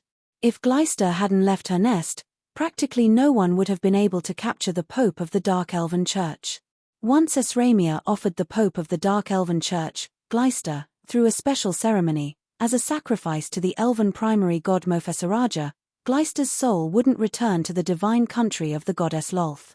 As such, Gleister's soul wouldn't return to goddess Loltha's divine country, but would instead enter goddess Mofessaraja's divine country and become her plaything. In that case, Mofessaraja would definitely bestow divine grace upon Esramia and the entire elven race. Demigod rank powerhouses weren't so easily born. Geniuses and powerhouses were as common as clouds in the elven race. In the secular world, there were no more than 5 demigod rank powerhouses. In the secular world, dark elves only had 2 demigod rank powerhouses, Dolores and Gleister. For Esramia to offer such a living prey to young Feng, the upper echelon of the elves were filled with reluctance. Chapter 324. Great elven monarch Esramia waved her hand and interrupted the elven upper echelon with a domineering tone, saying full of dignity, "Say no more. If it wasn't for Ian, I wouldn't have been able to injure Gleister so easily. Besides, how can a trifling Gleister compare to your lives? If it wasn't for Ian, who knows how many of our people would have died. We can't let people say that elves are stingy and don't know how to repay favors." Callie felt somewhat regretful, yet she still retreated willingly. "Yes, Your Majesty." The elven upper echelon thought about it, felt moved, and no longer spoke. "Not bad, it seems that the risk was worth it." When young Feng saw great elven monarch Esramia being so forthright, his eyes glimmered with admiration. The dark elven demigod rank powerhouse Gleister was of great importance to him. Even if he had to use up the promise of the elves, he had to get his hands on her. Now that great elven monarch Esramia so straightforwardly agreed to give Gleister to him, he was filled with a favorable impression of her. Young Feng quickly came to Gleister's side and looked at her. At this moment, there was a frightening big hole in Gleister's abdomen, and golden divine energy of the sun was burning her delicate body, covering her sexy and graceful body with ugly scars. Her originally beautiful face was burned to the point that it looked like a ghost, hideous and terrifying. Yang Feng took out a vial of liquid metal nano-robot elixir, inserted it into Gleister's hand, and injected it into her body. Strong erosion. The target has divine power of the Queen of Spiders Lolth in her body. The elixir has been eliminated by 60%. Please continue injecting the elixir. A line of information flashed in Yang Feng's eyes, and he continued to take out 10 vials of liquid metal nano-robot elixir and injected them into Gleister. According to the analysis of soul studies, the target's soul has been locked on by another powerful existence. After the target's death, the other party will take away her soul. At present, it is impossible to lift the lock, nor to prevent the target's soul from being taken away. Continue the erosion. Along with Yang Feng continuously filling the portable fortified strongholds database with all kinds of knowledge, the portable fortified strongholds optical computer's analytical power also increased frantically. Yang Feng ordered, after the death of the believers of the gods, they will be received into the divine country of the gods. I currently have no way of stopping this, but in the future, I will build a divine kingdom that belongs to me. When that time comes, I will naturally find a way to bring her soul over. Continue the corrosion. Yes. The liquid metal nanorobots rapidly eroded Gleister, eventually completely eroding her. Heal. Following Yang Feng's order, the liquid metal nanorobots stimulated Gleister's life force, causing her to erupt with a frightening power that dispelled the sun divine energy. Then, under the effect of the formidable life force, the injury on her abdomen quickly healed. An ordinary person with a large hole in her abdomen would have died long ago. However, Gleister was a demigod-rank powerhouse. Her life force had undergone a transformation and sublimation, and she had become extremely powerful. As long as she was treated, the injury with a large hole in her abdomen wouldn't be fatal. Gleister quickly healed. Yang Feng pretended to take out a pair of ineffective magic suppression shackles and handcuff them on Gleister's hands.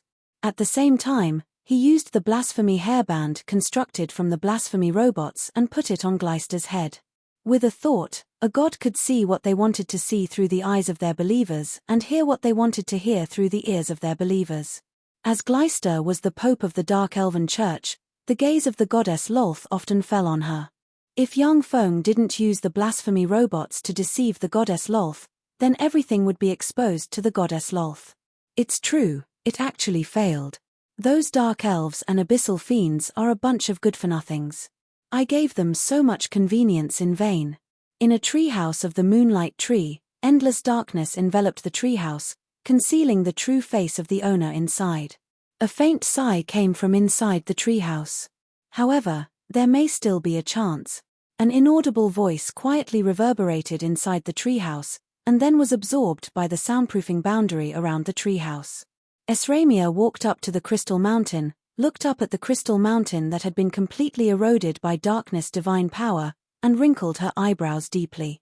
The moonlight tree was a holy land that the elven gods had left in the secular world and granted to the elves in the secular world. If the crystal mountain hadn't been eroded by darkness divine power, then once Esramia mobilized the power of the moonlight tree, she could have easily suppressed Dolores, the abyssal fiend legion, and Gleister. Now that the control core of the moonlight tree had been eroded by darkness divine power, if the darkness divine power wasn't dispelled, then the holy land of the elves, the moonlight tree, would lose its function. Esramia might even be forced to destroy it with her own hands, so as to not let the moonlight tree be used by the dark elves and other darkness life forms. Esramia's eyebrows creased slightly, and she said solemnly, "Ian, come over and see if there's any way to purify the moonlight core. If you can find a way to purify the moonlight core, then I'll let you enter the treasury of the elves and choose a treasure." Esramia was shrewd and experienced, so she naturally understood what humans liked the most. Since she couldn't bestow Yang Feng her people, she could only use treasures to tempt Yang Feng into working for her. Yang Feng's eyes lit up when he heard that.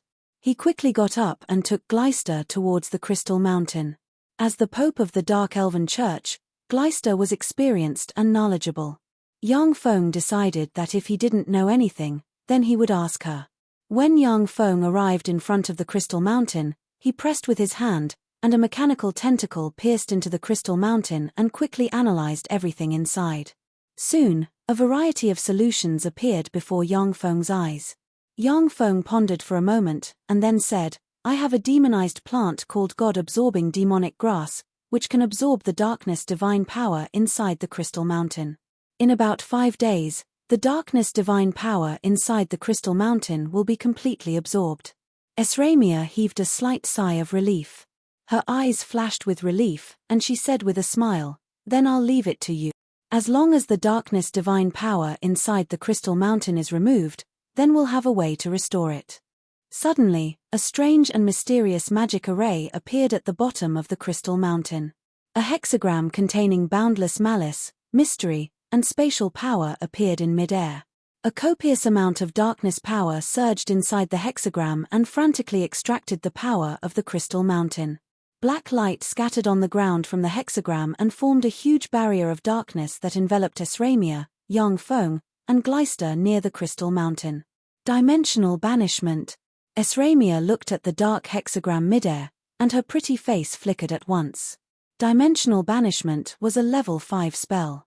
Among level 5 spells, it was the most difficult to cast and master. It was even more difficult to master than some level 6 spells. Some formidable beings who had mastered level 6 spells hadn't mastered the level 5 spell Dimensional Banishment. Once hit by Dimensional Banishment, even a god-rank powerhouse would be banished to the astral boundary, unable to find their way back. The astral boundary was a mysterious plane in the universe. There were countless paths leading to other planes in the astral boundary.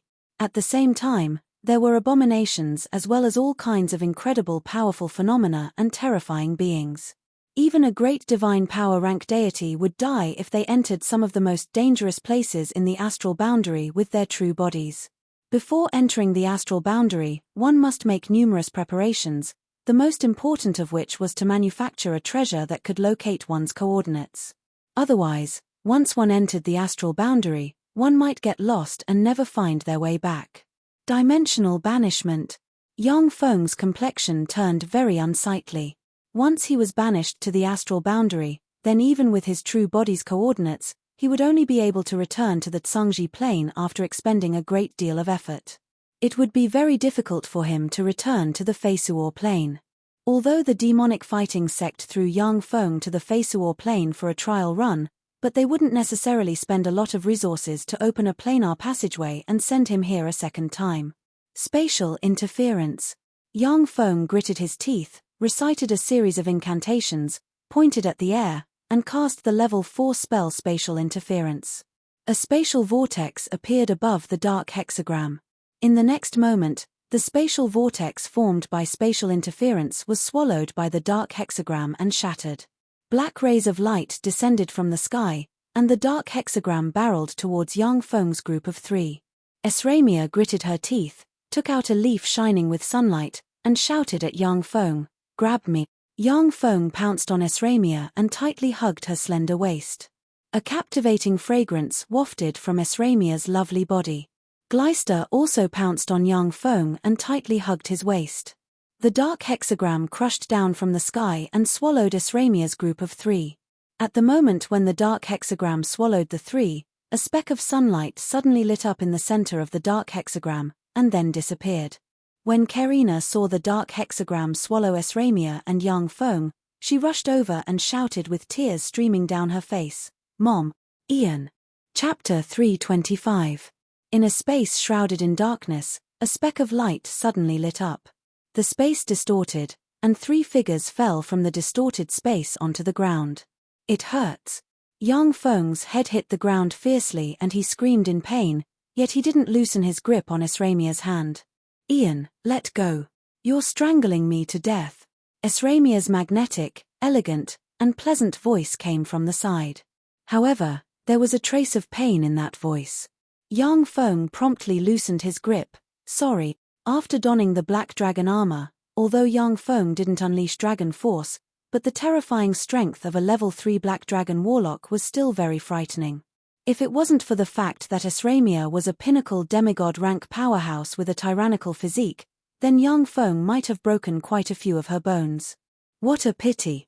Subconsciously, Yang Feng reluctantly loosened his grip.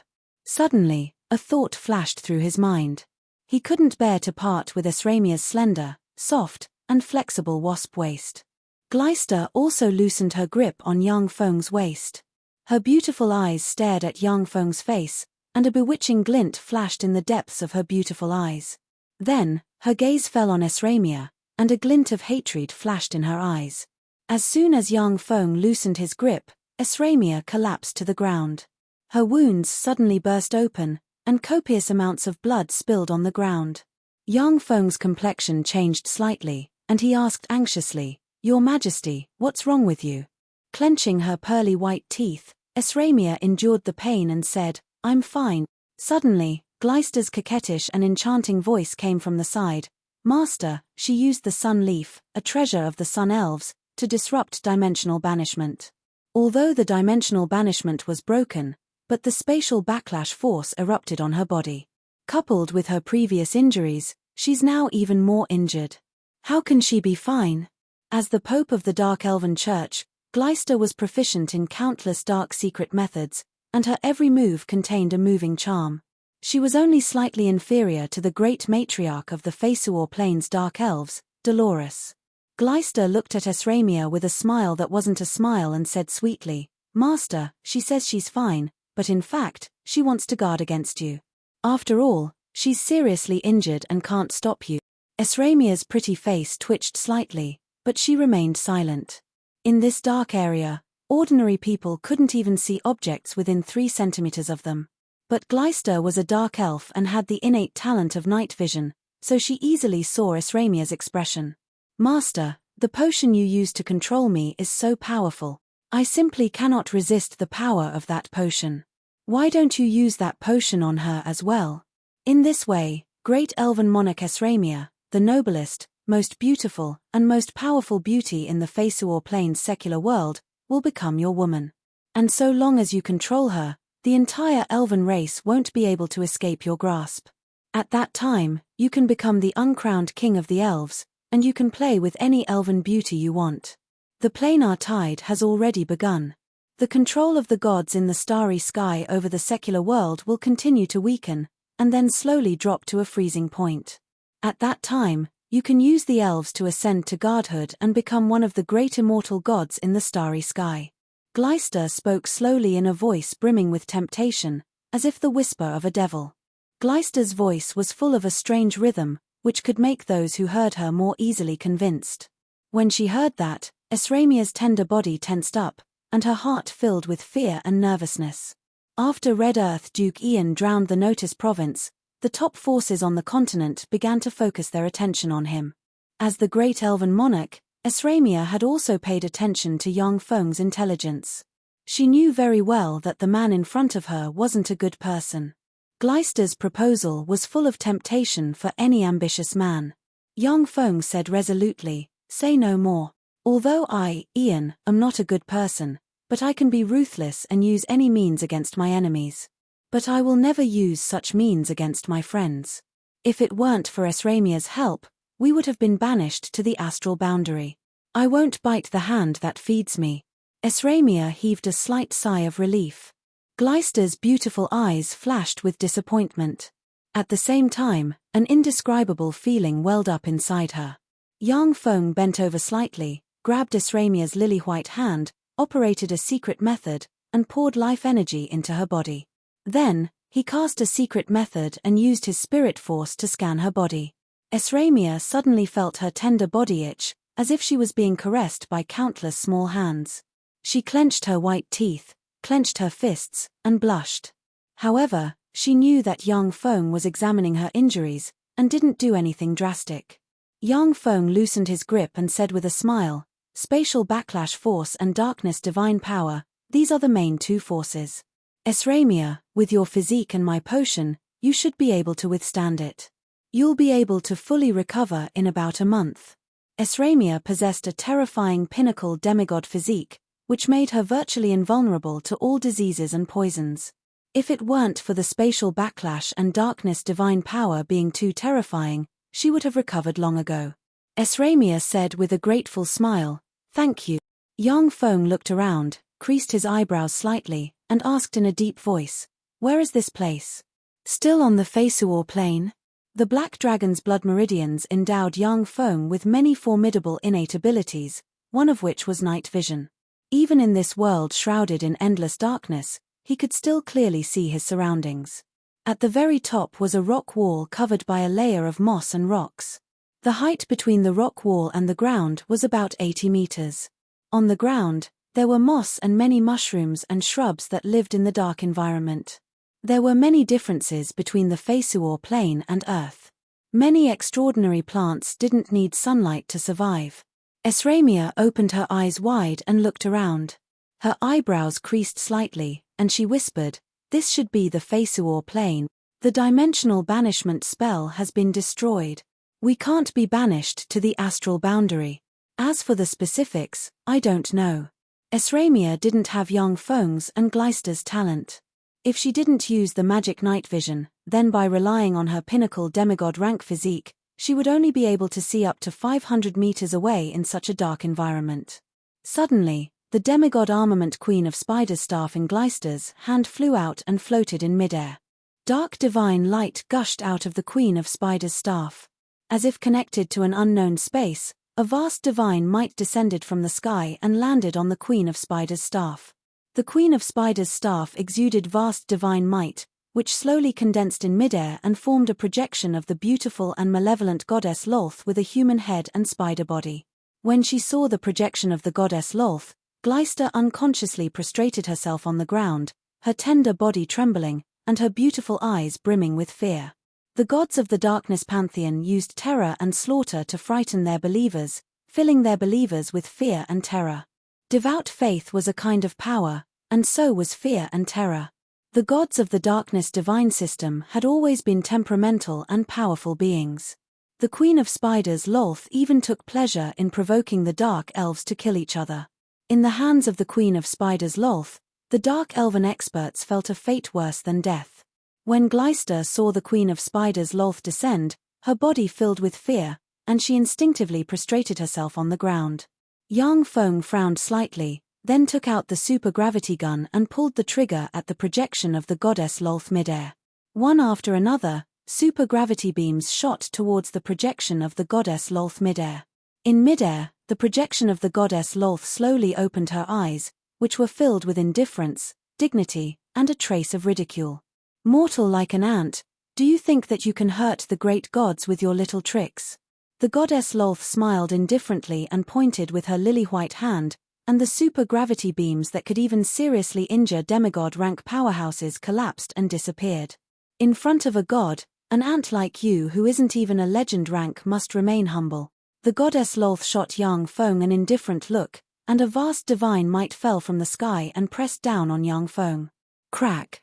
Yang Feng resisted the frightening divine might, and his body issued the sound of bones breaking inch by inch. Even though he operated secret methods desperately, he still couldn't resist the frightening divine might. With the help of the Black Dragon armor, Yang Feng still stood unyieldingly on the ground and stared loftily at the goddess Lolth midair, anger and unyieldingness burning in the abyss of his eyes. A hint of surprise flashed in goddess Lolth's beautiful eyes. She revealed a beautiful and seductive smile that was filled with viciousness and cruelty. "Interesting. A man like you is really interesting. I can't help but want to capture you and break your bones inch by inch. Let's see if you can still show such an expression. Unfortunately, I don't have much time. Ant-like man, I'll do you a big favor and give you a big gift." All of a sudden, goddess Lolth showed a very strange smile and pointed at Esramia's forehead. Chapter 326. Yang Feng was greatly alarmed. He clenched his teeth and wanted to release the battle robots hidden in the dimensional crest, only to find that apart from thinking, he couldn't budge. As an intermediate divine force rank god, goddess Lolth was an expert of the same rank as the Tsangji Plains Bright World warlocks. Her divine might was boundless, and she wasn't a weakling even among the gods. This was just the divine might released by her projection, yet it was still extremely formidable. It wasn't something that Yang Feng could contend against. Esramia said very calmly and frigidly, "Great goddess Lolth, according to the treaty of the gods, unless blasphemy is committed, gods can't personally attack mortals. Do you want to violate the treaty of the gods?" Even you wouldn't be able to bear the consequences of that. The great goddess Mofasaraja and Alexia are looking at you through my eyes. As long as the gods willed it, they could see everything through the eyes of their believers and hear everything through the ears of their believers. This was one of the terrifying abilities possessed by the gods. This ability could make gods appear omniscient and omnipotent. What a sharp-tongued little girl. Indeed, I can't violate the treaty of the gods. Otherwise, I could have easily killed the three of you. However, there's a spell I left behind sealed in the Queen of Spiders' scepter. This spell had only been activated at this moment. In fact, my true body didn't even take action. Otherwise, I would have been seriously injured by the backlash. Goddess Lolth smiled sweetly and pointed at the space between Esramia's eyebrows with her lily-white finger. A pitch-black incantation containing a bewitching charm appeared on the space between Esramia's eyebrows like a sexy mole. Esramia only felt her heart skip a beat, as if something bad had happened to her, yet she was powerless to do anything about it. A scorching force gushed out of her and spread to her limbs and bones. Her whole body heated up, her pretty face flushed, and she revealed a weak, beautiful, sexy, and charming expression. Goddess Lolth glanced at Esramia and revealed a bewitching and sexy smile, then glanced at young Feng, "You're lucky, human ant. But I think it will be very interesting to see the expressions of those two bitches Mofasaraja and Alexia." Lolth turned to look at Gleister, her beautiful eyes filled with coldness and cruelty, and she revealed a tyrannical and coquettish smile. "Finally, since you have been captured and controlled, you can die." Pitch-black flames suddenly ignited on Gleister's delicate body, causing her to issue miserable screams. As the Pope of the Dark Elven Church, Gleister had been eroded by darkness divine power for a long time and was brimming with it. The darkness divine power belonged to Goddess Lolth. With a thought from her, the frightening darkness divine power turned into demonic flames that could burn everything and devour Gleister's life. It's a pity that this bit of power is too little. Otherwise, I could have stayed here and enjoyed that interesting scene. Goddess Lolth sighed regretfully. Her body instantly collapsed and turned into dust, scattering in all directions. In the darkness, only the blushing Esramia and Gleister, who was covered in black demonic flames, remained. As soon as Goddess Lolth disappeared, Yang Feng silently recited an incantation, conjured the spell mage hand, fished out a vial of elixir from his bosom, and poured it into his mouth. When the vial of elixir entered his body, Yang Feng's physical potential was stimulated in an instant.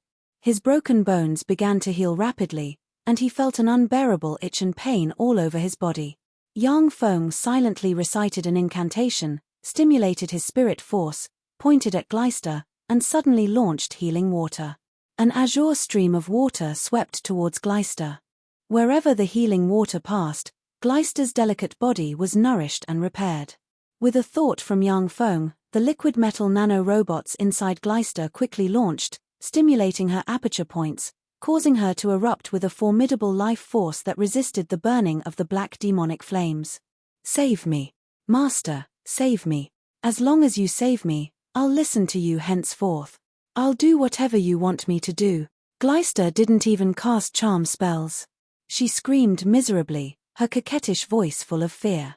When ordinary priests betrayed the god they believed in, they would only lose their power and suffer heavy injuries. The more powerful a priest was, the more severe the backlash they would suffer once they betrayed the god they believed in. A demigod rank expert like Gleister was completely eroded by Goddess Lolth's darkness divine power. Once the divine power backlash began, the darkness divine power would burn her alive from the inside out. After her death, her soul would return to Goddess Lolth's divine country, where she would receive cruel torture. When Gleister thought of Goddess Lolth's cruel methods, her heart filled with fear, and she frantically begged Yang Feng. "Don't worry. Since I'm your master, I won't let you die." Yang Feng clenched his teeth, blurred into motion, and arrived beside Gleister. He took out vials of elixirs and poured them into her mouth. "It would be great if there was a man who would risk his life to save me." Paralyzed on the ground, Esramia watched Yang Feng do his best to save Gleister, and her beautiful eyes shimmered with envy and bewilderment. Deep in her forehead, the black rune resembling a beauty mole exuded bewitching black light, shaking her firm mind. Originally, Esramia had an extremely firm will. When she saw this scene, she would only smile faintly and praise young Feng for being affectionate and righteous. She wouldn't envy him at all. As for the vicious curse cast by goddess Lolth between her eyebrows, it was gradually dissolving, eroding her firm will. Gleister was a junior demigod rank expert, and the might of the demonic fire inside her was extremely terrifying. Even though she had drunk a lot of demonic fire, she still couldn't completely dispel it. Yang Feng's thoughts revolved lightning fast, his mind filled with anxiety. What do I do? I'm still too weak. Curses. I can only do this. Clenching his teeth, Yang Feng took out a small bottle with a pained expression on his face, opened it, and dripped drops of cyan liquid on Gleister's face, heart, kidneys, and other vital points. The small bottle contained the super elixir level 5 cyan jade divine liquid, which Yang Feng collected from the Turandot subcontinent. It had a heaven-defying effect. As long as a person still had a breath left in them, they could be saved. This was Yang Feng's life-saving treasure. He only had this small bottle in his hands. Wherever the cyan jade divine liquid dripped, the demonic fire immediately extinguished or, as if they had a life of their own, swam towards Gleister's limbs. Yang Feng promptly chopped off Gleister's limbs with his sword, and blood spilled on the ground. When Gleister's limbs fell to the ground, they were burned to ashes by the demonic fire. Yang Feng's eyes flashed apologetically, and he said, "I'm sorry, this is all I can do for now. Later, I'll find a way to heal your hands and feet." Gleister heaved a sigh of relief and showed Yang Feng a charming smile. "It's fine, I know. Thank you, Master. If it weren't for Master, I would be dead by now." To an ordinary person, having all 4 limbs severed was definitely a terrifying injury. But for peak existences of the Feisuor plane like Gleister and Esramia, they could find the corresponding potions and treasures to regrow their limbs. Gleister swept Esramia with a glance, a bewitching glint in her beautiful eyes, and said with a sweet smile, "Master, Esramia was hit by one of the most vicious spells, Kiss of Lolth. Once hit by this spell, she will be locked on by the dark elven treasure Lolth. No matter where she goes, she will be found by dark elven powerhouses. I've never been here before, but according to the environment, this should be the entrance to the Dark Forest, one of the most dangerous forbidden areas in the underworld. If we leave her behind, the 2 of us can escape from here." Esramia was startled and filled with fear when she heard that. After hesitating for a while, she said weakly with a trace of sobbing tone, "Ian, don't leave me behind." Esramia shuddered inside when she thought of the cruel treatment she would receive if she fell into the hands of the Dark Elves. Finally, she abandoned her pride and weakly begged Yang Feng. This was the first time in her life that Esramia begged a man. "Don't worry. I won't leave you behind." Yang Feng smiled, then took out a magic carpet and tossed it into the air. After carrying Gleister onto the magic carpet, he walked towards Esramia. Yang Feng bent over slightly and reached out to hug Esramia. When Esramia smelled Yang Feng, the bewitching black incantation on her forehead shone brightly. She was bewildered, her hands wrapped around Yang Feng's back like water snakes, and she kissed him on the lips. Yang Feng was slightly startled, and then fell into Esramia's passion. When Yang Feng was about to succumb to Esramia's charm, a drop of ice-cold water dripped on his face, and then was bounced off by his life force cover, waking him up at once. He used his supreme willpower to pull away Esramia, whose eyes were blurred, her beauty was unparalleled, and she exuded a seductive charm from head to toe. Chapter 327. Esramia, sober up. Yang Feng raised his hand and uttered a magic sentence, and a stream of healing water hit Esramia's pretty face. Washed by the ice-cold healing water, Esramia regained her sobriety. When she thought of her behavior just now, her pretty face blushed, and she was almost ashamed to death. Karina was Esramia's descendant born from the elven mother tree. Although Esramia treated people gently, but she was very proud and arrogant from a young age, and looked down on all men in the world. However, her unrestrained behavior just now made her angry, ashamed, and furious. She groaned, and 2 streams of tears flowed down her beautiful eyes. Gleister said with a bewitching and sexy smile, "Master, that was a great opportunity. Great elven monarch Esramia, the noblest, most beautiful, and most powerful woman in the secular world of the Feisuor plane, took the initiative to make love to you. You didn't force her, but she took the initiative. She has nothing to say if you want her. By relying on Yang Feng's potions and Gleister's terrifying physique, Gleister began to rapidly recover her vitality. Feeling ashamed, Esramia turned her head, not daring to look Yang Feng in the eye. After Yang Feng carried Esramia onto the magic carpet, he frowned and asked, "What's going on with Gleister?" Kiss of Lolth is the most vicious spell of the Dark Elves. Once hit by this spell, not only will you be discovered by the Mirror of Lolth no matter where you go, but this spell is also a curse. Moreover, this spell was a kind of curse. No matter how strong-willed and unyielding a woman was, she would fall step by step into depravity and become a slut. The predecessor of the dark elven goddess Maiden of Joy was the goddess of chastity. She was caught by the big spider, hit by this spell, and then degenerated step by step. If this spell isn't dispelled in time, the noble great elven monarch Esramia will become a lowly bitch in heat at the sight of men. Gleister said with a smile, taking pleasure in Esramia's misfortune. The reason why Gleister was seriously injured and caught by Yang Feng was because of Esramia's terrifying arrow. Her hatred and anger towards Esramia were deeper than the sea. When she heard that, Esramia shuddered and was filled with fear. If she was going to become like that, she would rather die. Esramia looked up at Yang Feng with tears in her beautiful eyes, looking indescribably beautiful and lovely. She implored weakly, "Help me, Ian. When I return to the elves, I will definitely repay you. I can open the elven clan's treasury and let you choose 5 treasures." When he saw Esramia's delicate and beautiful appearance, Yang Feng's heart stirred, and he turned to Gleister and asked, "How do you dispel this spell?" Loltha's kiss was one of Loltha's most vicious curses. In the Tsangji Plain, only the top sects have the spell model of Kiss of Lolth. Yang Feng's status in the demonic fighting sect wasn't high enough.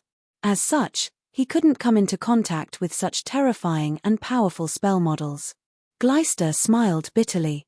"I don't know. Reportedly, only Goddess Lolth herself can dispel this spell. Of course, if the radiant primary god of the Zelaya divine system takes action, then with his radiant divine spell that can purify everything, he should be able to purify this curse. Apart from that, only some legendary treasures that can restrain curses can suppress this curse." Goddess Lolth was an intermediate divine force rank god as well as a primary god of the Dark Elven divine system. She was extremely powerful. In the Elven divine system, only the strong divine force rank Elven primary god Mofessaraja, the intermediate divine force rank sun god Alexia, and the intermediate divine force rank moon goddess Krisen could defeat her. In terms of fighting strength, none of the other Elven gods were Goddess Loltha's match. Even on the Feisuor plane, there weren't many existences that could defeat Goddess Lolth head-on. The might of the curse she set up could be well imagined. Yang Feng pondered for a while, and then asked, "Since the radiant primary god can purify this curse, then there should be someone among the Elven divine system who can dispel this curse, right?" Gleister replied, "I don't know about this. I think Esramia should know more about the Elven gods than I do." Yang Feng's gaze fell on Esramia.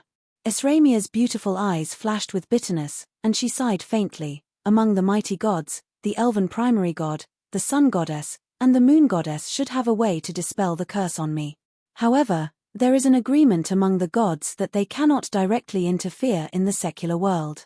If it was a curse set up by Goddess Lolth, then I think that even Pope Escudera of the Elven Church wouldn't be able to dispel it. Pope Escudera of the Elven Church was a pope who served the Elven primary god Mofessaraja. She was a demigod rank powerhouse second only to Esramia. Even if she conjured a level 5 divine spell, she might not be able to dispel the curse set up by Goddess Lolth." Esramia was silent for a while, then finally sighed faintly, "Forget it. Ian, I only ask one thing of you. Please kill me the moment I turn into a woman in heat at the sight of a man. In this way, before my soul is tainted, I can still return to the divine country of the gods. I'm counting on you. In this way, I'll be grateful to you in the divine country of the gods." Gleister's eyes swiveled, and she revealed an extremely wicked smile. "Heh, there's no need for that. Esramia, I have a secret method that can dispel the curse. It's nothing more than using a curse to fight a curse." Esramia's beautiful eyes lit up, and she hurriedly asked, "What secret method?" Glyster showed a bewitching smile, cast the secret method, and told Esramia about it in a low voice. Esramia's pretty face suddenly welled up with crimson. Staring at young Feng, her beautiful eyes flickered with flames of fury, and she gnashed her teeth, saying, "I won't use this secret method even if I have to die." Young Feng was baffled, not knowing why Esramia's attitude changed so much. He hesitated for a while before asking, "Glyster, what secret method is it?" Esramia said anxiously, "Glyster, don't say it. If you do, I won't let you get away with it." Glyster looked at Esramia's somewhat flustered and exasperated expression, and then revealed a pleasant yet wicked smile. "Your Majesty Esramia, do you still think that you're the noble and powerful elven great monarch? You're now just a burden to my master. If my master abandons you, you'll end up miserable. What qualifications do you have to threaten me?" Esramia blushed at Glyster's words, and she gritted her teeth, unable to speak. Glyster smiled charmingly at young Feng, saying, "Master, we dark elves have a secret method. Once it's used, one's body and mind will fall, and everything will be dedicated to that person. So long as Esramia uses this secret method, she'll only fall in love with you, master. Wouldn't that be a happy ending?"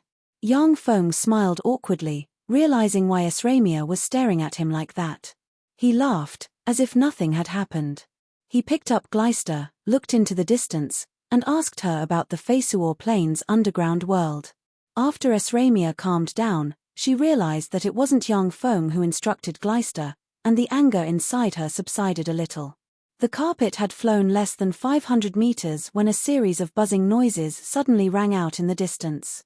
Numerous scorpion-tailed wasps, each about the size of 2 fingers, with mouthparts that resembled locusts and tails that resembled scorpions, abruptly flew out and flew toward them as if they had turned into a swarm of wasps. Glyster's beautiful eyes creased slightly, and she whispered, "Master, there are many extraordinary demonic insects in the underground world. Apart from dragons and some scaly legend-rank demonic creatures with pressure, it's best not to fly in the sky. Otherwise, you'll attract the attacks of many extraordinary demonic insect. Singly, those extraordinary demonic insects are very easy to kill. If there are many of them, then even demigod-rank powerhouses will be stung. When we travel in the underground world, we generally smear a lot of insect-repelling potions." Young Feng nodded. Looking at the dense insect swarm, his eyes shimmered with graveness. "I was negligent about this.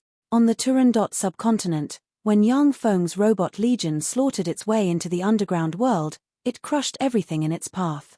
When the extraordinary demonic insect scorpion-tailed bee swarm appeared, tens of thousands of flamethrower robots sprayed a few rounds of flames to burn the insect swarm. Now that young Feng was the only one left, he naturally couldn't resist the dense swarm of extraordinary demonic insects. The flying speed of the scorpion-tailed bees was terrifying. Before long, they arrived in front of young Feng and company. Young Feng pressed the black dragon armor on his chest, and a frightening dragon might gushed out of the black dragon armor and spread in all directions. When the scorpion-tailed bees sensed the frightening dragon might, as if avoiding snakes and scorpions, they circled around young Feng and split into 2, revealing a passage. Glyster uttered worriedly, "Master, if you use dragon might, you can indeed quickly avoid the insect swarm. However, in the underground world, there are some frightening life forms that hunt dragons for food.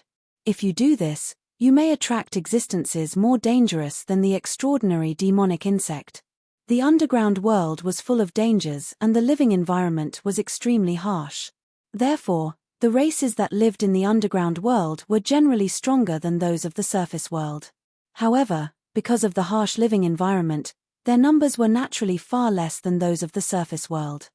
Chapter 328. Young Feng hesitated for a moment. Then, following Glyster's instructions, he descended from the sky and landed on the ground. Young Feng took out a dragon skin belt and tied Glyster in front of him. At the same time, he tied Esramia on his back with a dragon skin belt. When Esramia was on young Feng's back, she immediately uttered a cry, blushed, and powerlessly collapsed on young Feng's back. The black curse rune between her eyebrows glowed with a gloomy light. Yang Feng took out a piece of black dragon skin paper and shook it slightly. The dragon skin paper flashed with demonic light and turned into a black unicorn with lifeless eyes. With a light leap, Yang Feng flew onto the black unicorn demonic horse and shook the reins, and the black unicorn demonic horse made from alchemy quickly galloped into the distance. On the Feisuor plain, magic had all kinds of miraculous powers. The magic artifacts left behind by some alchemists were even more miraculous than the technological creations of Earth.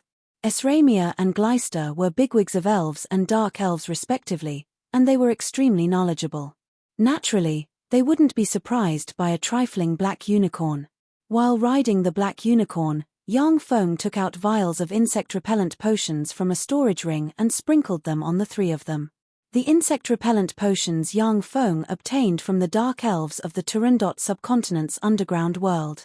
Although the strength of the dark elves of the Turandot subcontinent's underground world was far inferior to that of the dark elves of the Feisuor plain. However, they had also lived in the underground world for many years, and were very interested in making various insect-repellent potions. Gleister looked at Yang Feng in surprise, and her evaluation of him rose by a few notches.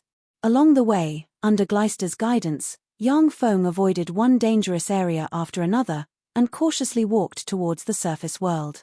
Nourished by the liquid metal nano-robot elixir and various potions, Gleister's severed limbs finally began to slowly grow back.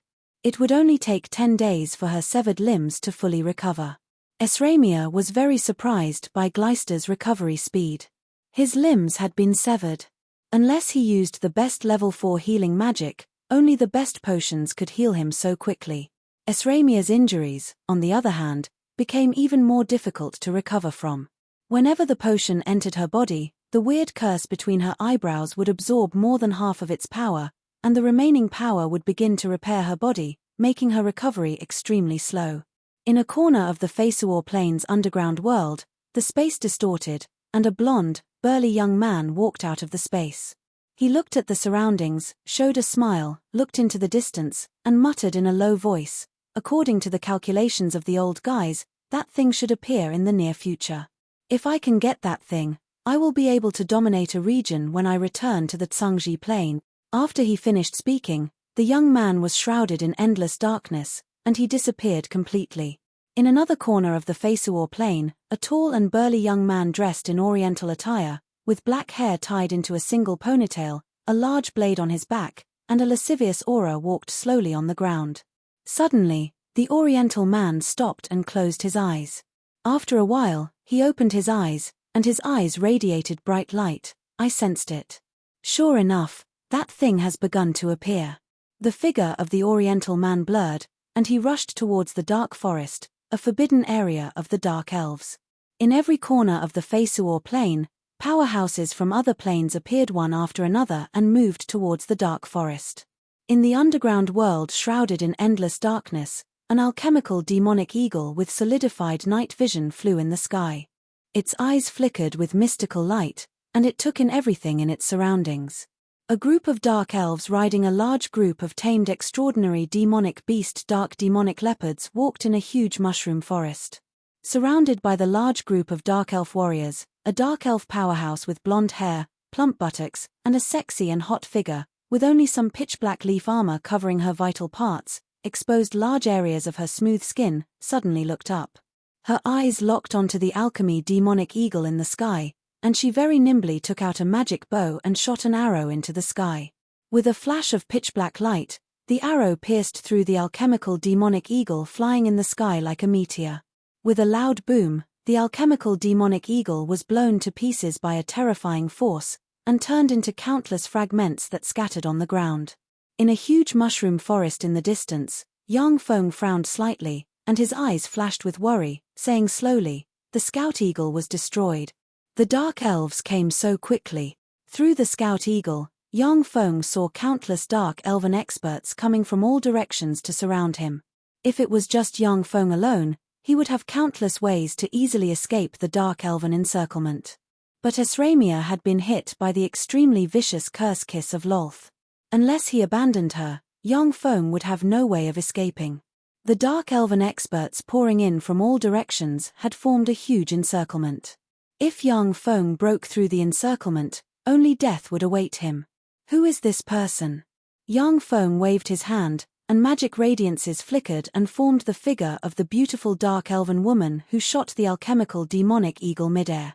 Under Yang Feng's control, the alchemical demonic eagle was very careful, yet it was still shot dead by an arrow from the beautiful dark elven woman. Yang Feng instinctively felt that the beautiful dark elven woman was very dangerous. Gleister frowned slightly, her eyes flashed with graveness, and she said unhurriedly, "She is Charity, an expert of the new generation of dark elves, the commander of the Dark Leopard Cavalry Corps, and a pinnacle legend rank expert. She is one of the most cunning, cruel, and powerful dark elven experts. If she presides over the encirclement, then we'll be in danger." Yang Feng frowned slightly and suddenly asked, "Pinnacle legend rank? Why didn't Dolores come?" Dolores was a demigod rank expert. If she came in person, then Yang Feng's group of 3 disabled patients wouldn't be her match. Perhaps a level 3 warlock like Yang Feng wouldn't be taken seriously by a terrifying expert like Dolores, but the great elven monarch Esramia was definitely worth Dolores taking action. If Dolores captured Esramia alive and sacrificed her soul to the goddess Lolth, then Dolores would reap great benefits. She might even gain the favor of the goddess Lolth and promote to one of the gods of the dark elven divine system. Gleister's eyebrows arched slightly, her beautiful eyes flashed with determination, and she stared coldly at Esramia. "We entered the Moonlight Tree through a teleportation portal opened by an abyssal fiend in the surface world. With Dolores's speed, it would take at least 5 days to return here from that place. Master, in our current state, we won't be able to escape Dolores's pursuit with the burden of Esramia. Please make up your mind to kill her, whether it's for her or for us. This is the best choice. After she dies, the elven gods will naturally help her eliminate the curse of the goddess Lolth." Esramia shrank back slightly, her pretty face changed several times, and finally, her beautiful eyes flashed with a touch of unswerving determination. She sighed faintly. "Ian, as Gleister said, you won't be able to escape the pursuit of the dark elves with me. Kill me now. This is the best choice for both you and me." The curse of the kiss of Lolth turned Esramia into a big light bulb. No matter where she fled, she wouldn't be able to escape the pursuit of the dark elven powerhouses. Once the advanced demigod rank expert Dolores returned, Yang Feng's group of 3 would have no leeway to fight back. "Heh, we have to try to know. We still haven't reached the end of the line yet." Yang Feng smiled confidently, pulled the reins, turned the horse around, and galloped towards the dark forest. There were traces of dark elves in all directions.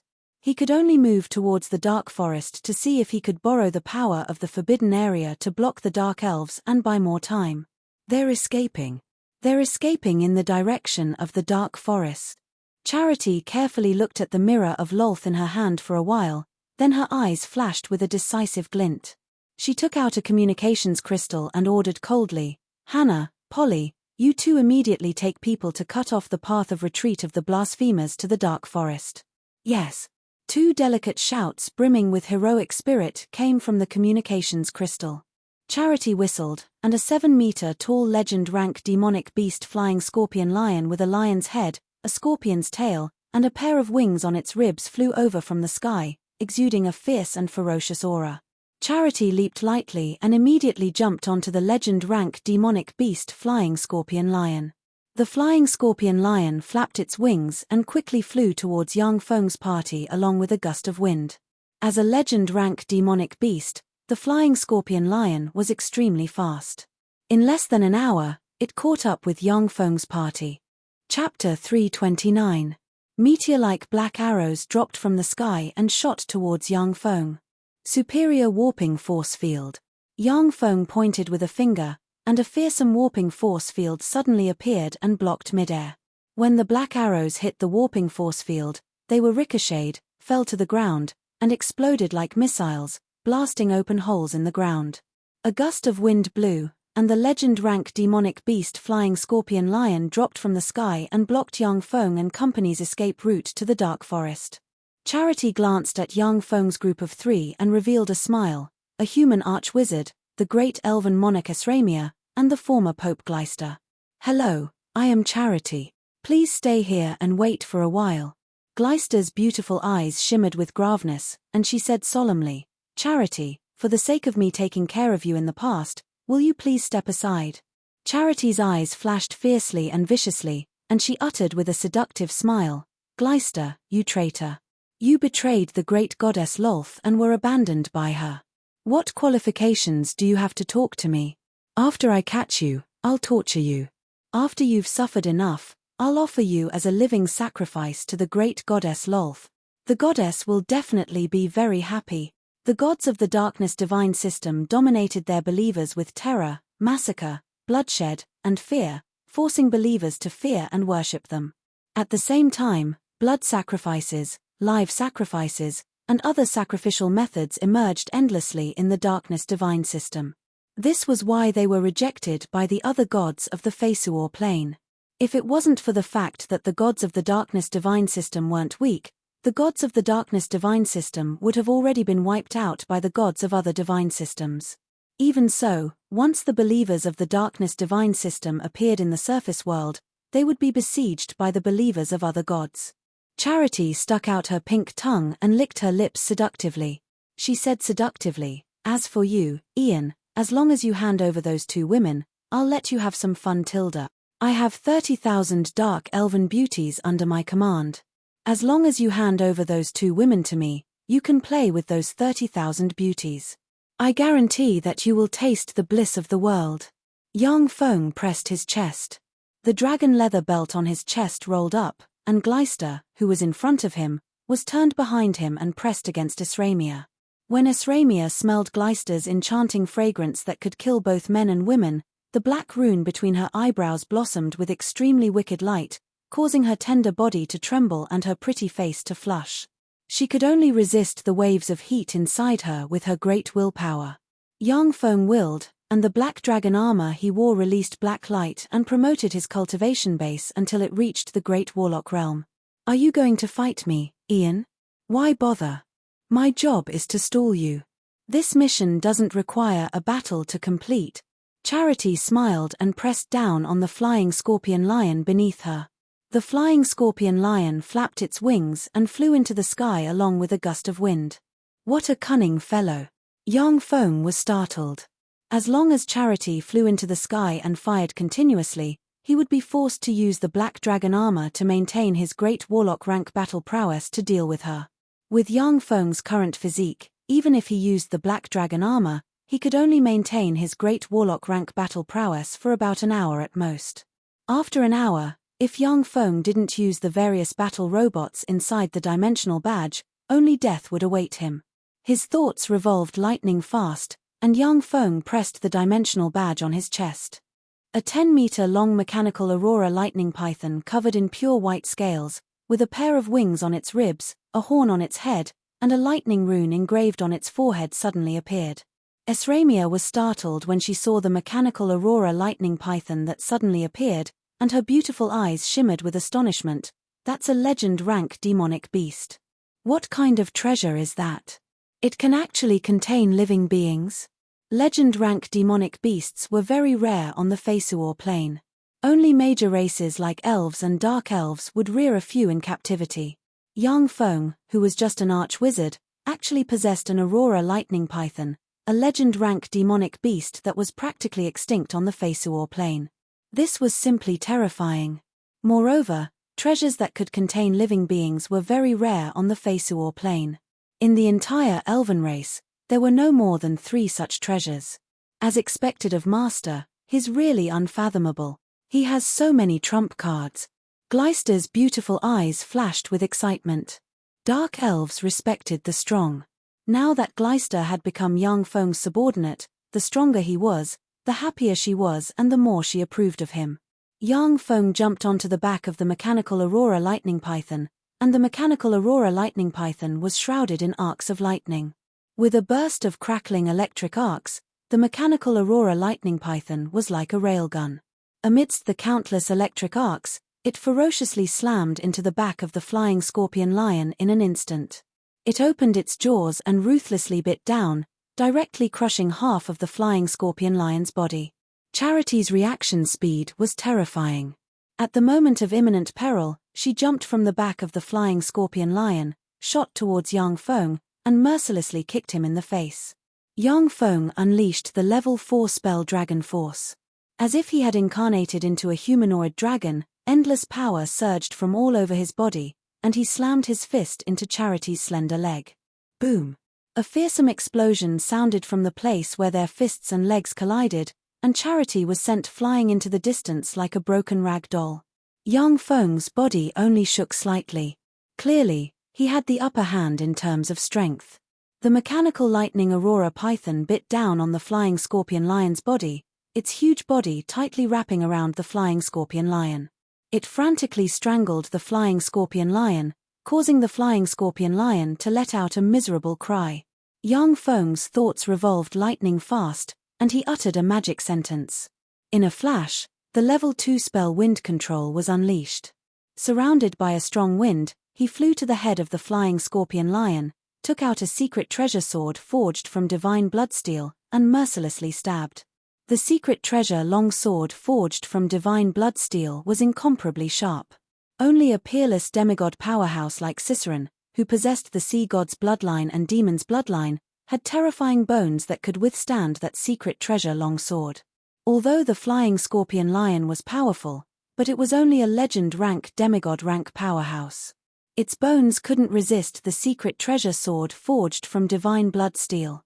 The secret treasure sword pierced through the flying scorpion lion's hard skull, entered its head, and twisted madly, crushing the flying scorpion lion's brain into pieces. When the flying scorpion lion's brain was crushed, its body only trembled a few times, and then it was twisted into a pile of minced meat by the mechanical aurora lightning python. Yang Feng raised his hand and put the flying scorpion lion's corpse into a storage ring. The flying scorpion lion was a legend rank demigod. Its fleshly body could be made into a mechanical battle beast. Its blood meridian could also be extracted and used to produce the necessary blood meridian essence of the blood meridian warlock flying scorpion lion family. In the Great Cloud Dynasty, warlock knowledge could be found everywhere. However, it wasn't that simple to become an official warlock. The vast majority of people were still ordinary people. The flying scorpion lion's blood meridian could allow people to evolve to the great warlock rank at most. It was a precious blood meridian. Taking advantage of this opportunity, Charity cast Imperial Wind, turned into a hurricane, landed on the ground, and then cast the level 4 spell Blink one after another. Flickering, she disappeared into the mushroom forest. Yang Feng glanced at the mushroom forest and creased his eyebrows slightly. In that very short period of time, Charity's aura had completely disappeared. Unless Yang Feng used a special method to release countless mechanical insects to cover the mushroom forest, it would be impossible to find traces of Charity. Otherwise, with the spells he currently mastered, it would still be very difficult to quickly find Charity hiding in the mushroom forest. Yang Feng's thoughts revolved, and he made his choice. Riding the mechanical aurora lightning python, he rushed towards the dark forest. Along with a rumble, the mechanical aurora lightning python brushed past the mushroom forest and flew away, startling the countless extraordinary demonic insects and extraordinary life forms inhabiting the mushroom forest. After the mechanical aurora lightning python passed through the mushroom forest, a figure flashed through the mushroom forest. With a light leap, she landed on the top of a huge mushroom like a leaf. It was Charity. Charity looked at Yang Feng's back from afar, her beautiful eyes shimmered with a bewitching glint, and she revealed a smile. This Ian really isn't simple. It seems that he's far from an ordinary arch-wizard. However, this isn't bad. I can borrow his hand to eradicate the two little bitches Hannah and Polly. In this way, the position of commander will be as stable as a mountain.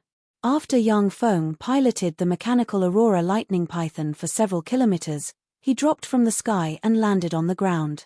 After storing the mechanical aurora lightning python into the dimensional badge, Yang Feng switched to the black wildebeest and continued to move towards the dark forest. The aurora lightning python was surrounded by electricity. In this dark underground world, it was like a beacon. It attracted countless demonic insects and all kinds of powerful extraordinary life forms with phototaxis. It wasn't a means of transportation that could be moved for a long time in the underground world. Chapter 330. Fire. Yang Feng and his party had just arrived near a shrub, when a dense rain of arrows suddenly shot towards them from the shrub. Advanced warping force field. Yang Feng grabbed a secret treasure shield forged from divine bloodsteel in one hand, silently recited an incantation, and pointed at the sky. A strange and formidable warping force field suddenly appeared in front of Yang Feng. More than 99% of the arrows shot from the shrub were twisted and ricocheted aside. Only one arrow containing terrifying legend rank power hit the secret treasure shield in Yang Feng's hand. Boom! Along with a blare, the secret treasure shield in Yang Feng's hand shook, and a terrifying force transmitted from the shield into the black wildebeest below him. The black demonic wildebeest's body was directly shattered and turned into countless pieces of demonic skin that splattered in all directions. After all, the black wildebeest was just a level 1 alchemical secret treasure. It couldn't withstand the terrifying power of a great warlock rank spell. The center of the shield forged from divine bloodsteel in Yang Feng's hand caved in slightly, showing how terrifying the legend rank archer in the shrub was. Dark rays. Weakness. Darkness deterrence. Fear. Fireball. A dense rain of spells barreled towards Yang Feng. Most of the spells that slammed into Yang Feng were shattered by the terrifying life force field protecting him.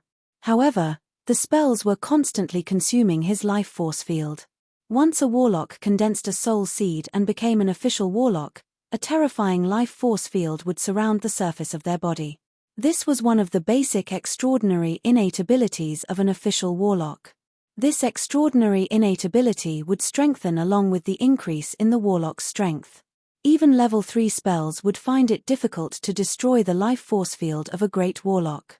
Only level 4 single-target offensive spells might be able to break the life force field of a great warlock.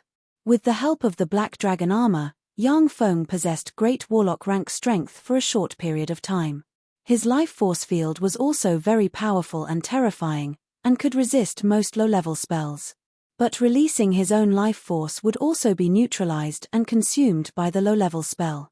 If Yang Feng was alone, he could rely on the extraordinary Black Dragon's blood meridians to disregard those low-level spells. But behind him were Esramia and Gleister. If he didn't release his life force field, he would be unscathed, but the two women behind him would be blasted into dregs. Yang Feng patted the dimensional badge on his chest, and the mechanical lightning aurora python suddenly flew out. With a light leap, he landed on the back of the mechanical lightning aurora python. Rumble. Countless electric arcs flickered, and the mechanical lightning aurora python flew into the sky at a terrifying speed that surpassed the speed of sound. Virtually all the arrows brushed past the mechanical lightning aurora python. Only a black arrow containing legend rank power pierced through the void, stabbed the force field surrounding the mechanical lightning aurora python, and stabbed the abdomen of the mechanical lightning aurora python, penetrated its scales, and sank into the superalloy deck forged from divine bloodsteel. Boom! The black arrow exploded, and the frightening power caused the mechanical lightning aurora python to shake slightly. Dark exploding arrow was one of the most powerful secret archery arts of the Dark Elves. The arrow contained dark force. Once it pierced an object, it would detonate, and its might was extremely frightening. If Yang Feng hadn't used divine bloodsteel to comprehensively strengthen the mechanical lightning aurora python, this arrow would have seriously injured it. It's impolite not to reciprocate. I'll let you have a taste of my power. A fierce glint flashed past Yang Feng's eyes, and a vast dragon might spread from him. He opened his mouth and belched a black dragon breath that shot towards the direction from which the dark arrow came from lightning fast. The black dragon breath flew at an astonishing speed. Practically in an instant, it arrived in the mushroom forest and barreled towards a beautiful dark elven beauty with a sexy figure. The pretty face of the dark elven beauty with legend rank cultivation base flickered, and she reached out and grabbed a dark elven beauty beside her to block the black dragon's breath. The dark elven beauty with level 3 warlock rank strength, who was used as a shield, was engulfed by the black dragon's dragon breath. She uttered extremely mournful screams, and then abruptly stopped as she was burned to ashes. The dark elven beauty with legend rank cultivation base rolled on the ground and dodged the terrifying black dragon breath. But her reaction was still a bit slow, and her right hand was grazed by the black dragon breath. As if maggots on a bone, The black dragon breath spread along her right hand and devoured her flesh. The dark elven beauty spun the sword in her hand and decisively cut off the flesh on her right hand that was corroded by the black dragon breath. Blood flowed, revealing ghastly white bones.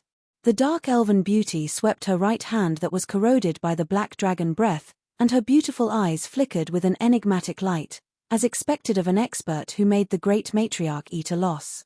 Sure enough, this Ian isn't an ordinary archwizard. The might of that dragon breath isn't inferior to that of an adult black dragon. Charity had me and Polly intercept him. It seems that she wants to kill him with a borrowed knife. Framing and killing each other had never stopped among the dark elven race.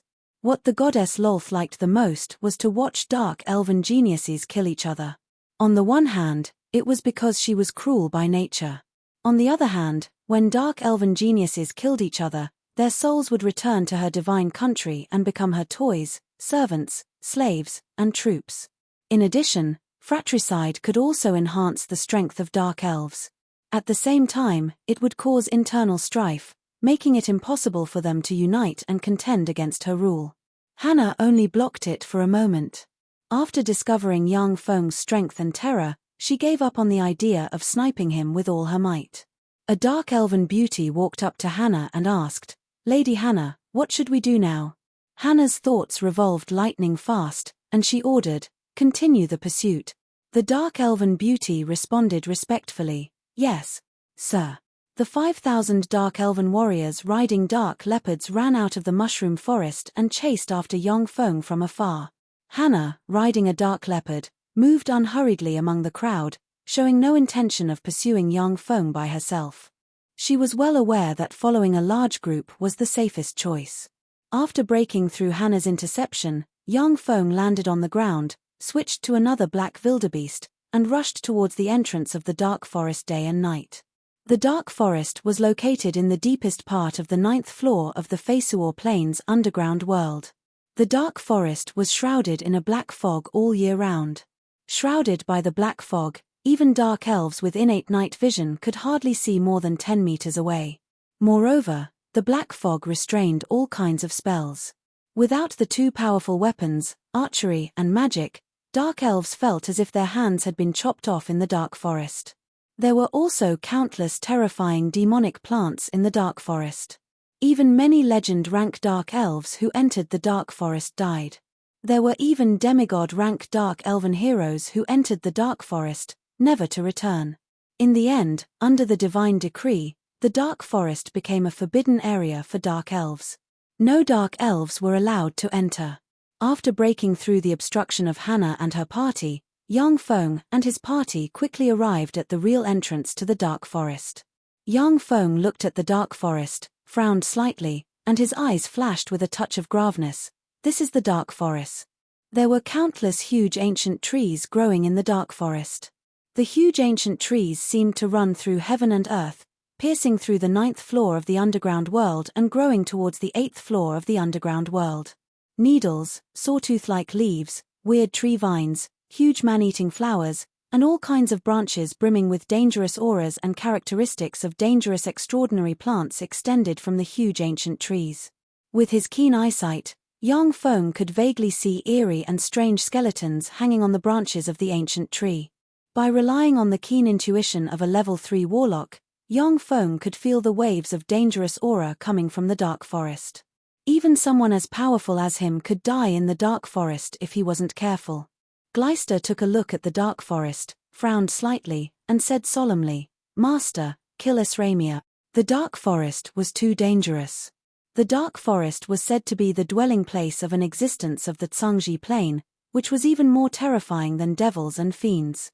Even gods were not its opponent. Even deities who entered the dark forest could fall. "This is a forbidden area. It's too dangerous for us to enter." A peculiar glint flashed in Yang Feng's eyes, and he quickly made a judgment. In the Tsangji plane, existences stronger than gods are terrifying existences above the glorious Dawn Warlock rank. No, since this dark forest has not been invaded by anyone. In that case, the strength of this existence should be above that of a great divine power god. In other words, this is a relic site of a warlock monarch rank powerhouse. Chapter 331. Warlock monarchs were fearsome existences of the Tsangji plane that could contend against mighty divine force rank gods. Even in the 8 warlock dynasties, warlock monarchs were the pinnacle powerhouses. After the collapse of the 8 warlock dynasties, warlock monarchs were the strongest powerhouses of the Tsangji plane for a long period of time. Every warlock monarch possessed the terrifying power to move mountains and drain seas, pluck stars and grab moons, and destroy a plane. After the collapse of the 8th warlock dynasty, the Tsangji plane's warlock civilization declined a lot. It has been more than 10,000 years since the birth of a new warlock monarch. At present, the strongest known powerhouses of the Tsangji plane were merely infinity warlocks. Even if some treasures casually leaked out from a relic site of a warlock monarch rank powerhouse, it would still be able to benefit the little warlock Yang Feng greatly. Of course, a relic site of a warlock monarch rank powerhouse was extremely dangerous, and even gods might die inside. Warlock monarch rank powerhouses could completely suppress their terrifying life force field. But that was only when they were alive. But once they were on the verge of death, they could no longer suppress their power, and their terrifying life force field would combine with the surrounding environment and form all kinds of frightening and strange phenomena. The various frightening and strange phenomena formed by the dissipation of life force before the death of a warlock monarch rank powerhouse could even kill gods. Yang Feng only thought for a moment before dispelling the idea of treasure hunting in the Dark Forest. He was well aware that this was the Dark Forest, a place where even god-rank powerhouses could die, and a god-rank powerhouse could squash him to death with a finger. At most, he could only move around in the periphery of the Dark Forest. If he entered the Dark Forest, he would undoubtedly die. Esramia hugged Yang Feng and sighed faintly, saying, "Ian, as Gleister said, the Dark Forest is a dangerous forbidden area that even the gods fear. You should just kill me. In this way, I can still be reborn in the divine country of the mighty gods." Yang Feng sneered, "Heh, reborn in the divine country of the gods. That's when your soul is received into the divine country. Most of your memories and feelings will disappear, and some will even disappear completely. The new memories and feelings were given to you by God. Would you still be the real you if you were reborn like that?" Once the soul of a powerhouse like Esramia returned to the divine country of a god, if there was no special reason, most of her memories would be erased and instilled with all kinds of memories and feelings loyal to the gods, turning her into a tool that could evolve in the hands of the gods. It was not impossible to be reborn in the divine kingdom of the gods and retain the emotions and memories from when they were alive. However, it required a large amount of divine power or the use of treasures with special nomological powers to achieve that. Unless there was a special reason, the gods wouldn't do that. Slightly startled, Esramia exclaimed, "How do you know this secret?" This secret was only circulated in a small circle of powerhouses, and Esramia learned of it by chance. She didn't know how Yang Feng knew this secret that could shake the foundation of the gods. Yang Feng smiled and said nothing. This was a secret for the people of the Feisuor plane, but for the Tsangji plane's demonic fighting sect and the other 9 great sects, it was just common sense. This was the huge difference in information between the 2 planes. "Let's go."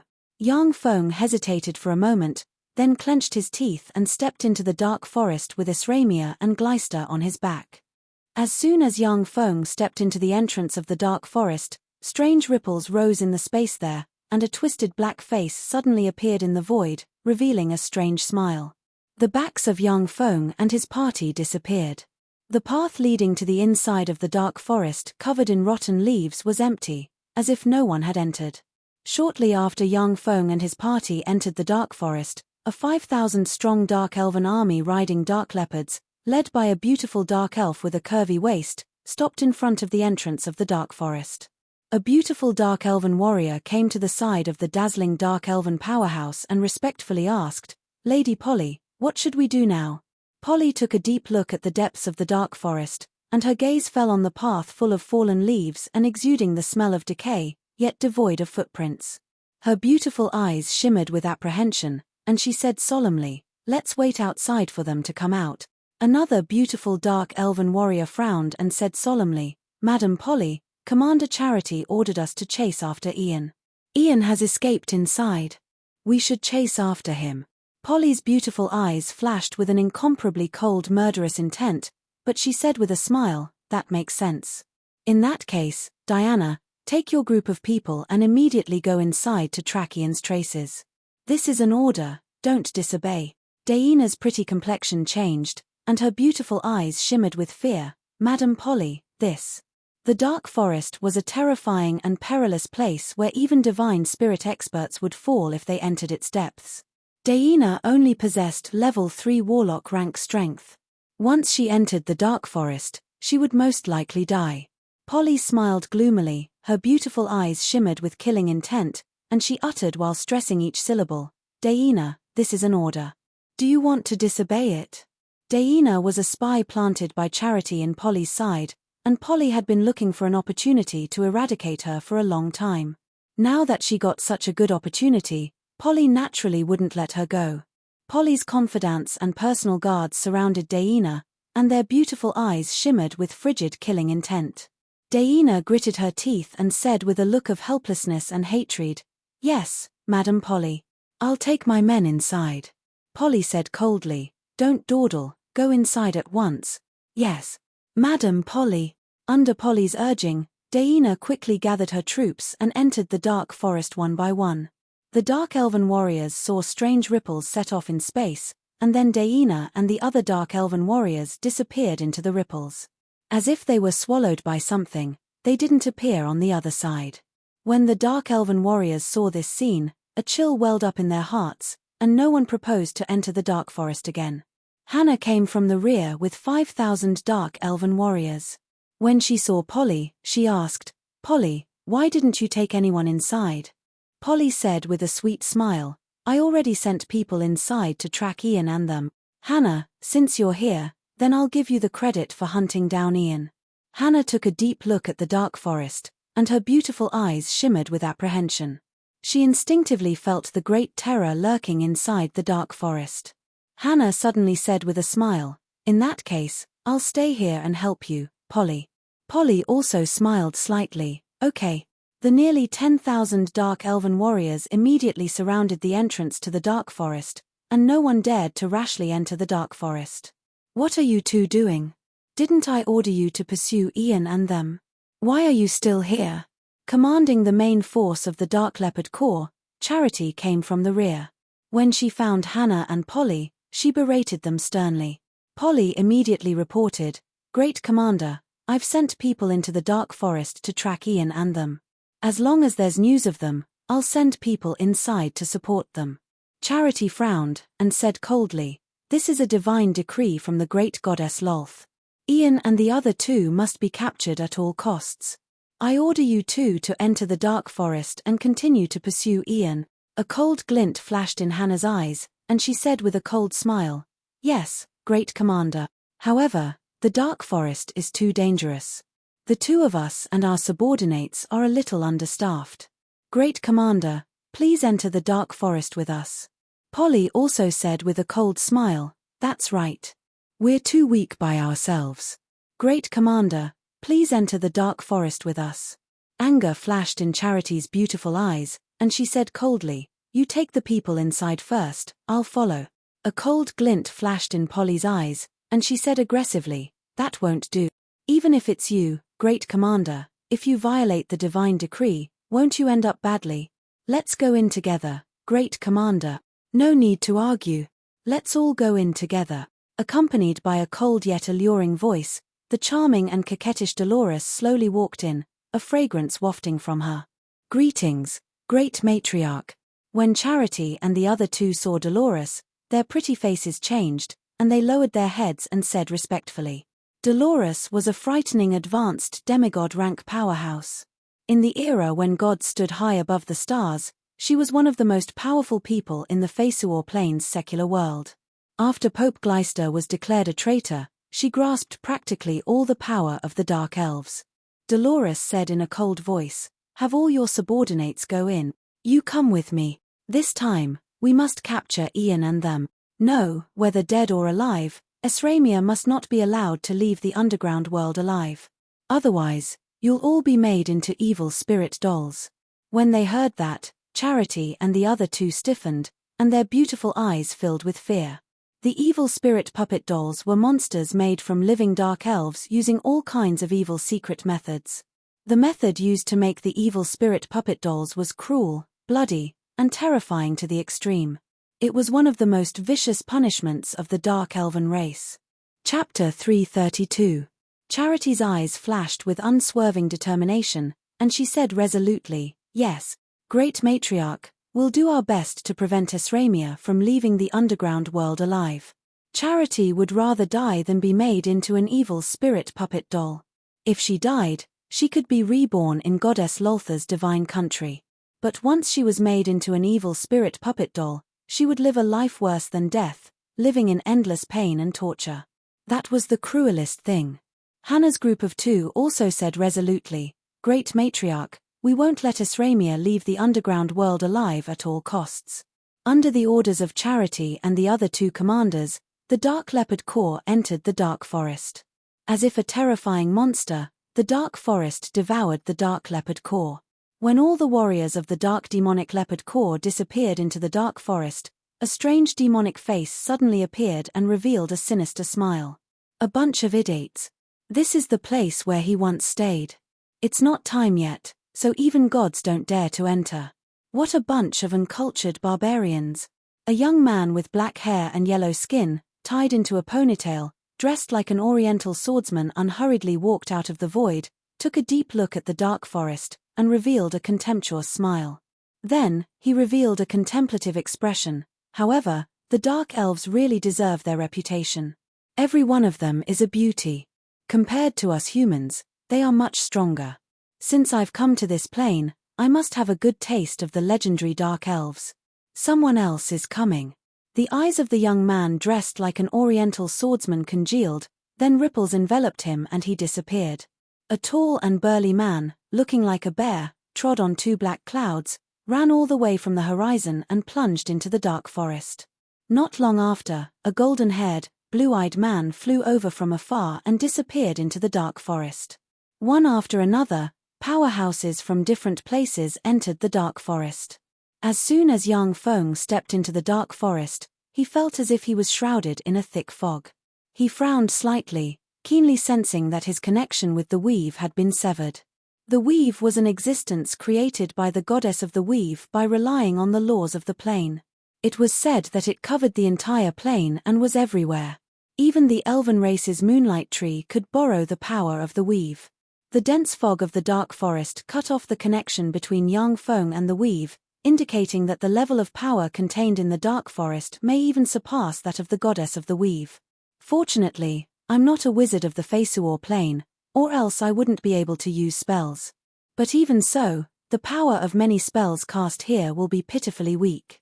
Yang Feng silently recited an incantation and cast the level 0 spell Mage Hand. Shortly after the transparent Mage Hand took shape, it collapsed and disappeared.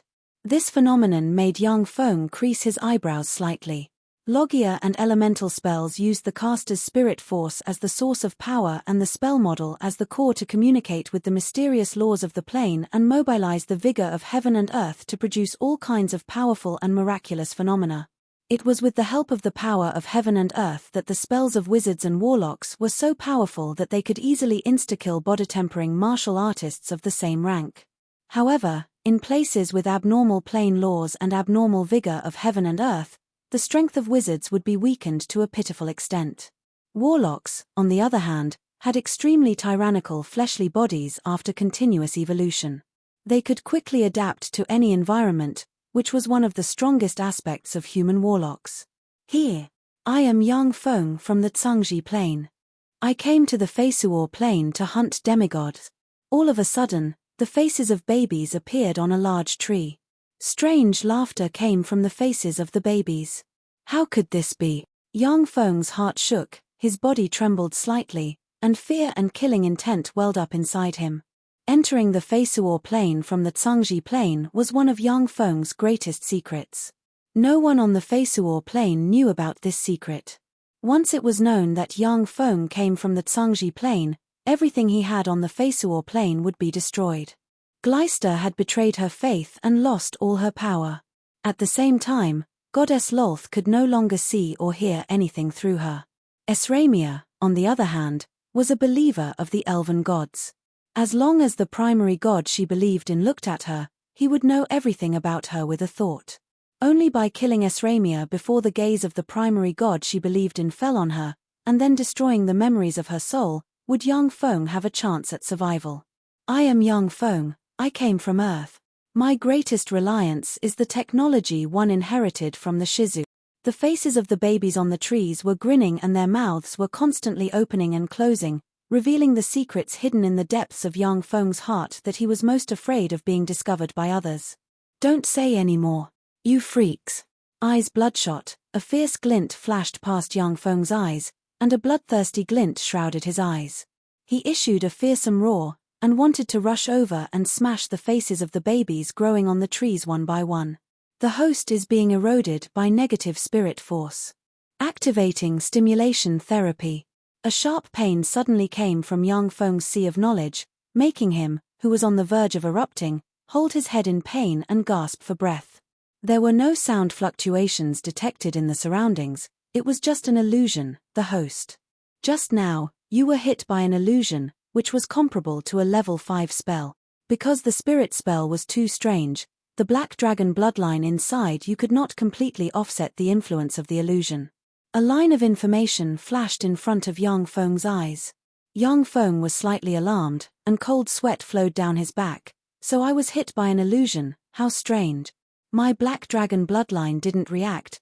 This illusion is really terrifying. Ancient black dragons were immune to the vast majority of spirit spells, and Yang Feng, who possessed the ancient black dragon bloodline, was immune to most spirit spells as well. Now, he was actually being eroded by that spiritual spell. The might of that spiritual spell was so strong and its rank was so high that it was simply shocking. When Yang Feng took a closer look at the tree full of baby faces, he saw a thick layer of bones under the tree full of baby faces. Countless skulls piled up on top of the decaying leaves, forming a strange and terrifying scene. Tree vines full of sharp thorns were scattered around the large tree. Once ordinary experts got close to the strange tree, they would be instantly pierced through by the tree vines full of sharp teeth. Yang Feng's complexion became very unsightly. He recognized the origin of the strange tree at a glance. This is a level 5 extraordinary plant babyface evil tree. The spirit spells released by the babyface evil tree can even unwittingly confuse gods. I'm sorry. I didn't want to. I really had no choice. I wanted to live. Jenna. Behind Yang Feng, Gleister sobbed uncontrollably. Tears streamed down her face, her body trembled, and she screamed miserably. Esramia also trembled and struggled behind Yang Feng, a look of pain and fear on her face.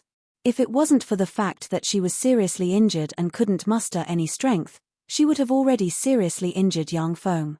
With a thought, Yang Feng cast the innate level 4 spell Dragon Breath and belched a fearsome dragon breath that slammed into the strange babyface evil tree in a flash. When the terrifying dragon breath landed on the babyfaced evil tree, raging flames engulfed the babyfaced evil tree. The baby-face evil tree issued mournful cries, and countless tree vines buried in the ground surged and stabbed towards Yang Feng.